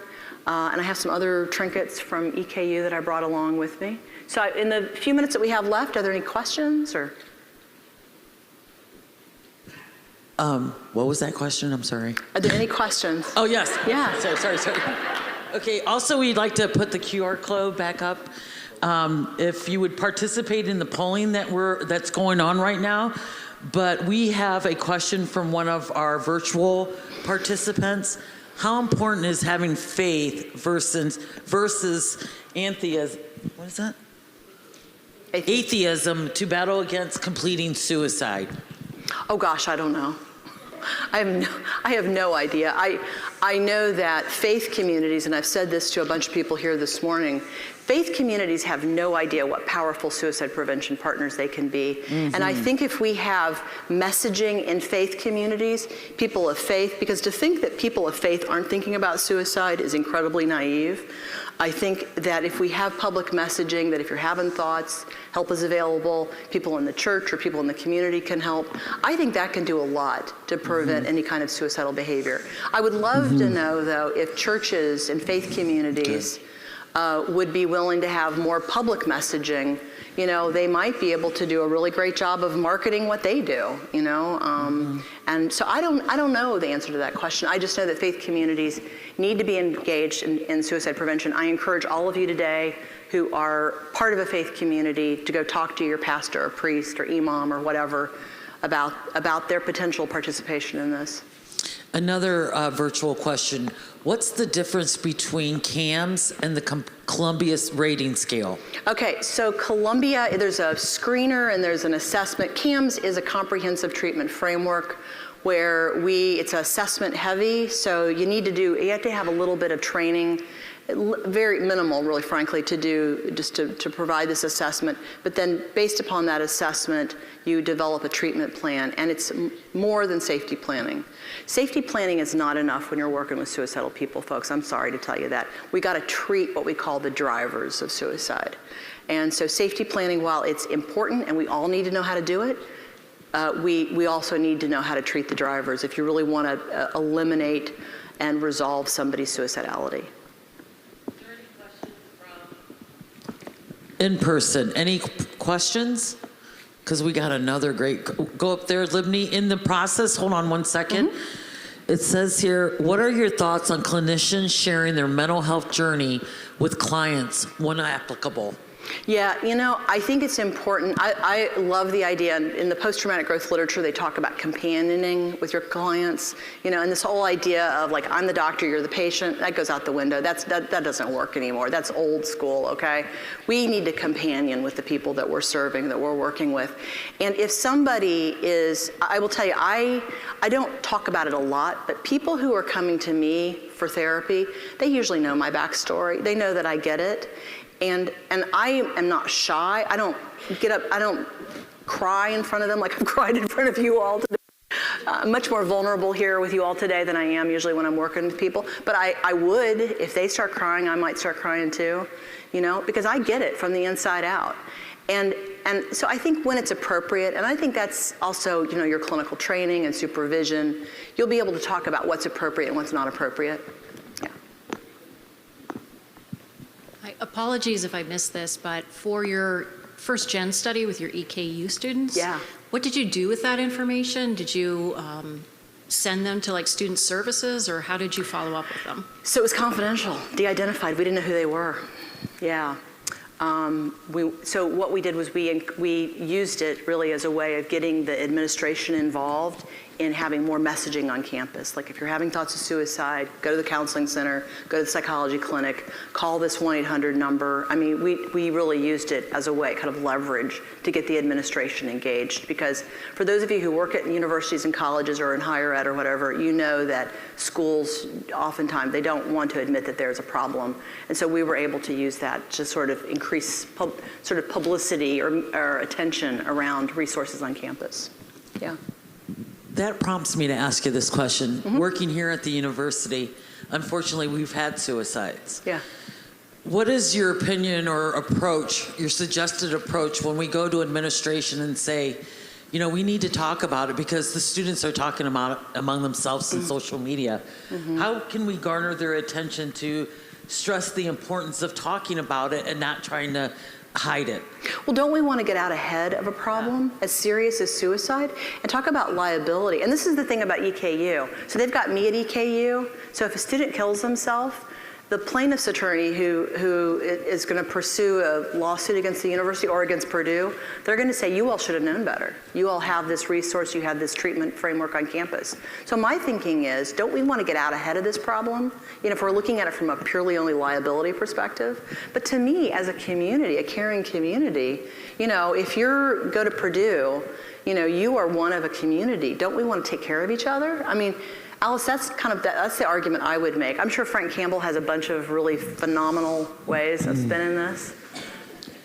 What are your thoughts as a clinician attending a client's funeral that died by suicide? I think it is an absolutely appropriate thing to do. I also think it depends. I have not had a client die by suicide. They've come really close because I work with high-risk people all the time. But I got to tell you something.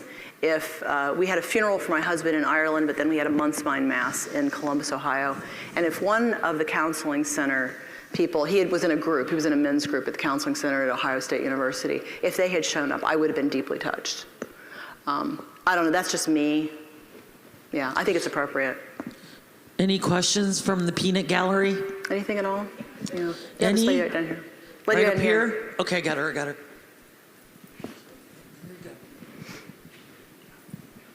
You had a graph earlier on, as you said, growth mid-distress and how like that timeline changes with age. Is there also a graph of risk in relationship to that growth? Because you're going through distress the whole time, you can mark growth, but can you also mark risk, especially as there's that drop? You are asking the million-dollar question, aren't you? I don't know. I don't have it. It's probably research that needs to be done. Again, we're really scratching the surface. I mean, this is the tip of the iceberg in terms of how to understand how this works in suicide bereaved people's lives. But that's a great question. I love it. Yeah. Is there a website that summarizes the post-traumatic growth research? So I recently gave Richard Tedeschi my URL, www.posttraumaticgrowth.com/org and net. But I've got a new website coming up called Suicide Post-Traumatic Growth and Suicide PTG. So at some point in time in the near future, it's not available yet, but you can learn more about post-traumatic growth through Dr. Tedeschi's website, and then at some point in time in the near future, you'll be able to learn everything I've talked about on my website, Suicide PTG or Suicide Post-Traumatic Growth. Is race, culture, or ethnicity a factor in PTG? That's a really good question. Again, more fodder for research in the future. And then lastly, what resources would you recommend to give to my priest? Oh, well, my book. The Suicide Funeral, that's a place to start. I think, we summarize the latest research. How do you think about this? How do you talk about the nomenclature around this?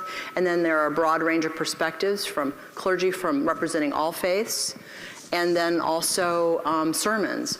But I think also any book written by Jim Clemens, he's got a fabulous book, still in existence, still relevant, called What the Bible Says About Suicide. You can find it on Amazon. I would encourage any clergy member who is interested to get that book. Yeah. Any other questions? Please join me in thanking Dr. Moore. Thank you. Janelle Cubbage, she is the Strategic Partnership and Equity Program Manager at Johns Hopkins Bloomington School of Public Health. Pretty impressive young lady. I met Janelle at the AAS conference, and I've always felt that when I talked about disparities, discrimination, and how it relates to suicide prevention, it has to be something that we talk about in regards to coming up with a solution. So I'll let you read her bio in her book because she has a phenomenal, phenomenal workshop to share with you. So with no further ado, Janelle Cubbage. Thank you, thank you.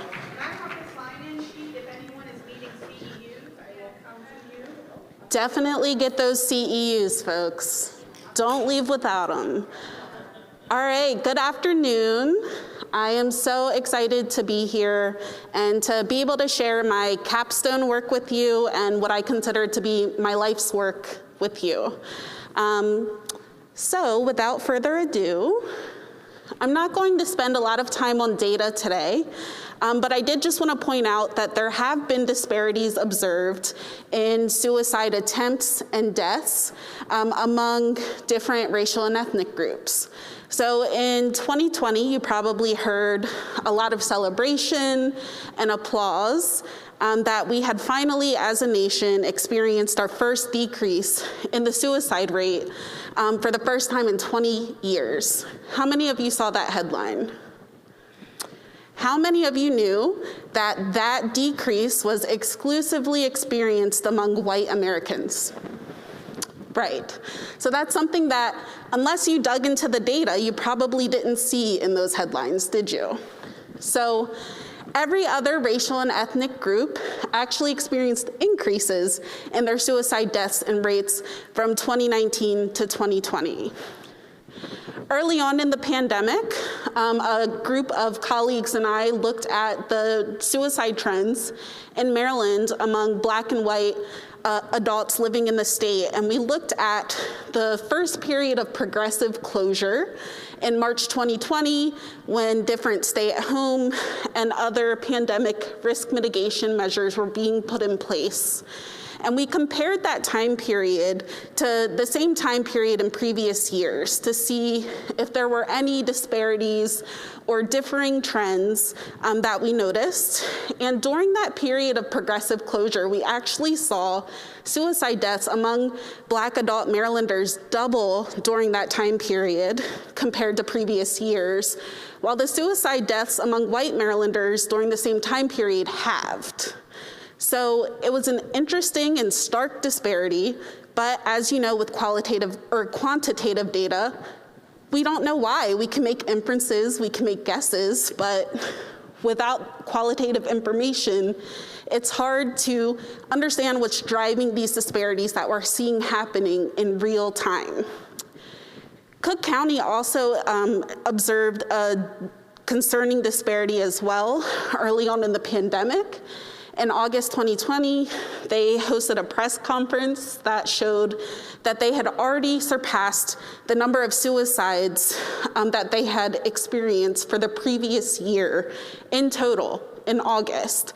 Most of them among Black residents, the youngest of them, a young Black child. So we also know that suicide among Black youth is the fastest rising rate among youth of any racial and ethnic category in the United States, and we are woefully unprepared to respond to this crisis. We don't have funding for research into the unique factors impacting Black youth and their suicide risk, and we don't have evidence-based interventions that are developed for Black youth in mind from the outset of the development of the intervention. So today, I'm going to talk to you about one of the problems I've identified in the field of suicidology that I think contributes to our lack of preparedness to address this crisis. And that's racism, naming racism as a risk factor for suicide. So I preface my talk with weaving in the interpersonal theory of suicide. So many people are familiar with Thomas Joyner's interpersonal theory of suicide that was developed to help us understand how people develop the desire to die by suicide and what actually makes them capable of attempting or dying by suicide. So here's an overview of the different constructs of the interpersonal theory of suicide. So thwarted belongingness is a dynamic, cognitive, affective state that arises when someone feels alone. There is an inherent disconnectedness that this person is experiencing. Perceived burdensomeness is also a dynamic, cognitive, affective state that arises from feeling like a liability to others, not being able to provide reciprocal care, and a sense of self-hate is often common among people experiencing perceived burdensomeness. When someone experiences perceived burdensomeness and thwarted belongingness, that's when the desire for suicide can develop. But what actually moves them down the ideation to action pathway is an acquired capability for suicide. And we'll talk a little bit about how one acquires the capability for suicide. But when we see the desire and acquired capability for suicide, that's when we see near lethal or fatal suicide attempts. So here's a further exploration of thwarted belongingness and just the various factors that go into producing this cognitive affective state that people can experience. So loneliness, that feeling of disconnection from others. Loneliness can be impacted by a myriad of other factors: living alone, not having many social supports, living in non-intact families, whether or not you're married, if you have children or friends. Carrying letters is a suicide prevention intervention that's been used primarily in healthcare that we know can help improve feelings of loneliness, but there are a large number of factors that can lead to someone feeling lonely. The other piece of thwarted belongingness is the absence of reciprocal care. So people around me aren't able to show up in the way that I need, or I'm not able to show up in the way that in the way I want to for the people around me. So you'll see that there are a number of factors, again, associated with absence of reciprocal care. Social withdrawal. So we saw throughout the pandemic that a lot of people's social activities were disrupted because of risk mitigation, necessary risk mitigation factors. Being in a single jail cell, we have a lot of data that shows that solitary confinement has deleterious effects on a human's psychological health. Experiencing or perpetrating domestic violence, experiencing loss through death or divorce, childhood abuse, and family conflict can all impact reciprocal care for an individual. Being like a burden, feeling like a burden to others, this is a really important concept to consider. A lot of times in my work, I hear this notion that people who die by suicide are selfish. Why didn't they think about the people around them that loved them and the impact that this was going to have on them? And that's real, and I honor those feelings. And in the people that I've talked to and in my studies of suicide, I've come to understand that they do think about their loved ones around them, but they think that their loved ones would be better off if they weren't here. Now, from the outside looking in, we know that's not true, that their loved ones want them around, they want them to be here. But to put ourselves in their shoes for a minute, they feel that there's a payoff or a benefit to their death for the people around them. They feel like a burden, and they want to lessen their loved one's burden.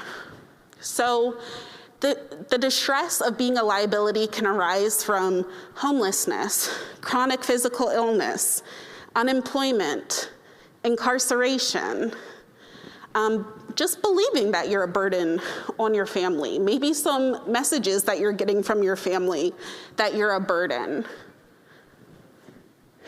This notion of being unwanted or being expendable. And we'll talk a little bit about how our society sends a message that Black lives are expendable.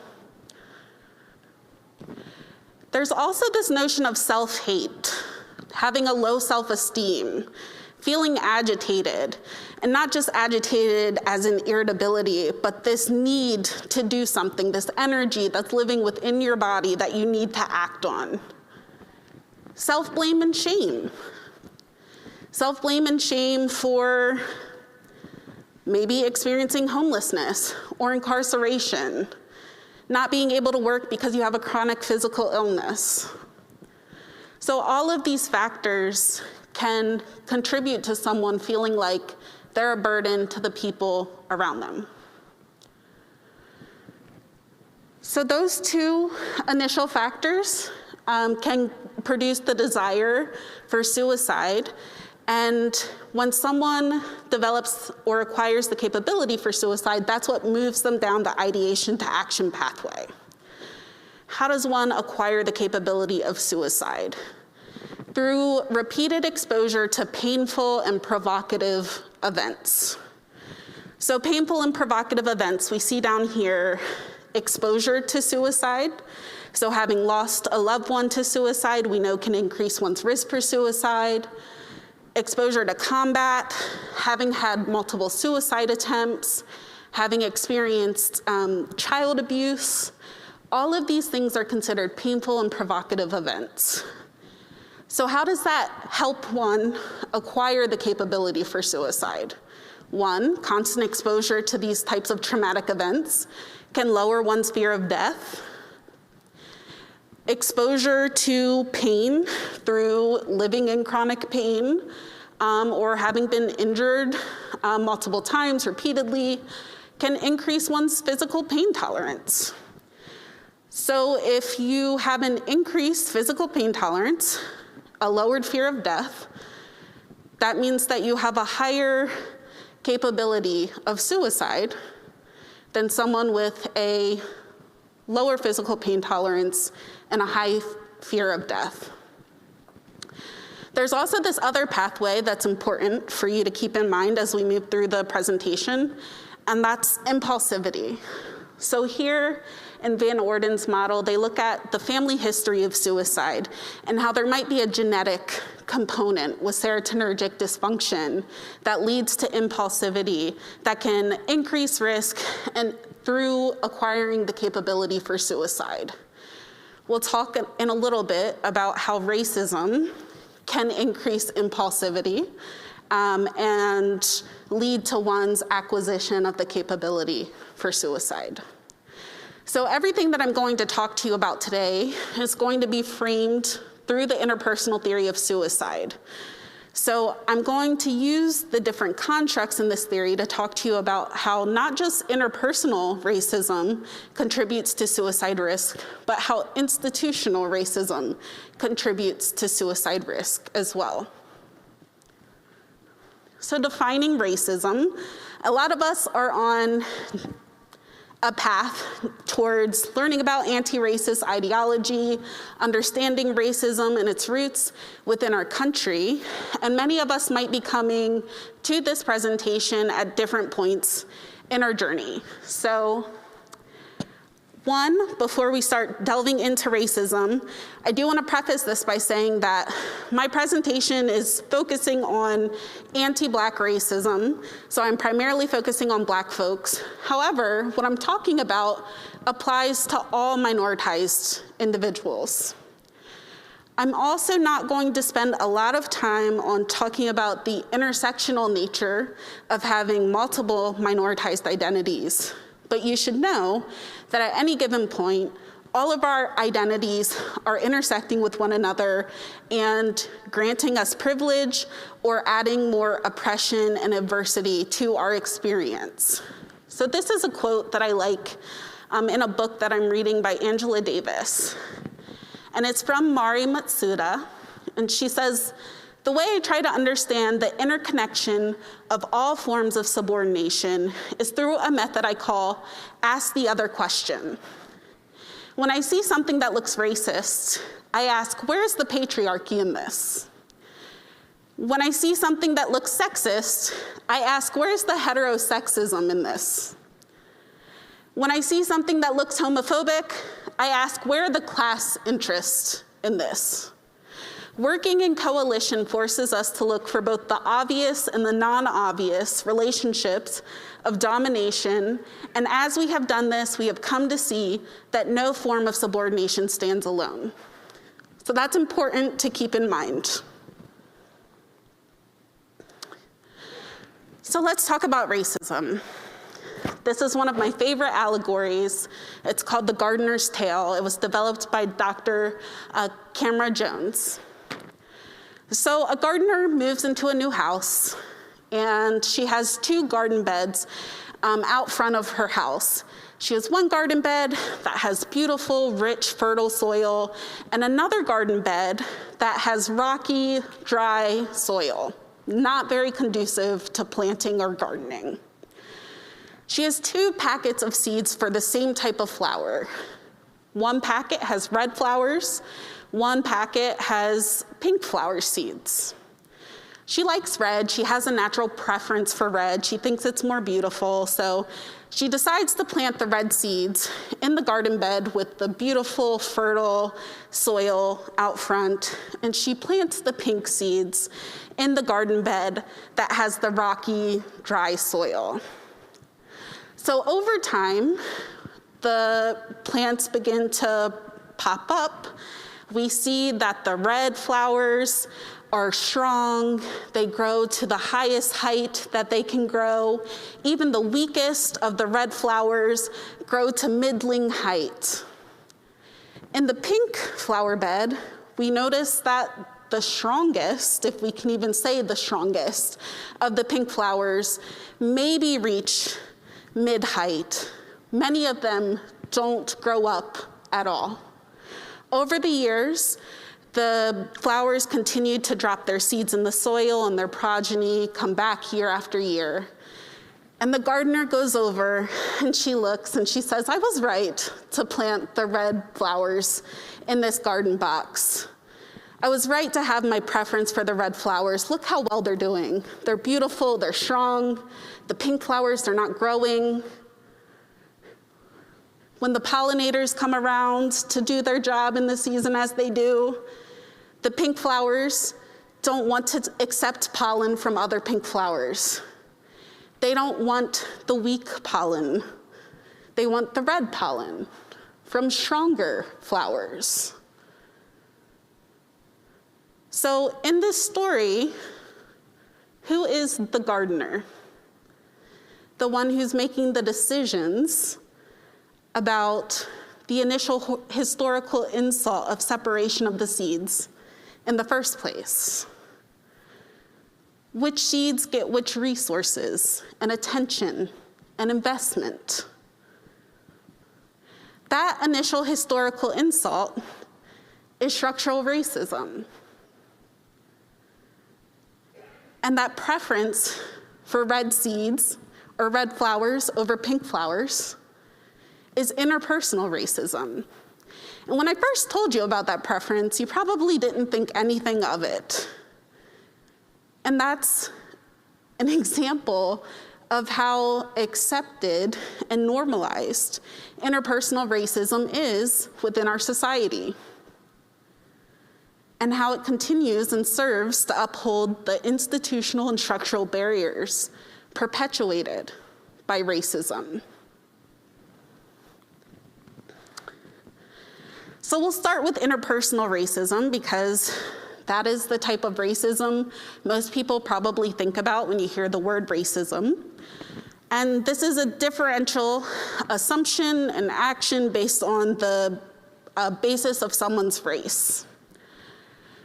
So interpersonal racism can be intentional or unintentional. So as we're learning about racism, it's really important to unlearn that intention is important. It's not, it's the impact. We can interact with people and have the best of intentions and still cause harm. Interpersonal racism happens through acts of commission or omission. It can be very intentional and overt, or it can be covert.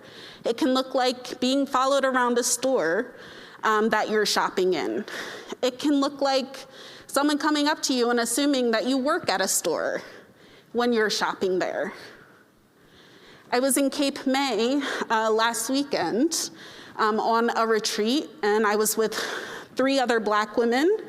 We stopped in a restaurant to get some food. We were the only Black people in the restaurant, and we never received service. So it may look different from how it looked historically in the 60s, 70s, and prior, but interpersonal racism is still happening. We still get called racial slurs, but what happens a lot is microaggressions. Wanting to come up and touch someone's hair is a microaggression. Coming up to someone after they speak at a conference and saying, "You're so well-spoken," is a microaggression. What do you mean by that? If they were selected to speak at a conference, I would think that they would be well-spoken and know what they're talking about, right? So we may have good intentions in saying these things, but underlying there is a message there that you are different, or I didn't expect you to rise to this standard. Why not? So it may seem small, and there's a lot of talk about the term microaggression because the impacts are macro. In fact, in some of the literature that I was reading when I was researching for my capstone, there was arguments about whether or not microaggressions even existed and whether they were worthy of being studied, because it was likely a fault lying within the individual on the receiving end of the microaggression than it was about the microaggression causing harm. Now, if that's not racism, I don't know what is. It's important to think about interpersonal racism because of the harm it causes, but also because it upholds the institutional and structural racism that we see within our country today, and it makes us blind to it. We can't see the systems that are perpetuating the inequities and the outcomes that we see. So we automatically assume it's a problem inherent with the individual or the group. When you're constantly exposed to these negative messages, you begin to internalize them. And racism can be internalized, and that happens when someone begins to accept the negative messages about their identity. Internalized racism is a product of systems of privilege. If I'm told that people look like me are lazy, if they just worked hard enough, then they would be able to get out of poverty, they'd be able to stay out of jail. And I look at someone who's white and afforded privilege that I don't have, and I see them succeeding, but I don't understand what privilege is, and I don't understand what systemic racism is, then I begin to internalize and believe that message that I must not be working hard enough. There's something I'm not doing, there's something wrong with me that I'm not able to achieve what this other person is able to achieve. And so my sense of value, my self-esteem begins to erode. I don't want to associate with other people who look like me because I believe that they're not good people, which undermines collective action. So if you separate us by feeding us messages that we're less than, we're not human, all of these negative messages and negative racial stereotypes, you're impeding our ability to come together collectively to heal, to keep each other safe, but also to demand better from society about how we're treated. One of the most common ways we see internalized racism is through alteration of appearance. Subscribing to Eurocentric beauty standards. Growing up, I grew up in a predominantly white area. I hated my curly hair. I started to get relaxers in high school. My grandma took me to get my first one, and I wore my hair straight until I was probably 25. And by the time I was 25, I decided to give my natural hair a chance. There's no way that you will get me to go back to wearing straight hair all the time. But I had internalized that straight hair was what was beautiful, what was professional, what was what I needed to do in order to present and be a part of our society. And so there's research showing that experiencing everyday racial discrimination, police brutality, losing a job, not getting a job, other instances of everyday racial discrimination are painful and provocative events that can lead to someone acquiring the capability for suicide. Not only do these events cause psychological distress, low self-esteem, poor mental health, they are also associated with suicidal ideation and capability, and have a dose-response relationship. So in this particular study by Jasmine Brooks, they found that the higher the number of everyday racial discrimination events someone reported, the higher levels of suicidal ideation and acquired capability they also reported. We see this also with colorism and suicidal ideation. So colorism is a manifestation of internalized racism resulting from Eurocentric beauty standards. So basically, the darker skin that you have, the less worthy or attractive you are. And we see this perpetuated in communities of color as well. This particular study found that when people of color experience colorism from white people, that there was no association with suicidal ideation. But when they experience colorism from other people within their community, there was an association with suicidal ideation. And that speaks to the thwarted belongingness, the need for connectedness, that if my community is telling me or treating me different based on the tone of my skin, they are rejecting me. I don't have a place within this community.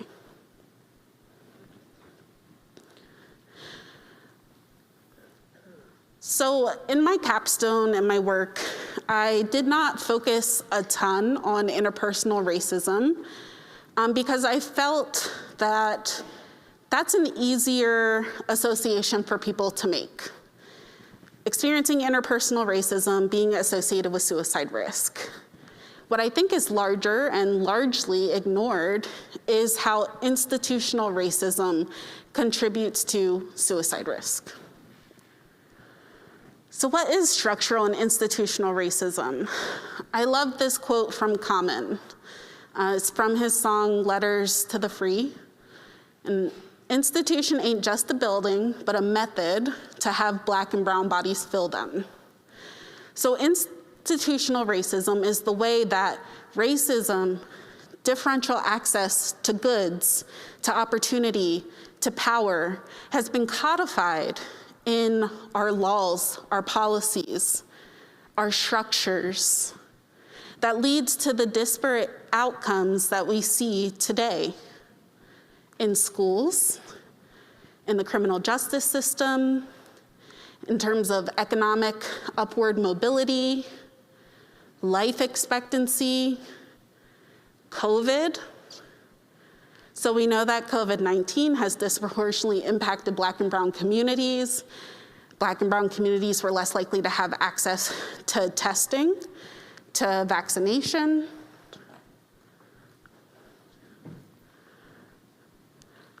So this codification of our interpersonal racism, it started with that initial historical insult, the separation of the red and pink seeds. And then it's upheld and defined by structural barriers. So with the gardener, the sun exposure that each of those garden beds had. How much was she watering each of those garden beds? The fencing that was around each of the garden beds that kept the rich, fertile soil from spilling over into the pink flower bed that didn't have rich, fertile soil. It's normative. The assumption that red is better than pink is then reinforced by these structural barriers because I look at them and I assume that they're starting at the same place, but they're not. They don't have the same access to the same resources. They're not receiving the same support and factors that help them to grow strong. And who is the gardener? Who has the ability and the power and the authority to decide and act and allocate resources? In our case, it's the government. So there are a host of examples of institutional racism. I'm going to focus on a handful of them. One being redlining. So redlining was a financial practice for lending for mortgages that came into practice after the Great Depression, and they essentially were trying to find a way to make less risky lending decisions, which basically translated to if neighborhoods are predominantly Black or Jewish, those are risky neighborhoods, we're not going to lend there. And this practice perpetuated a lot of the wealth gap that we see today, and it contributed to the continued segregation of neighborhoods that we see today. The neighborhood that I bought my house at in 2020, they wrote a book about my neighborhood because Frederick Law Olmsted, who designed Central Park, designed our neighborhood. And so I was curious, flipping through this thick book, trying to look and see if people like me were always allowed to buy houses there. And I finally found in one sentence nestled in there that there were restrictive covenants in our contracts that Black people and Jewish people were not allowed to buy houses there. A win is a win because I live there now and I have a lot of Black neighbors. But the initial historical insult was already done. So redlining was outlawed. We supposedly don't do this anymore. However, we still see the effects of redlining today. In neighborhoods that were historically redlined, people are less likely to live in two-adult households. So when we go back and we think about how living in non-intact households can contribute to someone's loneliness and thwarted belongingness, they're less likely to have upward economic mobility. They're more likely to have low income. There's this continued neighborhood disinvestment that increases financial strain for people living there and instability, which creates risk for community violence, for child abuse, for domestic violence. I came from Baltimore. I see this all the time with talks about improving our transit system to help connect people from one side of the city to the other to economic opportunities, and how over the years, so many of these proposed projects have been killed in favor for other projects in already well-to-do, well-funded, well-invested communities.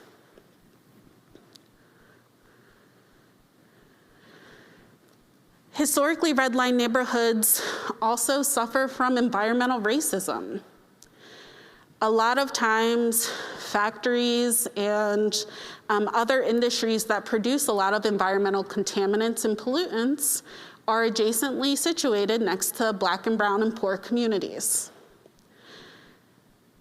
There was a study done in Japan about the association between the distance to the nearest urban center and suicide rates. And they defined urban center as a place that had social services, places for social connectedness, health promoting behaviors, economic opportunity. And they found that the greater the distance to the nearest urban center, the higher the suicide rate was. So think about, in various communities, how difficult it is to get somewhere if you're relying on public transportation. The amount of time that it takes to get 1 mile in a city relying on public transportation. It can take several hours, and that's if they're on time.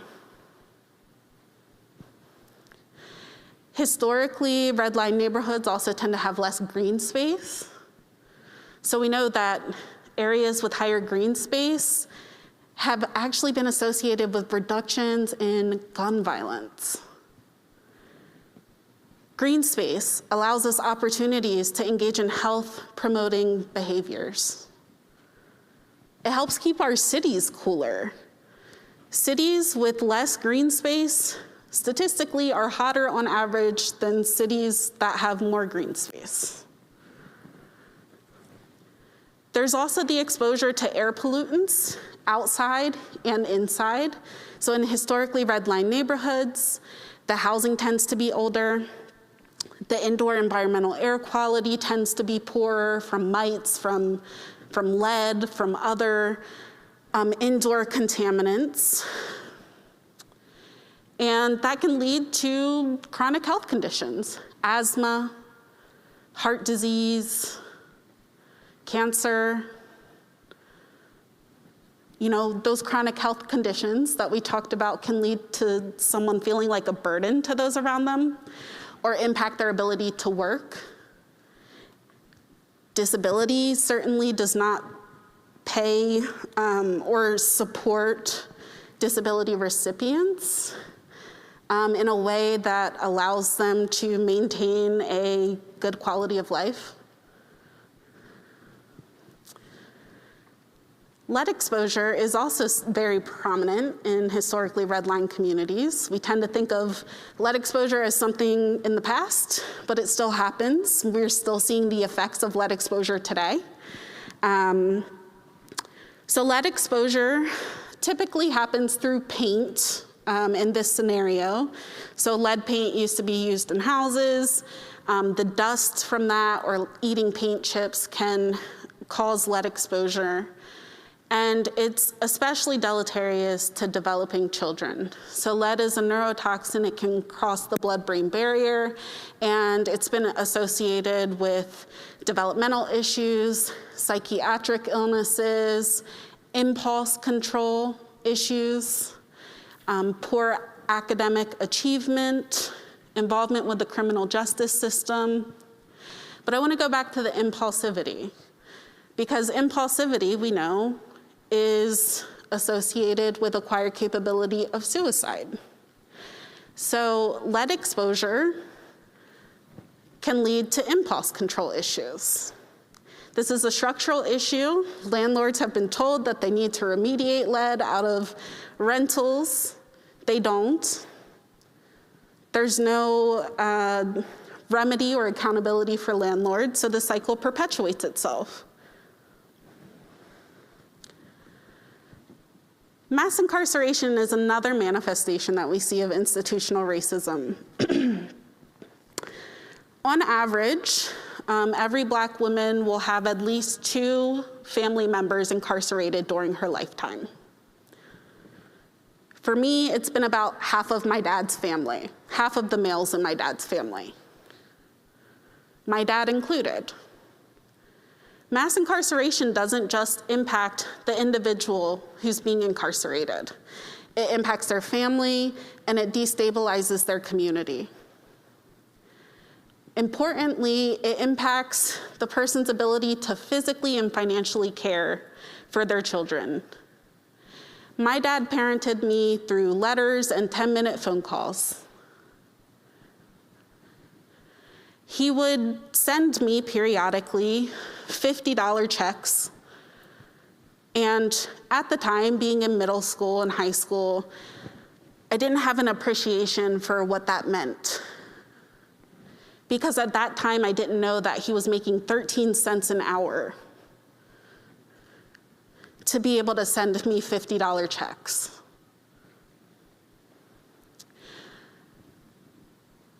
There's also the loss of income. When you're removing someone from the community, from their family, that person's income is now not available to their family members, but the financial burdens and responsibilities remain and are left to be assumed by the family.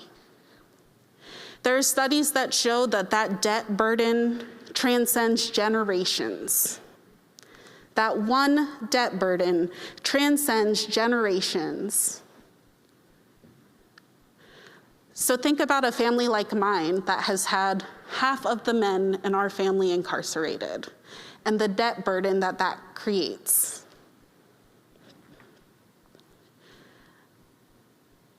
That financial responsibility can lead to discord. It's stressful. Not having enough money to live is stressful. And it can create conflict, thwarted belongingness within the family unit. It's difficult to create a sense of belongingness if you have to travel several hours to see your loved one, because many people who are incarcerated are not incarcerated in the community that they live in. For me to go visit my dad was a whole day ordeal. From morning until evening, to get there, to wait to get in, to be cleared by security, to spend 2 hours with him, and then return home and drive several hours back to where I lived. Well, I rode, I wasn't driving. There's the cost associated with wanting to visit. If you don't have your own transportation, then you have to pay money to be able to get out to where you live. And for some people, that's not feasible, which means they go without seeing their loved ones. For how many years? There's the legal fees that come with incarceration, putting money on people's books. It's a costly ordeal for families. When the person finally does return home, it's very hard often for them to find employment because of the stigma of being incarcerated. So it takes them longer to find employment. When they do find employment, they're often underpaid, and they have less upward economic mobility, and it perpetuates a cycle of their needs not being met and finding a way to meet their needs, which can contribute to our high recidivism rate. And thus the cycle starts over and perpetuates itself. There's also this disruption in caregiver attachments that we don't talk about when it comes to mass incarceration. There are things that I am experiencing with my dad for the first time at 27, 28, 29, now 30, that my friends got to experience with their fathers in elementary school, middle school, high school. We see all of these videos of returning service members coming back after a deployment, finally being reunited with their children, and the emotion that comes from those reunions. And we don't see the same thing for incarcerated people, do we? So I came across this video the other day on TikTok, and it spoke to that. And it really hit me in the feels, because For me, this was my reality. I remember still when my father returned to the community. I was 17, it was my senior year of high school, and he was able to come to 10 minutes of one of my field hockey games. Only 10 minutes because he was on the box, so he did what he could. But I still remember standing on the 50-yard line and looking over and seeing him and him waving at me at 17. That was 13 years ago. We know that healthy and strong parental relationships and attachments are protective of suicide. So not only is mass incarceration contributing to suicide risk for the person who's incarcerated, but it's also creating risk for their family and their community. That 7-10 seconds culminates the human impact of mass incarceration. Let's talk about policing. How many of you knew that modern policing was born out of slave patrols? So our country literally deputized white men to carry firearms and bring back enslaved people that had escaped by any means necessary, including killing them. Even back then, there were reports of slave patrols being too brutal. And we still see those reports today in terms of the policing that happens within our country.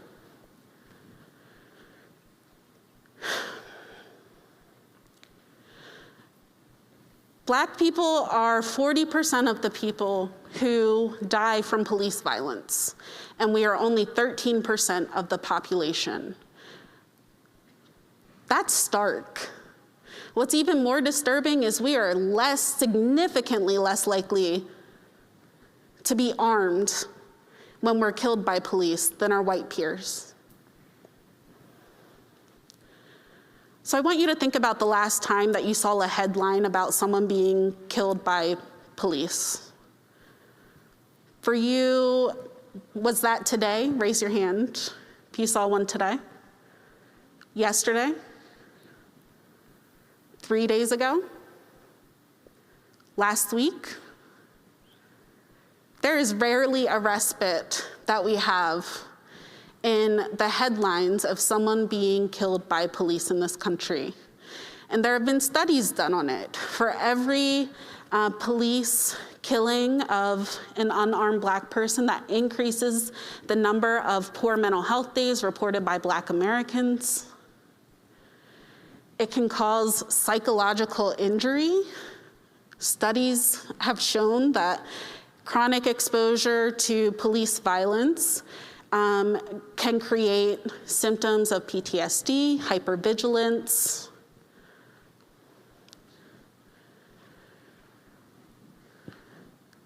The way it feels in your body to have Black men and women in your family, you being Black yourself, and seeing people who look like you brutalized time and time again. Regardless of what you do, even if you try to stay off social media, even if you turn autoplay off on the video, you cannot escape it. That's trauma. And it lives in our bodies because I fear that one day that will be one of my family members, one of my relatives, me. To make it worse, police are rarely held accountable. Immediately after the news breaks, there's justifications going around about why that person deserved to die. Things that had nothing to do with the situation at hand. Reactions to protest. How many of you saw Black Lives Matter's protests condemned in the last year? All of us. So with the videos of our deaths being highly circulated, police rarely being held accountable if they are charged, They're rarely found guilty. If they are found guilty, the sentencing is generally laughable. And then the justification of the death of Black lives and the condemnation of Black people saying, "Stop killing us," creates thwarted belongingness.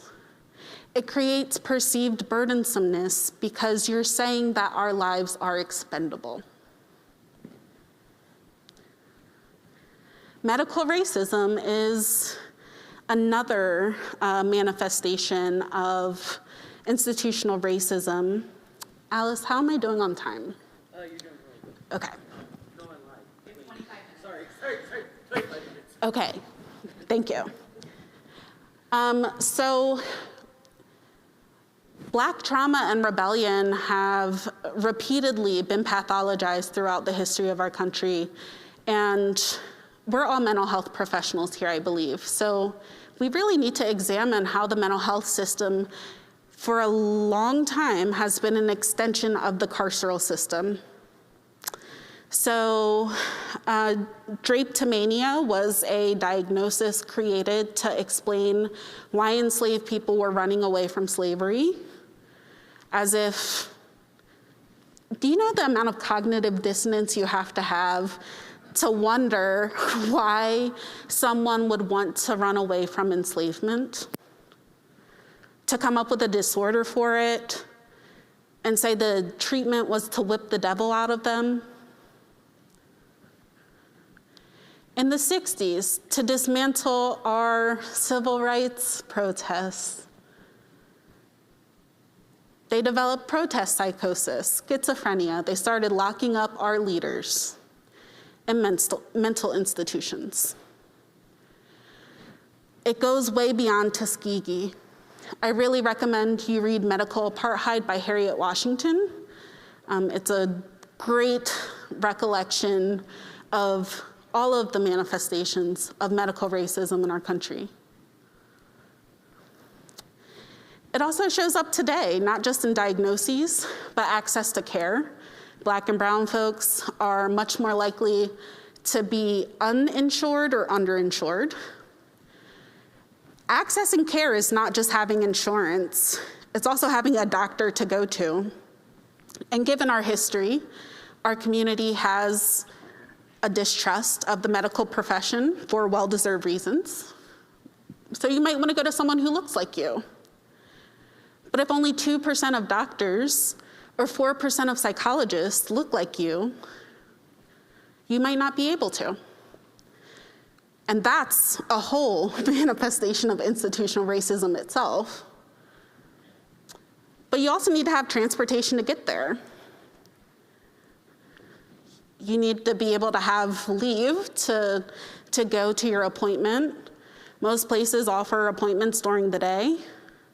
So if you don't have paid leave, you have to make a decision between going to work or going and getting medical care. When we do access care, we are less likely to receive the evidence-based treatments for whatever it is that we're accessing care for. We're less likely to be believed. There are still medical students today in 2022 who believe that Black people feel less pain than white people. A notion that originated from chattel slavery. There was a headline in 2020 that talked about and praised the under-prescription, under-treatment of Black people's pain with opioids as a reason why we weren't as impacted by the opioid crisis. There's also diagnostic disparities in ADHD. So among Black youth, ADD and ADHD is a significant risk factor for Black youth suicide decedents. But what we know is that Black youth are 69% less likely to receive an ADHD diagnosis compared to their white counterparts. Even when a diagnosis is present, they're less likely to be referred to treatment, and they're less likely to receive medication. Now, what is one of the hallmark features of ADHD?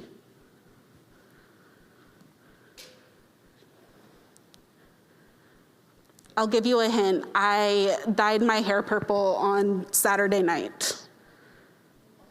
Impulsivity. And where does impulsivity fall into our model? Acquired capability of suicide. But you know, ADHD is very treatable. We have medications, we have other supportive behavioral treatments for ADHD. So it could help the impulsivity, but not if you're not referred to treatment and if you're less likely to receive care. So what is all of this? It's institutional and systemic trauma, or systemic racism, but it's also trauma. It's a cultural trauma, and it's transmitted generation to generation. So a cultural trauma is an unbearable event undermining a collective group, and it's passed down to subsequent generations. We've seen trauma passed down to subsequent generations on the epigenetic level. So in studies of Holocaust survivors, they had epigenetic changes that were still present in younger generations that came after them. It's a systematic stripping of culture, a lost sense of who we are. I have no idea where my family came from. I know that we probably lived in Delaware and Maryland, and I found enslavers' names who have the same last name as me and my relatives, but that's it. That's all I know. When you're not allowed to read or write or practice your own cultural practices, things that are protective inherently, it strips you of who you are. It strips you of that cohesion, that connectedness. It creates that thwarted belongingness. And what's more unbearable than the transatlantic slave trade and chattel slavery? There were brutal working conditions, women constantly subjugated to sexual assaults, separation of families, early and frequent death. Most enslaved people didn't see beyond their teen years.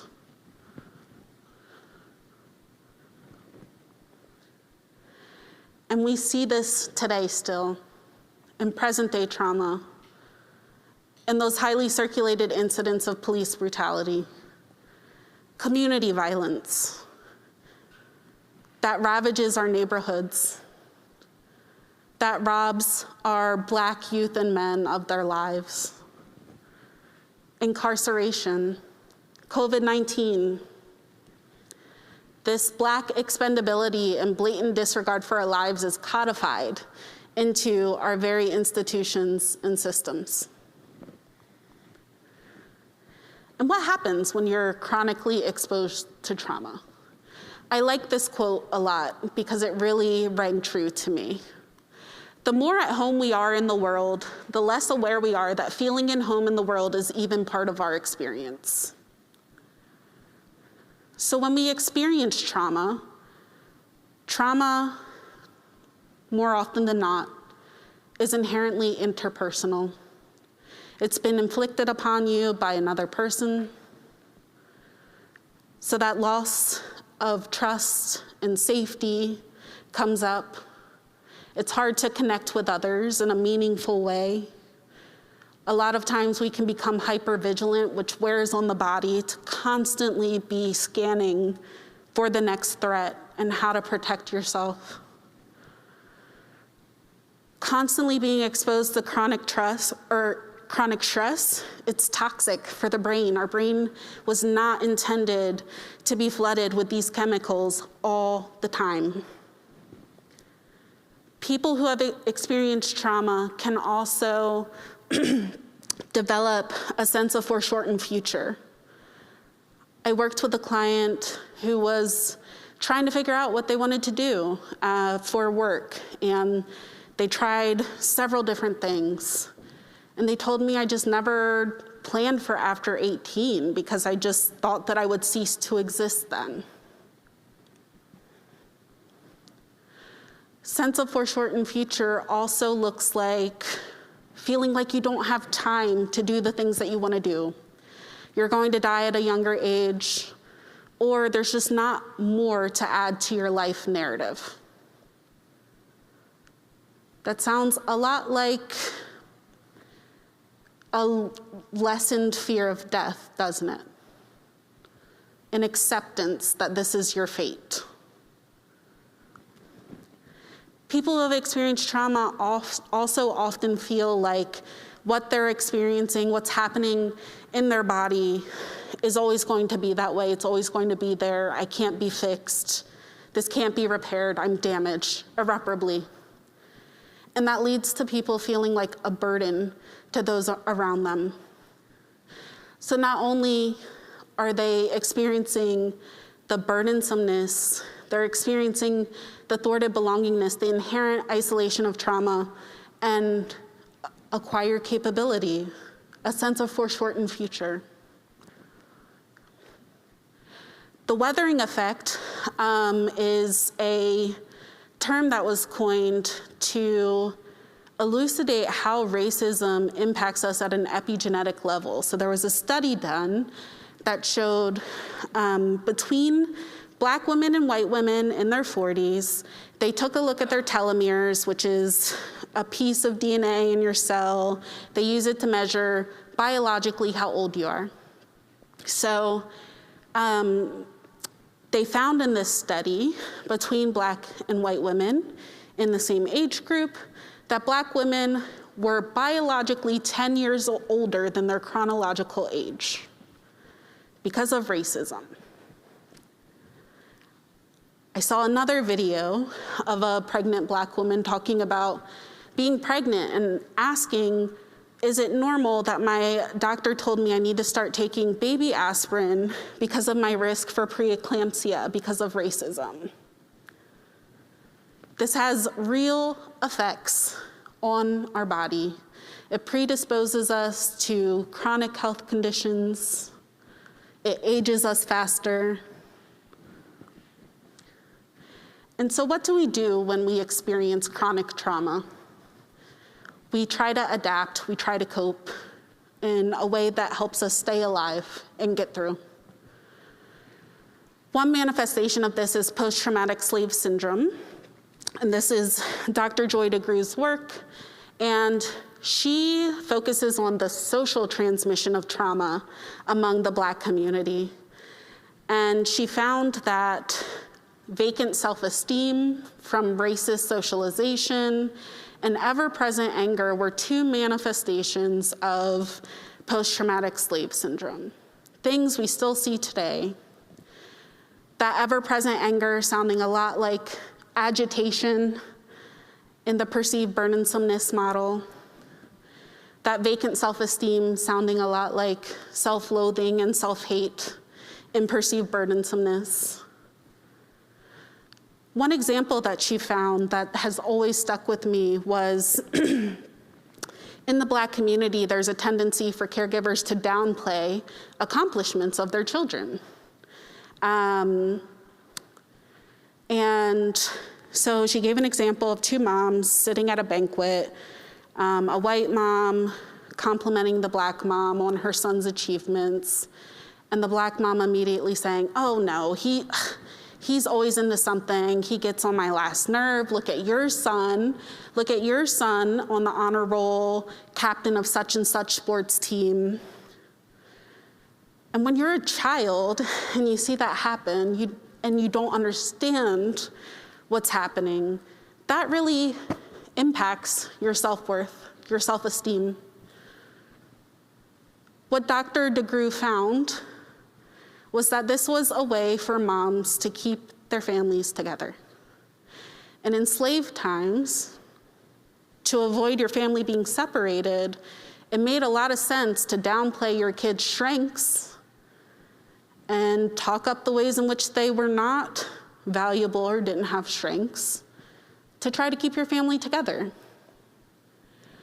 So some of the ways that we developed to cope with this unbearable collective trauma have transcended generations and are showing up in our communities today in a way that increases our risk. The Strong Black Woman schema is another manifestation of a way that we developed to cope. Enslaved mothers needed to prepare their daughters for the brutal life that was ahead of them. And so Black women have been socialized and learned to care for others, to have a strong work ethic at the detriment of ourselves, which has led to self-silencing, so we don't speak up when something's going on with us, loneliness, depressive symptoms, and poor health outcomes. So I'm going to skip these next two slides for the sake of time, but my understanding is the slides will be emailed out to you, so you'll have these. And I just summarize here the different aspects and outcomes of racism and which factors in the interpersonal theory of suicide that they're associated with for both interpersonal and institutional racism. So that was a lot.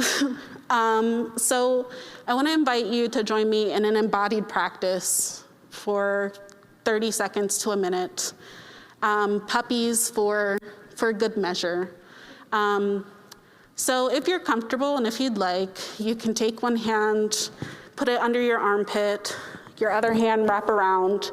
If you're comfortable, you can close your eyes or you can look at the floor. And I want you to just sit there for a moment. And notice the container of your body.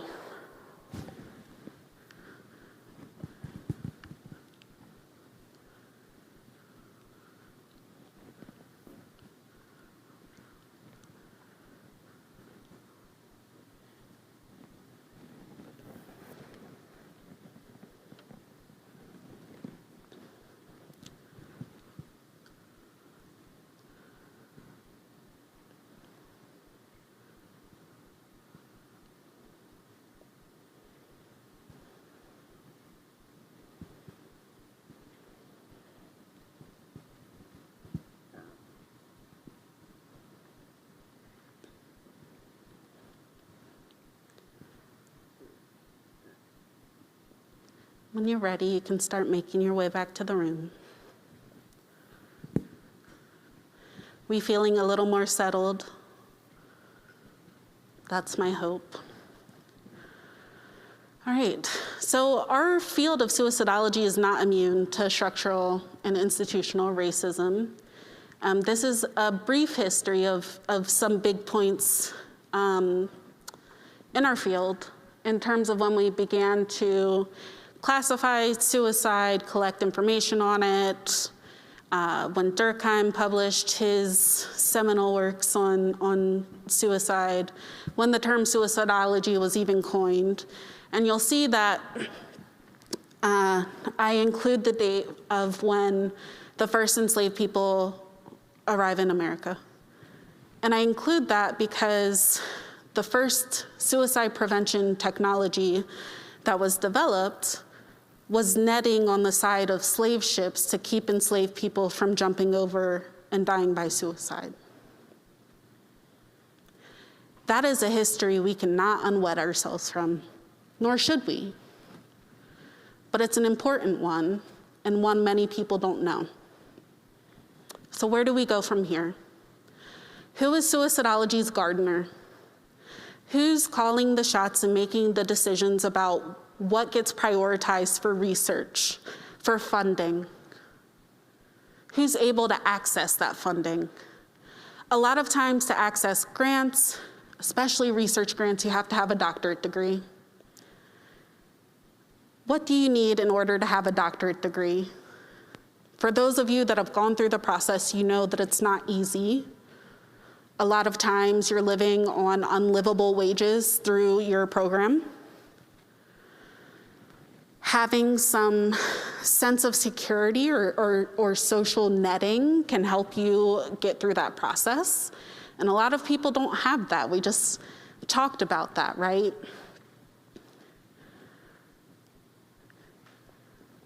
Here's a breakdown of the US doctoral recipients in 2019. 5% were Black,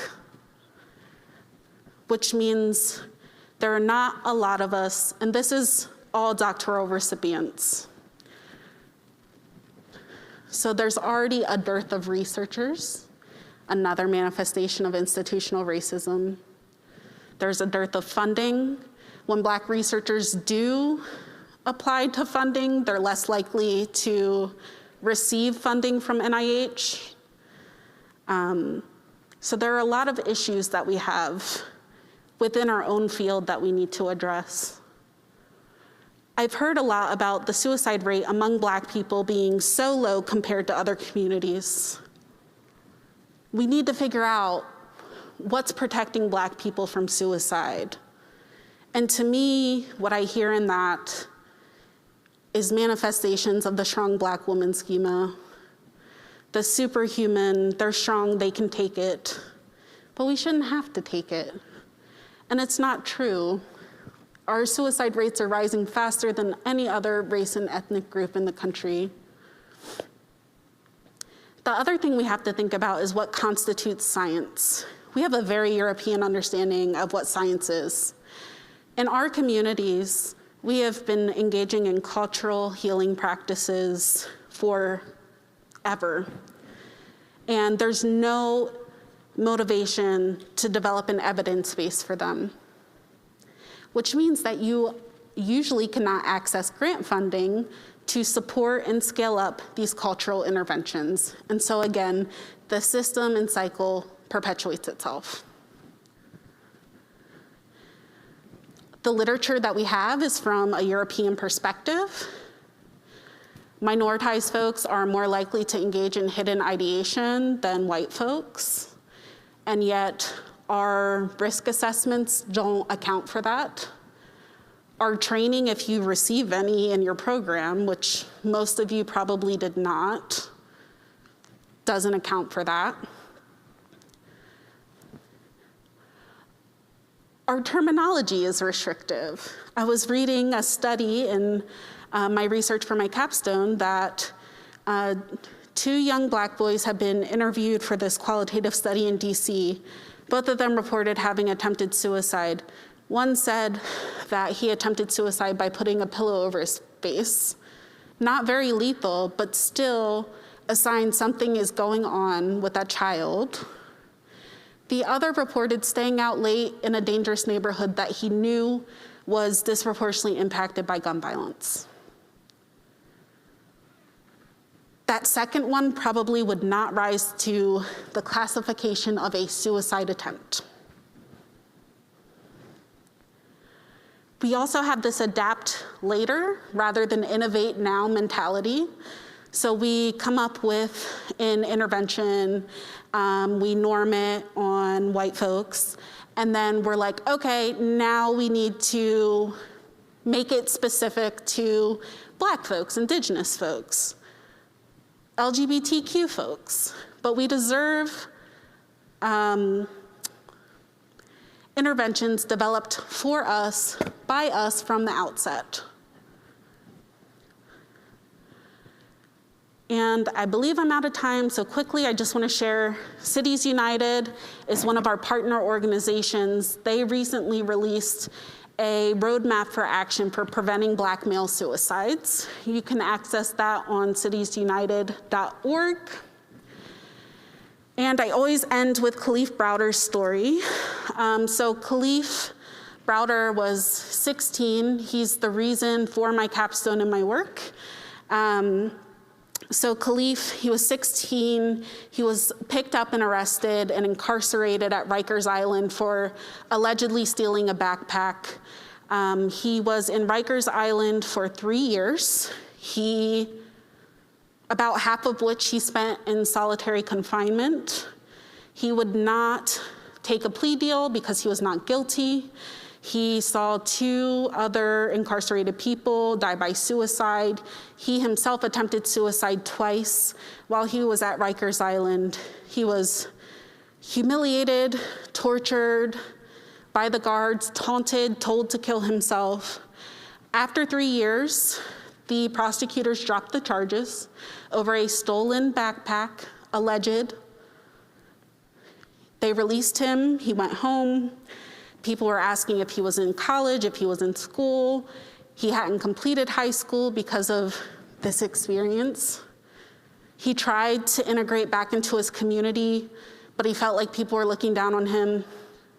He couldn't make meaningful connections. He was suffering from severe PTSD, and he died by suicide. Reading and learning about his story really highlighted to me that the ways we're measuring the outcomes of police brutality and racism is missing a huge, huge, huge group of people. Because it's not just dying from police violence, it's also suicide. And so my work is dedicated to Khalif and others like him. And that's why I always share his story in my presentation. This is my email address, so if you have any questions, please feel free to reach out to me.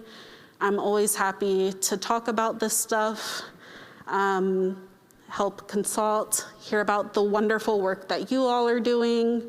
Thank you for spending this last hour and 15 minutes with me, and thank you.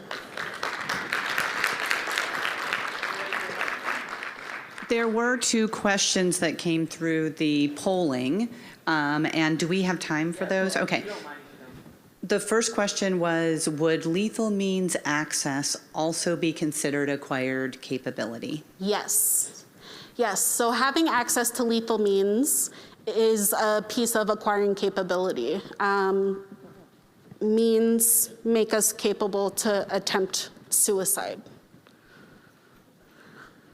Here's one from the group. Thanks so much for that. Probably the best conference talk I've heard in 3 years. So thank you so much for that.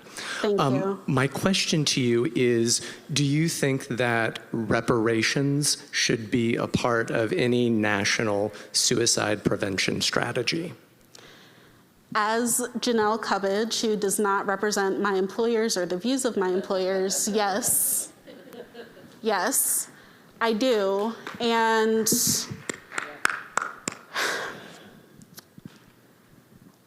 one, and I'm not going to get on my soapbox, but as a field, we don't do a good job of addressing root causes.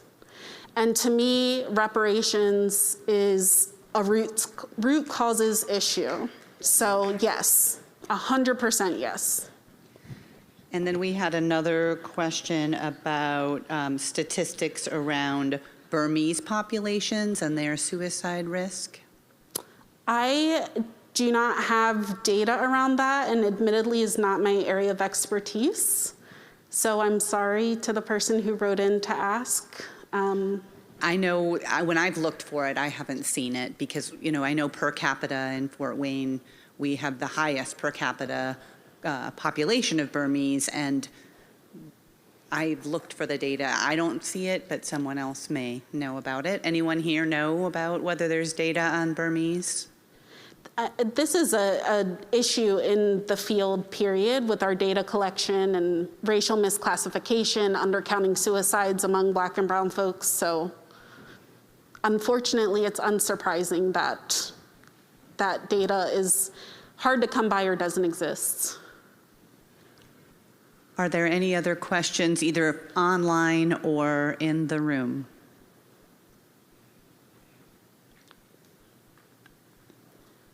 No? Oh, yeah, one more. Just one question.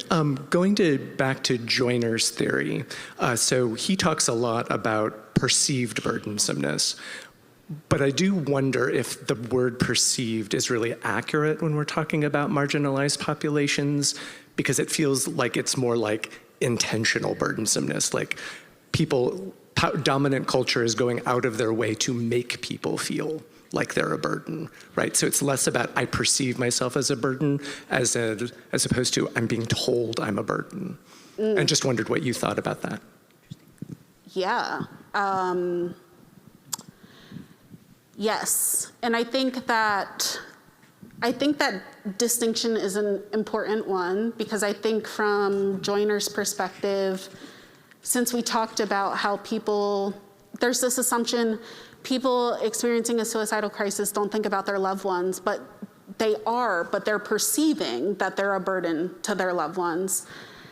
But yeah, I am always a fan of more active and clear language. So I love what you said. I personally had not thought of it before until you just brought it up. But that's also why I use minoritized instead of minorities or marginalized, because minoritization is a distinct and deliberate process. So I really like your framing on that.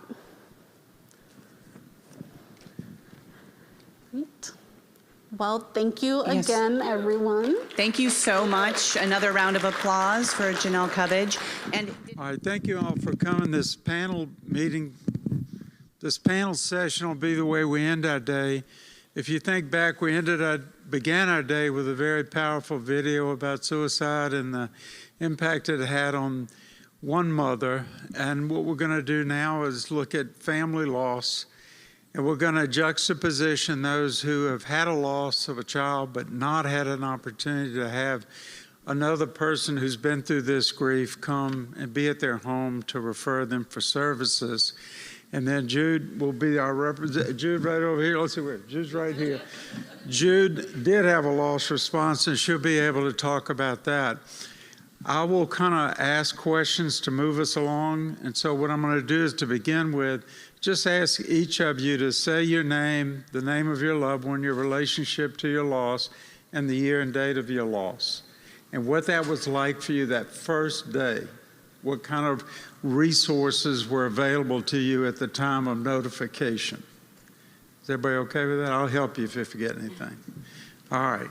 Can we begin over here? Hi, my name is Jeff Helmuth. I lost my son, Christopher James Helmuth, on September 18th, 2019. The day of our loss, being a coroner in the state of Indiana, I had zero resources, even knowing that a coroner's office.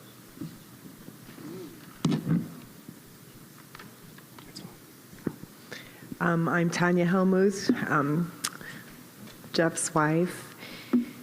That first day, you're at a loss. You don't know where to turn. It's a nightmare, and to not have any resources, we didn't know where to turn. I mean, it was devastating. We were just completely lost, honestly.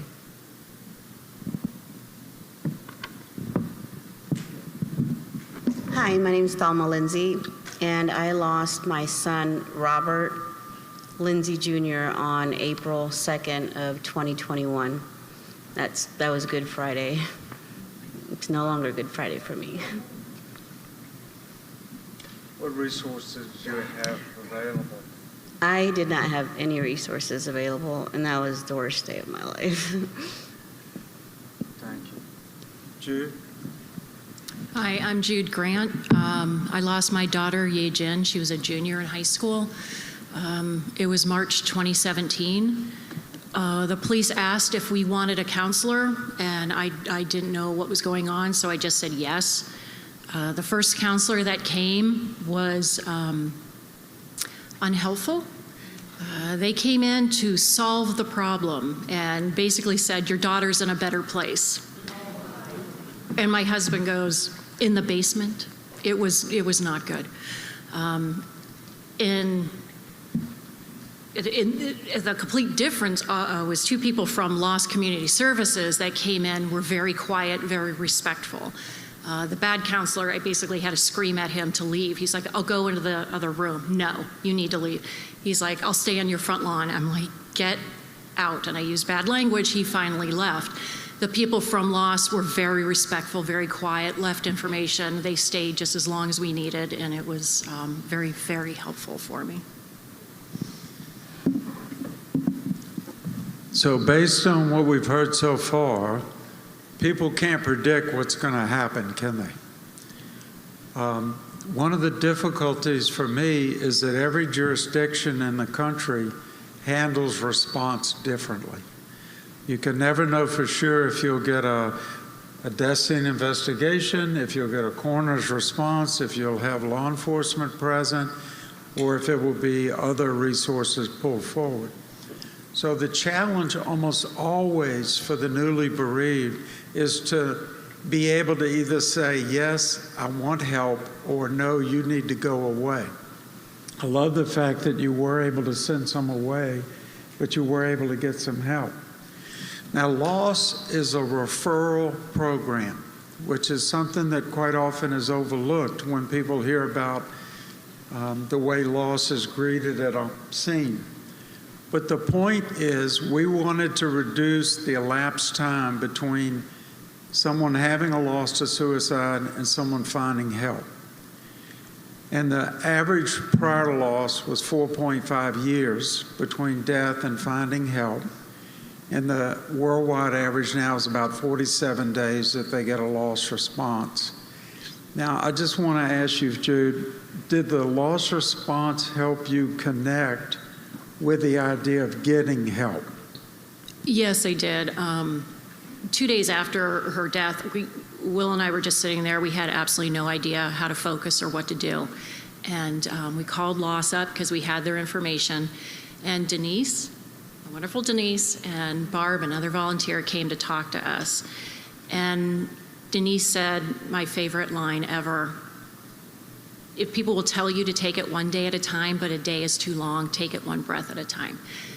And a couple weeks later, that came into my mind, because after 2 weeks of not sleeping and not eating, I was having very bad thoughts. I wanted to go to my daughter. And I figured when Will found me the next day, it would be fine.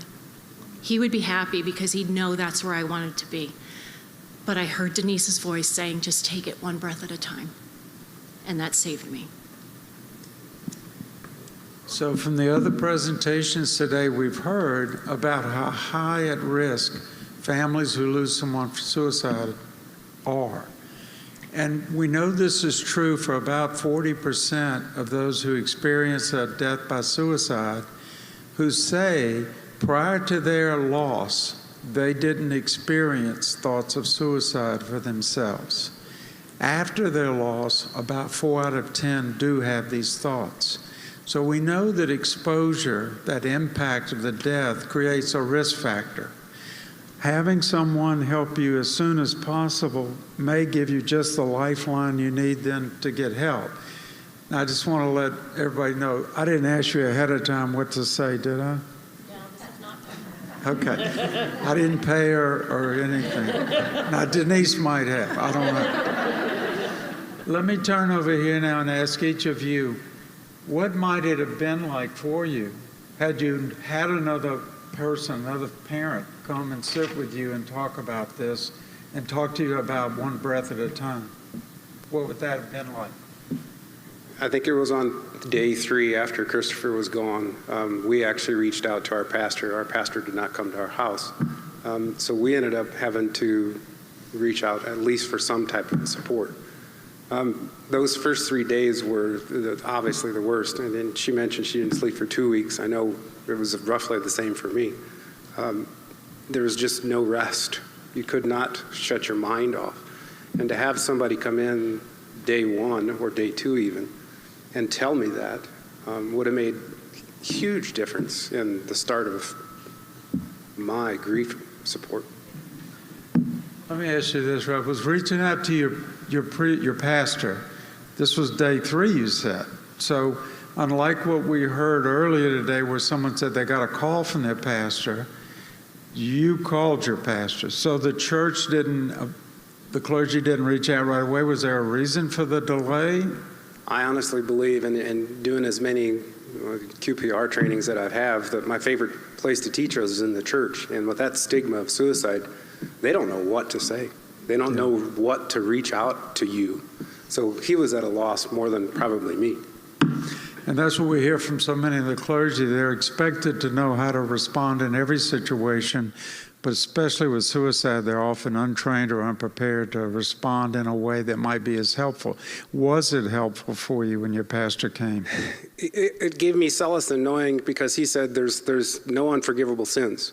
So to me, that says, even if Christopher in his worst moment may have said, Lord, forgive me for what I'm about to do, and he's in heaven. So that gave me some solace to know that even a glimmer of my hope, Christopher may have been okay.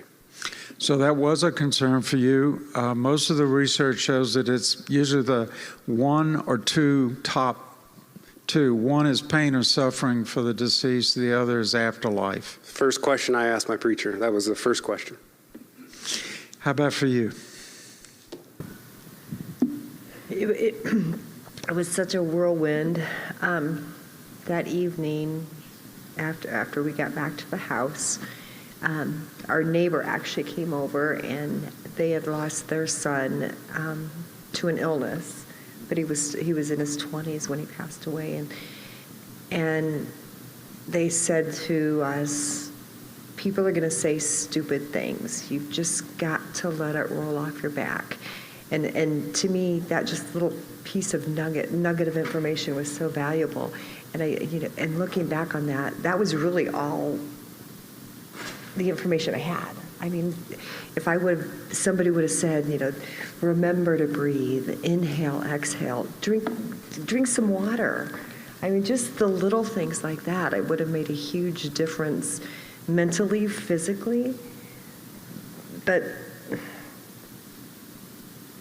just normal people, hopefully we're all normal, but the general society, they don't know what to say. They don't know how to react. And to have someone who's been trained to come in would have been immeasurable.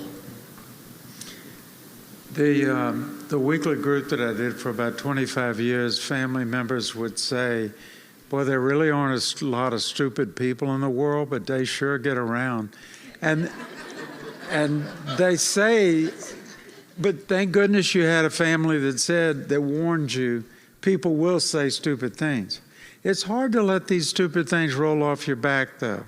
And I'm glad you pointed out the water. One of the things lost teams often do is carry lots of water, because if we get people drinking water right away, and even peppermint oil or putting peppermints in your mouth, it keeps the esophageal tissue soft, so that when you do finally eat and you've cried and you've dried out your throat, you can swallow again.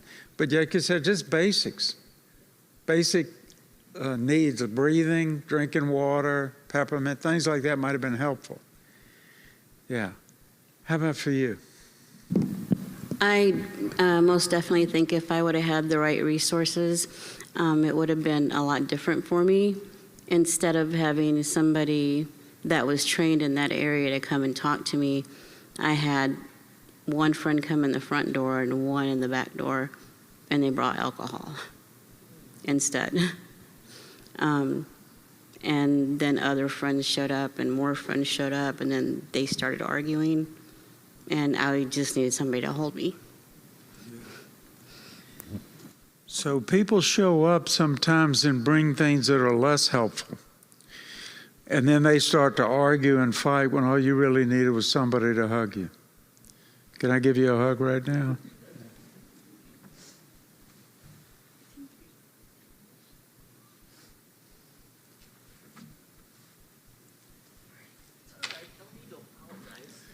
Yeah, we don't say sorry for tears. Tears are cleansing. I think this is one of the things in the world that we can all be part of changing, is just showing up is important, but advice is seldom helpful. And my belief is that might have been an argument over advice. Advice over alcohol is seldom helpful to anyone. Yeah, they call it advice on the rocks. Yeah. Jude, what did you find most helpful when you did get help?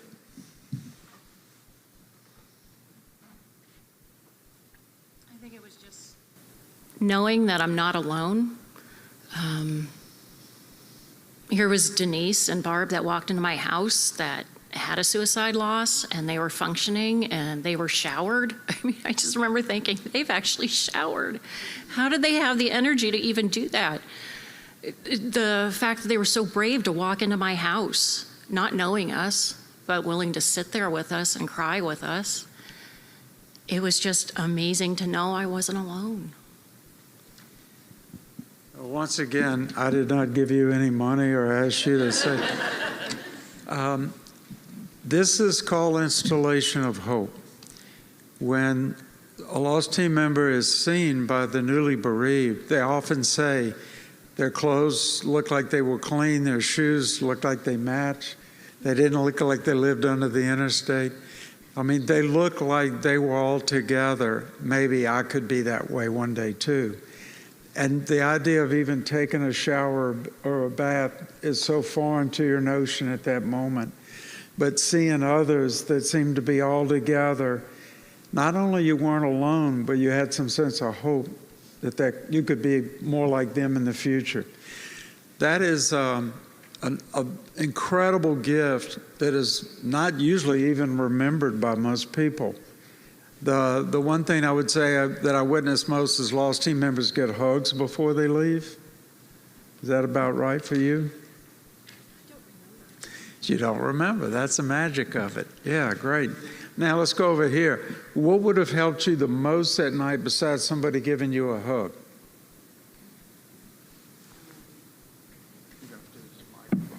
I know. It's cruel.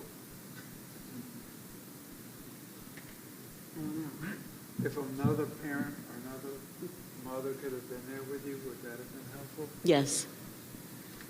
You'll have to repeat it. They couldn't hear me. If another parent that had gone through the same thing that I was going through at that moment, that would most definitely have helped me. And I ask that because I believe, much like Jude, you felt all alone. Yes, I did. And so if you had had another parent who had had a similar loss, that would have eliminated that sense of I'm all alone, instead of your friends with the argument coming in. Because I didn't have a husband, so it was just me. You were all there by yourself. Mm-hmm. Having another person who was more similar to what you were going through would have been helpful then. Yes. Yeah. Is it possible the ones who showed up wanted to distract you from your grief? They wanted to distract me, but they were the ones doing. They created more turbulence. Yes. Yeah. And that does happen, isn't it? I mean, we have people that may have good intentions, but they go sideways somewhere along the way because they haven't been trained to come and be with you. Correct. Yeah. How about for you, Tanya? We were, I guess the word is blessed, but it's not blessed, it's awful. We had lost a cousin, one of Jeff's cousins, 2 years prior to suicide. And so our aunt and uncle came over, and they didn't give us any advice. They just sat with us and prayed with us, and just having their presence there made a huge, huge difference for us. So it was definitely a double-edged sword, but just having them there and knowing that they knew what we were going through, it did help, unfortunately. How about for you?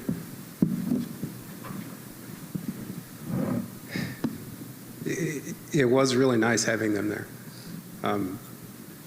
They weren't from a lost team. They weren't from anything like that, but they had a very similar experience than us. And having somebody there that had that same experience, it was comforting. It really was. So within within the three of you, you had people that came. Some knew something about suicide from direct loss.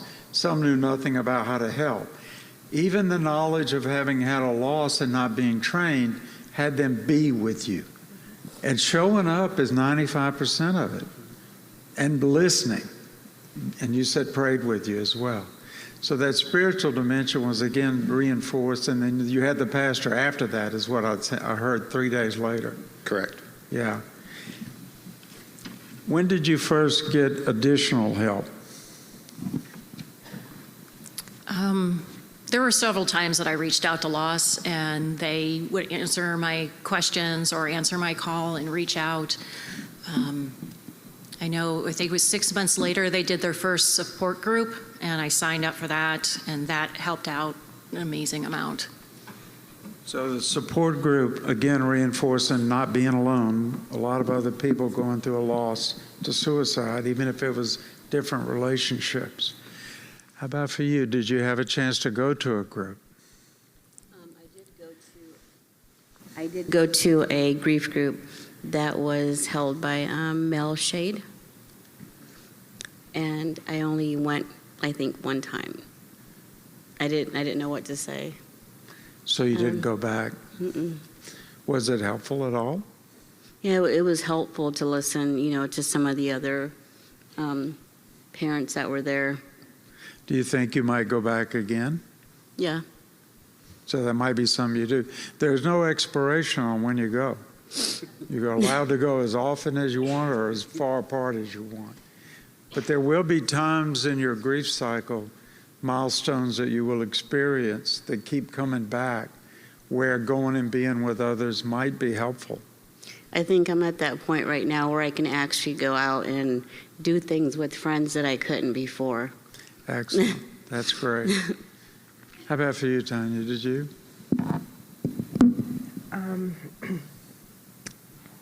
For me, I remember just Googling and Googling and Googling and looking and just trying to find answers and support groups. And we actually in the, what was it?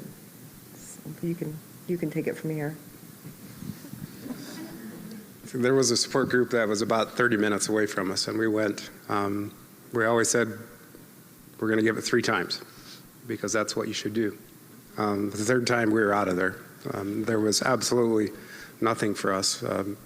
When you talk about an AFSP with a facilitator group where you have one person that takes over the group, she was the one. Every week we went, we got to listen to her cry for the first hour, and we never got to do anything. So we left the group. We went to a group down in Indianapolis, which is 3 hours away from us. This gives you any idea how much support we were looking for. It was a 3-day weekend, and we left on day 2 because it was absolutely the worst experience we ever had. So the 2 support systems that we tried to do were horrible. Jennifer Barnes, is she in the room?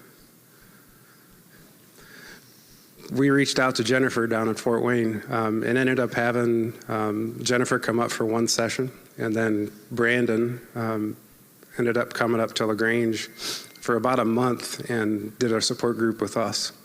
Logistically, that's an hour apart, hour away for him, and we ended up taking it over from Brandon and doing our own support group, took the AFSP facilitator training. So we were our own support group. So, Jeff, have y'all been able to create a group closer to home now? Yeah, unfortunately, until COVID, we were meeting. We were meeting in Parkview LaGrange Hospital, and then just recently opened up to now we can actually do support group meetings again. So what you're bringing up is the other big problem worldwide. We can shorten the elapsed time with lost teams, but lost teams are a referral program. So if there's not a resource, you don't need a lost team because there's no one to refer to. So quite often you have to start a support group that's a true support group, as opposed to a room in which one person speaks and everybody else goes home more wounded than they were before they came. We hear this a great deal.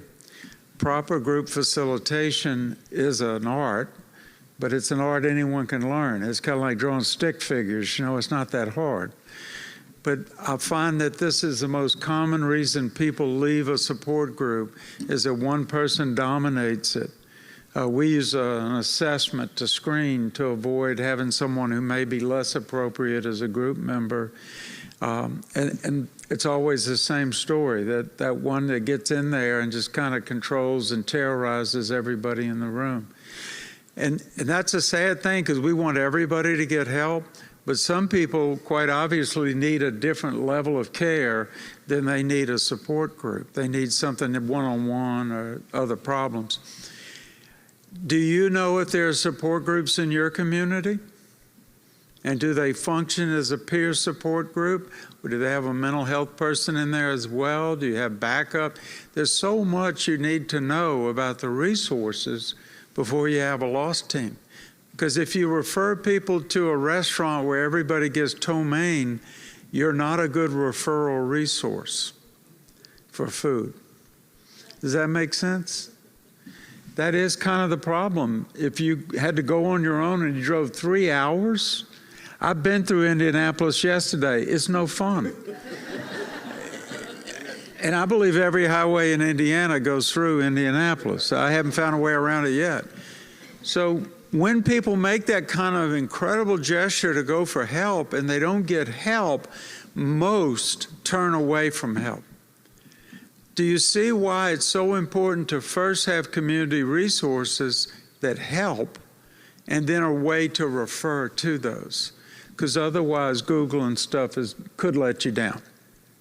I know Google helps a lot of people, but being at the scene in front of you might have been more helpful, if that's possible.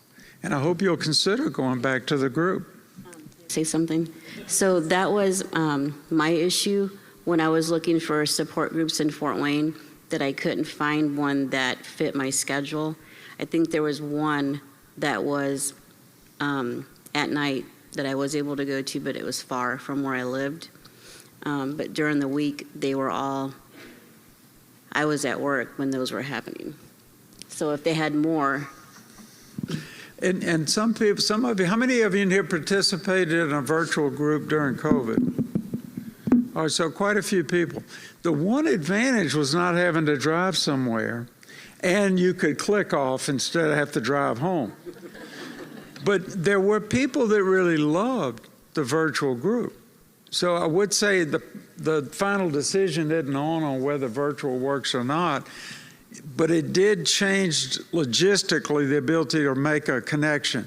So you could have attended a group at Sandra's state in Arizona during virtual time. It may still be able to. You still can. So that's something that is all new for us in the survivor world, is to know that we can shop around.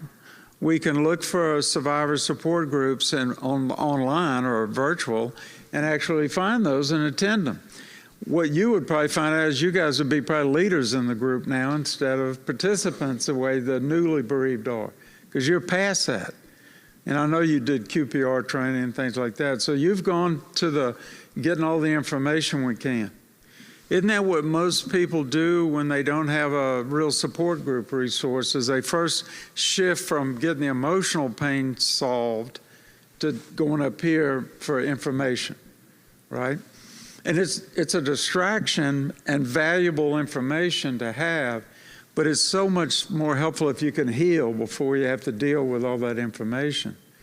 But what I want to do now is shift the gears and ask for questions from the floor. And I'm going to do the Phil Donahue thing.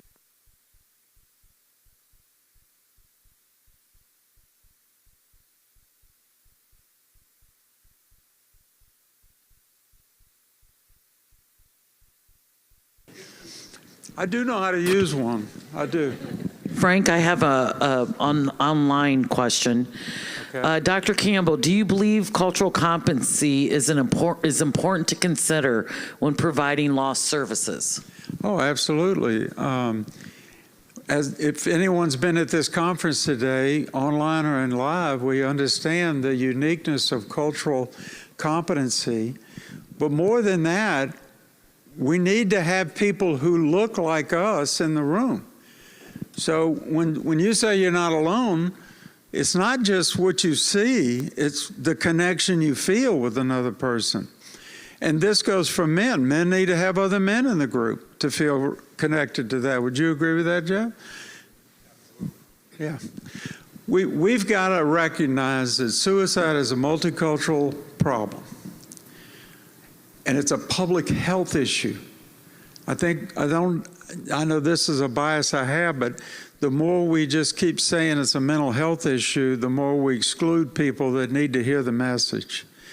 I don't think I can say that cardiovascular concerns only belong to one dimension.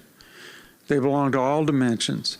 And the fact that one population might have a lower rate doesn't have anything to do with prevention work, because they also may have a very high attempt ratio. We don't know that because we don't talk with that culture. I'm grateful today that we have suicidologists in almost every major culture, but believe me, they don't get to talk to this many people on a regular basis. So we've all got to dive down below skin color. The best way I learned this, Alice, to answer the question, I'm kind of taking over, I'm sorry. That's all right. When I was working in Northern Ireland, color wasn't an issue. It was politics, and you couldn't tell always who was on what issue. But we opened a bereavement center at Shankle Road in Belfast, because that was the most dangerous intersection in Europe. You got shot turning one way by one group, you got shot at by the other group going the other way. They declared it a neutral zone. And years later, when peace broke out, Jerry Adams said peace broke out in that bereavement center on Shankle Road, because there people accepted each other through their pain, not their politics. And I think we could get to a place where we don't reject people based on culture, we embrace them based on their pain. Because I haven't seen suicide be any different in any culture I've been connected to. Now, I'm going to come down here. Who has a question for one of our panelists? Anybody have a question? While we come up with a question, go ahead, Frank. Did we see someone? No. Okay, well, I have another virtual question. And it says here, and this is for Jeff and Tanya. Could you explain in a little greater detail the horrible experience you received in regards to support services, not only from people of authority, law officials, but also family and friends? And how was it that you did not want to hold anything against them for some of the lack of sensitive things they said to you? The support groups, I mentioned the first one with the lady that took over the group. But the other one was a lady that had lost her son 15 years prior to. It was in a work group that we were in, and she was no further along in her grief that day than the original day that she lost her son. She could not admit that he took his life. She could not admit that he killed himself. So she was day one grief 15 years later, and that lady was not going to help us. So those are just two examples of some, I say, people that are out there. The coroner community, especially in LaGrange County, they're very supportive now of suicide because they have me. They know that my life is about suicide. Back in those days when I never thought suicide was going to come to my door, but it did. And now, obviously, I have a passion for it. So things do change as time goes on. But that's the two things with support groups just really turned us off.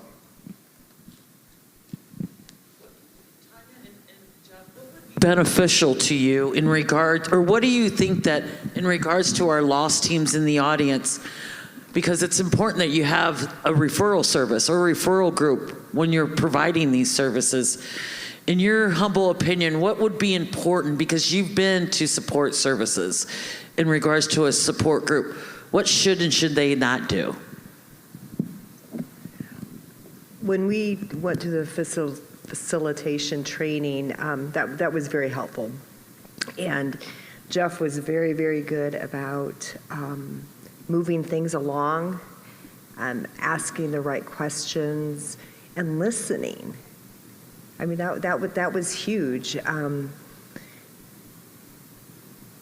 We learned, those simple little things from the training. As far as the actual support groups, the locality is huge. Most people aren't going to drive more than an hour. That's really hard in rural Indiana, northeast Indiana, because obviously the big hubs are Fort Wayne and South Bend. There are other support groups around, but the localities, for you being in Fort Wayne and having a group in Fort Wayne is very easy. For us, a closest one was an hour and 15 minutes away, and it's just not logistically. So having a support group that's close was paramount for us. And this is what virtual has filled a gap for many people. But even being in Fort Wayne, like you said, didn't help you because your work schedule didn't fit. So the flexibility of a support group is very challenging. I ran a weekly group. We still have a weekly group. I just miss it on Tuesday nights because I don't do the group. But a weekly group, those members would tell you it has to be a weekly group. People that meet twice a month will say it has to be twice a month. And people that meet once a month says once a month's the only way to go. Because people like what they know, they don't know what they like. And so whatever's familiar tends to fit. But what Jeff's saying and what I believe to be true is if you have 4 small communities who each do a group on a different week, then you can drive to all 4 groups once every week. And you can at least miss a week and still catch a group. But how often are we going to see small communities get together and make a support group? Suicide is paradoxical in that it's the number 10 or 11 cause of death in our country, depending on who's cooking the numbers.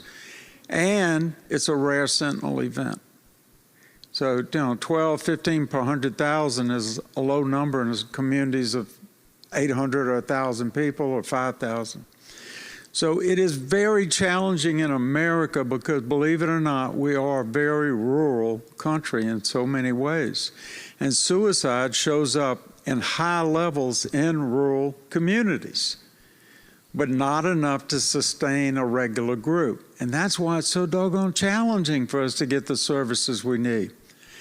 Virtual could be one way to begin to close that gap, at least until you get enough people from one community who might spin off and start a live group also. Because think about this. We've had people meet each other on virtual group who live down the street from each other and did not know that other person. And yet they could have had a group in their own community because here's 5 people from their block. It happens. It could happen again. That's one way we could be recruiting through virtual. And I've got Denise. This is the great Denise, everybody. Get your recorders out. Stop. I just, along the lines of what you're talking about, Frank, is allianceofhope.org. If anybody's not familiar with them, I highly recommend you check them out. Ronnie Walker is the founder. She lost her stepson to suicide 15-ish or more years ago now. And they've got some amazing online resources, some specific to parents, and they're just doing really good stuff in the virtual world. So I just want to make sure everybody knows that. Allianceofhope.org. And there's some materials in the exhibitor room. I don't know what to call it. Ballroom. Thank you. It's just something to keep in mind. They're a fantastic resource. People are at this conference because Alliance of Hope told them about it. Right behind you. There you go, honey. So a question. So we're a small rural community. We have no support groups. We have grief support groups. So my question is, how important is it that the support group be specifically for the suicide survivors? Because I've been to a couple of the groups that are grief support, and I understand the importance, but now in the less than a year being a survivor of suicide, it's like I don't think they really are hitting the mark. So my question is, give me some guidelines. Okay, great question, Ms. Williams. Because Compassionate Friends and other different support groups exist around the country that are what we call mixed loss. So it could be they're there because they had a child die by illness. They could have had a parent die by some other method. It could be sudden and traumatic, but suicide might be the least represented in the group. So did any of you go to a group that was a non-suicide specific group? Yes, I went to Grief Share after my mother passed away, and that was 3 years before Christopher. And then we had an uncle that passed away, so I went through it again with an aunt. And then my brother passed away 2 years ago, and I went through it again with my sister-in-law. The air gets sucked out of the room when you mention suicide. Everything just is like, so it is different. It truly is. And I knew that because I, before we had experienced Christopher, was in a grief share, and there was a young lady in there whose husband shot himself. And I remember gasping. I mean, I remember just having that same sensation. And so then when I went through the grief share 2 years ago, and I talked about Christopher, you could tell people were uneasy about it. But then in that same group was a lady who, she didn't share a lot, but she came up to me afterwards, and well, actually, on that same day when I had brought up Christopher, I think it was the next session, actually, she said out loud that my son took his life. And she had come up to me after that session, and she's like, you gave me the courage to say this and to talk about it, and I feel better because I feel, you just, it's the stigma that goes along with it. This is exactly how stigma shows up. But the measuring of my grief versus your grief, and suicide being the unacceptable grief in a mixed loss group. How about for you, Jude? Did that go to any other type group? No, the first time I thought about going to a support group was the one that Denise and Robbie had given. And again, that was the first time Loss had ever done it. And probably a year and a half later, I became a facilitator for it. So it's just amazing and beautiful to see these people that first couple weeks they come in, they're just staring at their toes. They don't know what to do. They don't know how to react. It's really horrible for them to relive it and talk it. And then by week 3, they're actually looking up at each other. I'm in a support group now that facilitating one, and it's week 5, and one of the participants said, I never thought I'd laugh again. Yeah, that's exactly right. And did you try any other type of loss? Because you said you just went to the one. I just went to the one. Okay. This is my own comment about your question, because this is a very common question. First of all, every community needs grief support, because the one thing true in every community is people will die. So a general grief group, well facilitated, might be the perfect thing in a community. But stigma is so pronounced with suicide that in mixed loss groups, Tanya's experience is what I mostly hear back. People even say, why are you here? You know why your loved one died, or they wanted to die. Why are you here? I've seen the stigma be very visceral toward people that have lost someone to suicide, or very unhelpful things made, comments made. Remember the comment that Jude made in the beginning is, you are not alone. That idea, when somebody showed up that had lost, she said, I'm not alone. In a mixed loss group, more than likely, you'll be the one, maybe 2 people in there that might have had a suicide. So it would still be possible for you to struggle with that sense of not being alone. The other thing, and this is just a group facilitation piece, when you're in a support group and you're the facilitator, one thing you're looking for is balance, always. You're trying to create balance. So if 3 people, and this can happen quite often, say, I love going to the cemetery, I love taking fresh flowers, I would sleep on the grave if I could, and I know people that have, it's not that pathological, really. And they will all talk about how wonderful going to the grave might be for them. I would already know we have people in there that can't drive down the street. So a good facilitation comment is an observation content, like a process comment, where you just say, I'm surprised I hadn't heard from anybody who doesn't feel comfortable going to the cemetery, because that's quite often the reaction a lot of people have. So therefore, the person who doesn't want to go to the cemetery now has permission to say, I'm that way. But if they don't, if they just hear, yes, I love, yes, I love, yes, I love, then they think something's wrong with them. So our goal is to create balance when the group is going in one direction, and also to steer away from one person dominating the group. We're there to keep the plates revolving. Oh, that's a bad metaphor for you guys. Only a few of you even remember the Ed Sullivan Show. Do you remember the guy that would come on at the end of the show and he'd spin the plates? And his whole goal was to make us anxious about those doggone plates. They were never going to fall. He knew exactly what he was doing. And a good facilitator knows how to keep the plates spinning, but it keeps the rest of the group from being anxious. Because when somebody starts saying in a suicide-only group, or even in a mixed loss group, I lost my loved one to suicide, and you get the gasp, and then they say, and I've been thinking about it too, now everybody's ready to run out the room. You got to have a person that knows how to facilitate support, but also intervention. And to be able to let the group be careful about that and understand, I got this. We can keep talking about what we're going to do, and I will be talking with this person individually after group about supports. This is why it isn't accidental that people do the things they do in a support group when they're well trained. But it can often go sideways if someone is in there just kind of flying by the seat of their pants.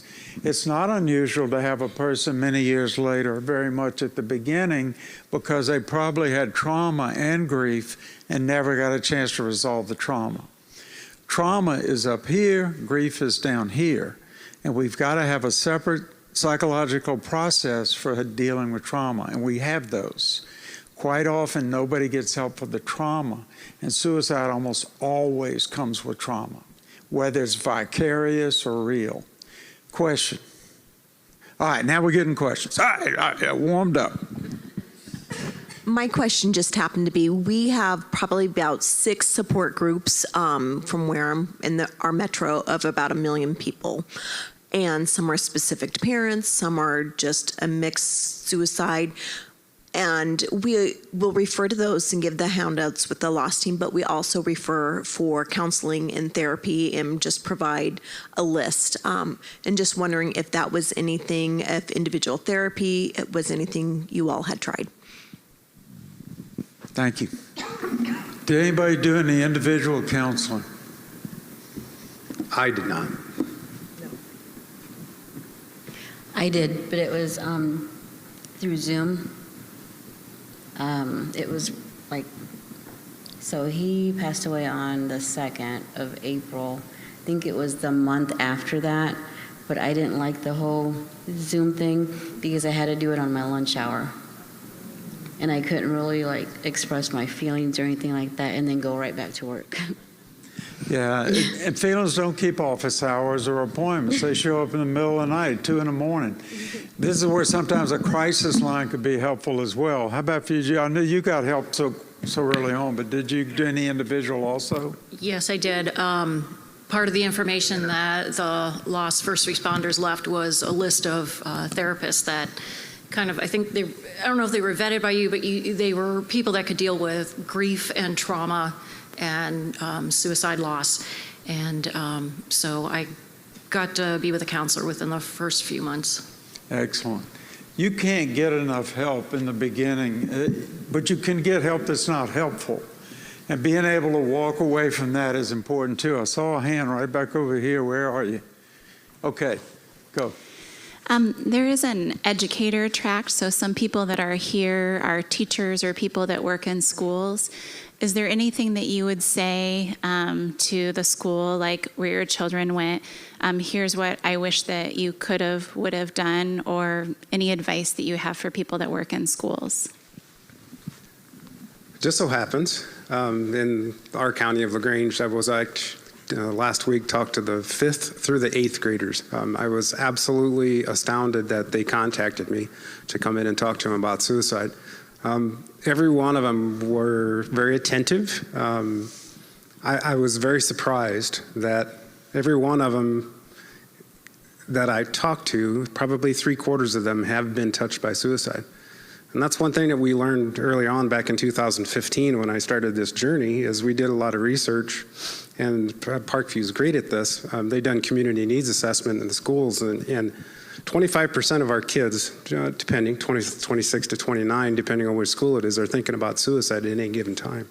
So the kids in the schools, the teachers, the resources they have, that's huge. And the state of Indiana actually made a law, I believe it was 4 or 5 years ago, that everybody that works in the school now has to have some type of a suicide prevention program. And I did confirm that with those teachers when I was there. Each one of them said, yes, we've had that training. So that's huge, to be able to talk to the kids in the schools. Frank, we also have a question back here, but I also wanted to mention, Marsha brought it up, that we do have a text to chat option here in Fort Wayne, and it's, you can, contact it no matter where you live at, but text 494949 could get a text to chat. It's a great resource to have, and it's free. 24/7, 365. I just want to make sure, did anybody else have a comment on the question, though, about school resources? Okay. You have a question back there. So along those lines, it's a good segue. So I wanted to know if there is support groups for teens, and also that witness, or that even if they didn't complete suicide, even if they attempted suicide, is there a support group for teens? Don't think they have an opportunity to talk more than just outside the day or two after it happens. So that's a question for the panel. Do you know of any in your community? Yep. I'm not sure. We have a nationwide children's hospital, so we would tend to refer people to there. We deal more with the adults, but for children, we're not really kind of equipped to deal with that. Frank, do you think it's important to have a support group for young people? Well, let me just make sure, do y'all have any in your community at all? All right, so this is a tough question. They're two very separate populations, even though they often overlap. Those who have attempted is a separate, so there were two questions. One was about attempters, and I tend to use that term because we're talking about suicide attempt. Post-intervention is the term I'd use to capture that population, as opposed to postvention, which should be bereaved by suicide. A teen attempter group would be a very dangerous thing for me to imagine. We did experiment with that in the 80s when we were doing youth group, and we found from 6 to 12, bereavement group worked really well. Kids accept each other. You could even do them in a mixed loss, and they didn't scapegoat suicide. But when they turn 13, they will attack each other if they're from different schools, if they have different agendas. It became really difficult. We tended to work with teens one-on-one. And the younger your staff, the better. I used to have hair that grew all the way down to here, and I rubbed it all off working with teens. It's just very challenging. And they need peer support almost always better. And so having peers that are trained, and there are several teen-based programs that do a good job of training teens. The main thing is the teens need to be able to then make a time out on somebody they're concerned about and get an adult or a trained person to go in and do intervention and resource help. The bereavement side was the same problem. If we ran a teen support group, what we found was if it wasn't a bunch of kids from the same school, then they got off into other things. So what we started doing was training a response group in our community that go into the schools and do alcohol and drug counseling called iCare, and they've been around 50 years now. And they go in, we train 50 of their staff, anytime there's a death, regardless of the manner of death, so it could be a drowning, a car wreck, wouldn't matter. It could be faculty, staff, or student. They go in and do support groups for a period of time for kids identified as grieving that loss. That seems to be the safer environment, and they can then make the referral directly to the parent. They're inside the loop with confidentiality at the school, and they're mandated reporters, which is something the kids need to understand from the beginning. Teens are just very challenging to work with, and that's why I think, because they're a high-risk group also, we don't want to facilitate kind of a contagion effect where they begin to shift it toward a cutting group or something like that. And I've seen that happen in communities that had all the best intentions. The kids just had different intentions. And that's where the alignment doesn't work sometimes. Virtual might be a better possibility because monitoring could be more possible. Did that answer your question the best I could? This is a panel, so I really wanted to avoid being the panel. Anybody else have a question for the panel? Yes. Hi, this might not be a relevant question, but if you have other children, what kind of crisis intervention were they given, if any, or like what kind would you have wished that they could have been like offered? For us, actually, Jennifer came up and did our first suicide support group, and all of our children were there. After that, subsequent, most of them basically said they didn't need it. We still follow up with them, but obviously, the trauma is still there. But they've dealt with on their own. Did that answer your question? Anybody else? You're talking about the sibling grief? Yeah. And sibling grief is extremely different from parental grief, and this has been the biggest dilemma in my career. The parents would often say, my kids aren't grieving their brother or their sister like we grieve, And siblings grieve differently, just like men grieve differently from women in relationships. But parents are often hypervigilant about the other children, and the children are hypervigilant about the parents. So nobody's getting help. Everybody's on guard duty. So it's a very challenging thing. We started sibling support groups at TAPS for that reason. And they have like their own secret handshake and everything. I mean, they're very unique in their grief. But that's wonderful. Jennifer, where are you? So do you have a comment about that? We got to get the wonderful Jennifer. Thank you. I was like sitting here and not really sure I was not prepped to talk today. So I was actually speaking to Alice when the question was asked. So could you... Just what would you recommend for sibling grief? Jeff said you came up and helped with the family with the sibling grief. So, I mean, We Living is peer-based, so I can't help who comes in. I mean, it's open to everybody who's had a suicide loss. I'm actually an only child, so this is probably a terrible question for me. However, there are siblings in our group. So one of our newest facilitators, she's been a facilitator for about 3 years. She has lost a sibling. So in trying to pull new facilitators for my group, I really do try to reach, okay, we need one that's had a sibling. Right. I've had a parent loss, a cousin, and a friend. We have somebody, we used to have a widow. So we try, but it's so hard with, people, yeah. Life changes. It's hard to keep a consistent, but I would say just trying to at least bring in diversity, and I mean diversity with cultures, but diversity with loss as well, so that it's not just one, unless that's your niche. I mean, maybe certain groups do that, and that works really well.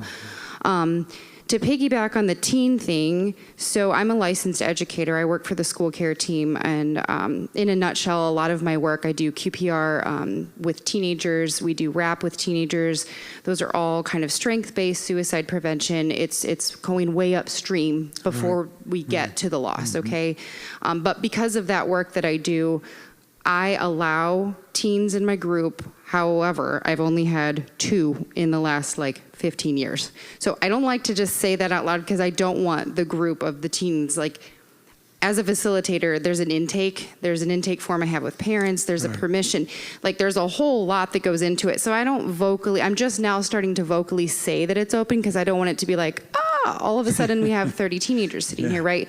Because as the head facilitator, my goal is to say, okay, well, if I have one teen, then maybe we would do 2, but I don't want to have more, you know what I mean? I don't want to have 5 teens sitting here. Like, I need to see how it's going to go for a while.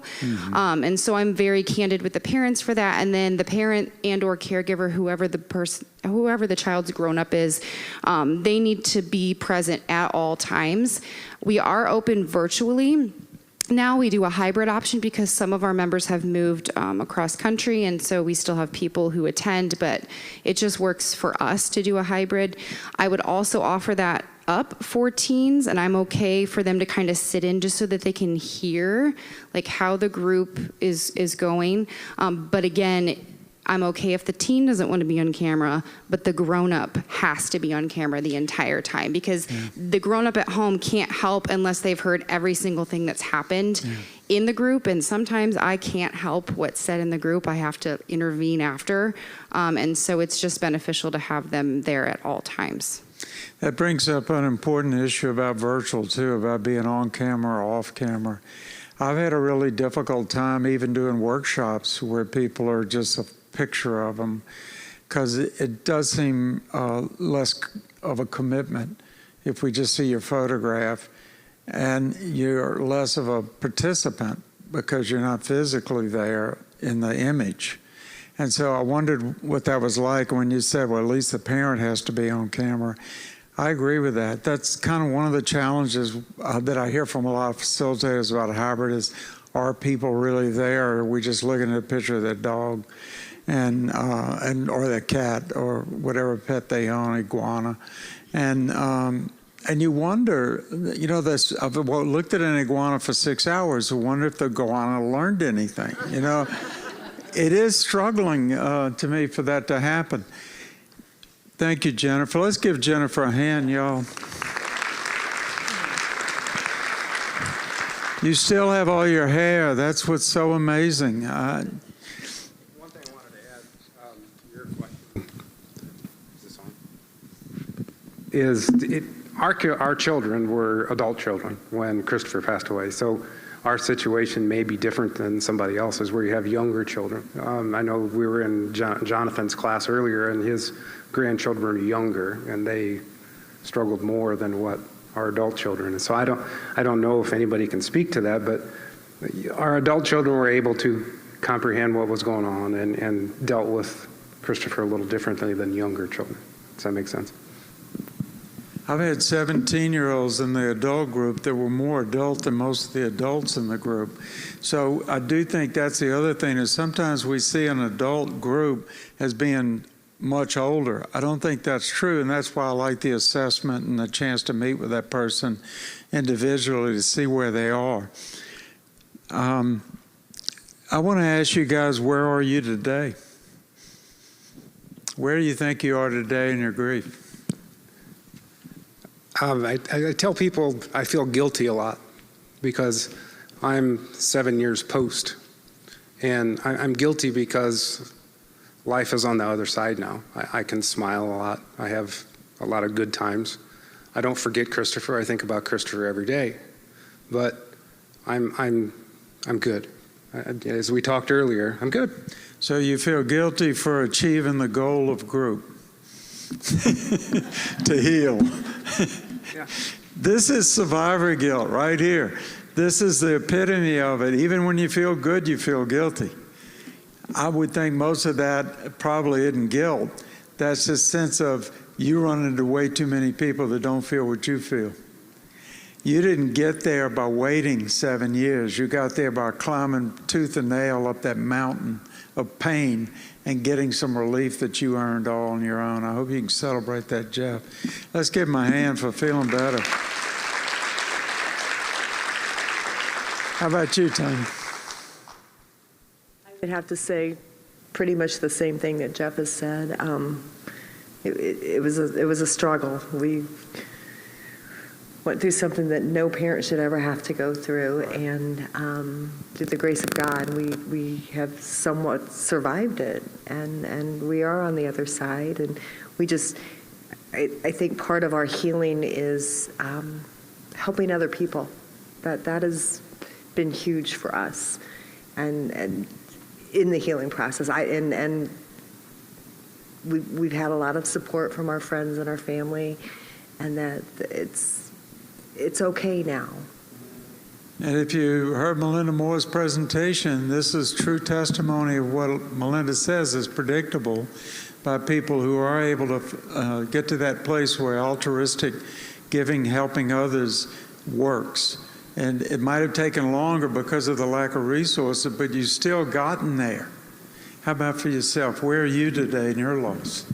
I think I'm in a better place than what I was a year ago. Even though I did not get all the resources that I needed, I did find people to talk to. My kids are older, like to her question, so they never got any counseling or anything like that. I wish they would have, and they still can today because they really need it. But I had a lot of guilt in the beginning. My son came to me at work and said, "Mom, I need to talk to you." And I said, "Can I wait until later because I have to finish out my shift?" And that never came. Only a year out, though. That is such a blink of an eye, and I know it doesn't feel like it to you. And for many survivors, the second year is harder because the fog kind of lifts and the pain gets more acute. I hope you don't see that as some backward slide on your part, but instead that's actually moving forward. That's where finding that resource will be even more vital for you. So I hope you don't leave this conference without some more resources in your pocket, okay? No, I plan on coming back tomorrow, and I feel a little better than what I did back then too. Like, it's still hard, but it's something that I know that I have to live with for the rest of my life. It's not going to get any better, but you do learn to live with it. Yeah, and you got two people sitting right next to you, Yes. and one over there that know a little bit about what you're going through. Ju, where are you today? Strangely okay. Because loss came into my life and helped me out so much, I started volunteering with them about a year and a half after Yejen died. Figuring all I could do is like do the cards. I couldn't talk to anybody. I would never be a support person or a companion or work in a support group, but ended up training to do all of that. And then I retired from my job and now have a job at Loss. Wow, let's give her a hand. Well, I think the idea of getting help sooner is better, is still accurate based on our panel's confirmation of that here today. Could you all give the panel a great hand? Thank you all. And Alice, I believe we're right on time. Yeah, we're doing really good. We have like 5 minutes left. Okay. Any other questions? Jackie from California. Jackie's here all the way from California, Visalia, Tulare, and Kings County, California. Yes, it's very, very, very cold here. But, and everybody says that this is not this even is summer. cold. Yeah, this is still summer. So, yeah. We've been sending pictures to all of our friends and family, like, look at us in the leaves, and here's the wind blowing.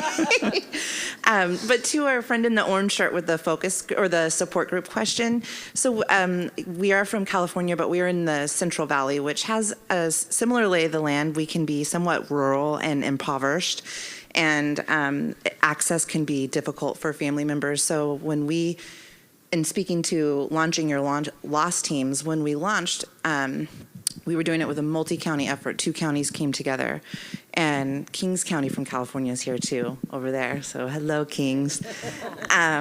So when we launched, Tulare County had an up and thriving, wonderful, wonderful support group for family members. In Kings County, I have I was a coordinator and facilitator for a family support group. So well-meaning, we thought, oh, we'll have me and my group who loves everybody. And we'd been together for like 10 years, and these people even come to my baby shower, and we'll welcome survivors to our group, and it'll be perfect. And it was so well-meaning. And Frank even was like, y'all can do this, but you don't know until you. So we did it, and Tulare County's group ran 1 week, and our group ran the other week.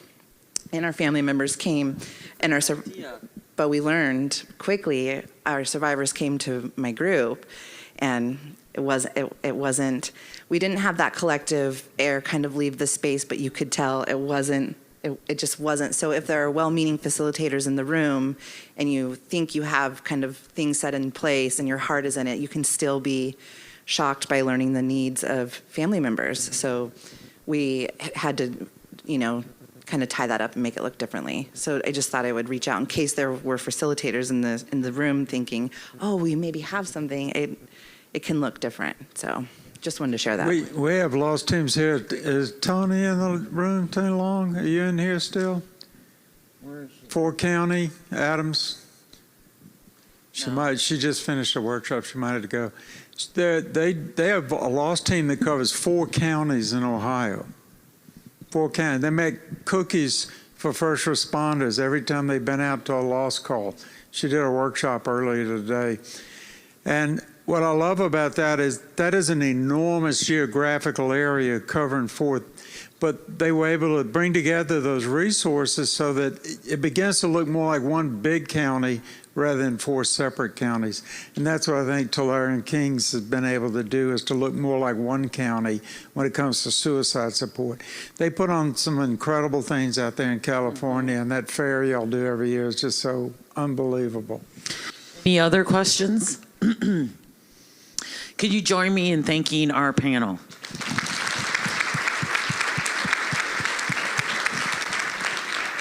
And thank you, Frank. Thank you very much. I know this has been a very heavy day for a lot of us. Please take time to be kind to yourself this evening. Just a couple announcements. Colleen, could you stand up for a second? Colleen's working on an initiative when it comes to suicide in the African American community. So this evening she has a table for 10 or 15. She can't remember. Take Predigen, sister. It does work. I really didn't believe in that stuff. It does work, I'm telling you. But only about 4 people have confirmed. So if you would like to join Colleen in this discussion, they will be meeting at Nawa. That's on the landing. That's one of the restaurants that the trolley is going to take you to. It's called Nawa Asian Fusion, which, by the way, if you show them your name tag, you will get 10% off. It's one of the best Asian foods in Fort Wayne. And they're going to be meeting between the hours of 6 and 6:15. People should text me so I can adjust the size of the reservation table. Here's her phone number. Please stalk her as much as you can, too. 260-438-6763. 260-438-6763. And lastly, I just want to thank everybody for giving us grace on this first day. We had a little problem with one of our rooms that is not functioning correctly. Tomorrow, I promise you will have an up-to-date schedule of all the rooms that we will be in with no confusion. The trolley is out there to take everyone back to the hotel. It will arrive, it will keep going back and forth until 5:05. And then at 5:30, they will be at the hotel taking people back and forth to the landing. Thank you from the bottom of my heart. Thank you for your attention today, and we'll see you tomorrow. Good food tomorrow, too.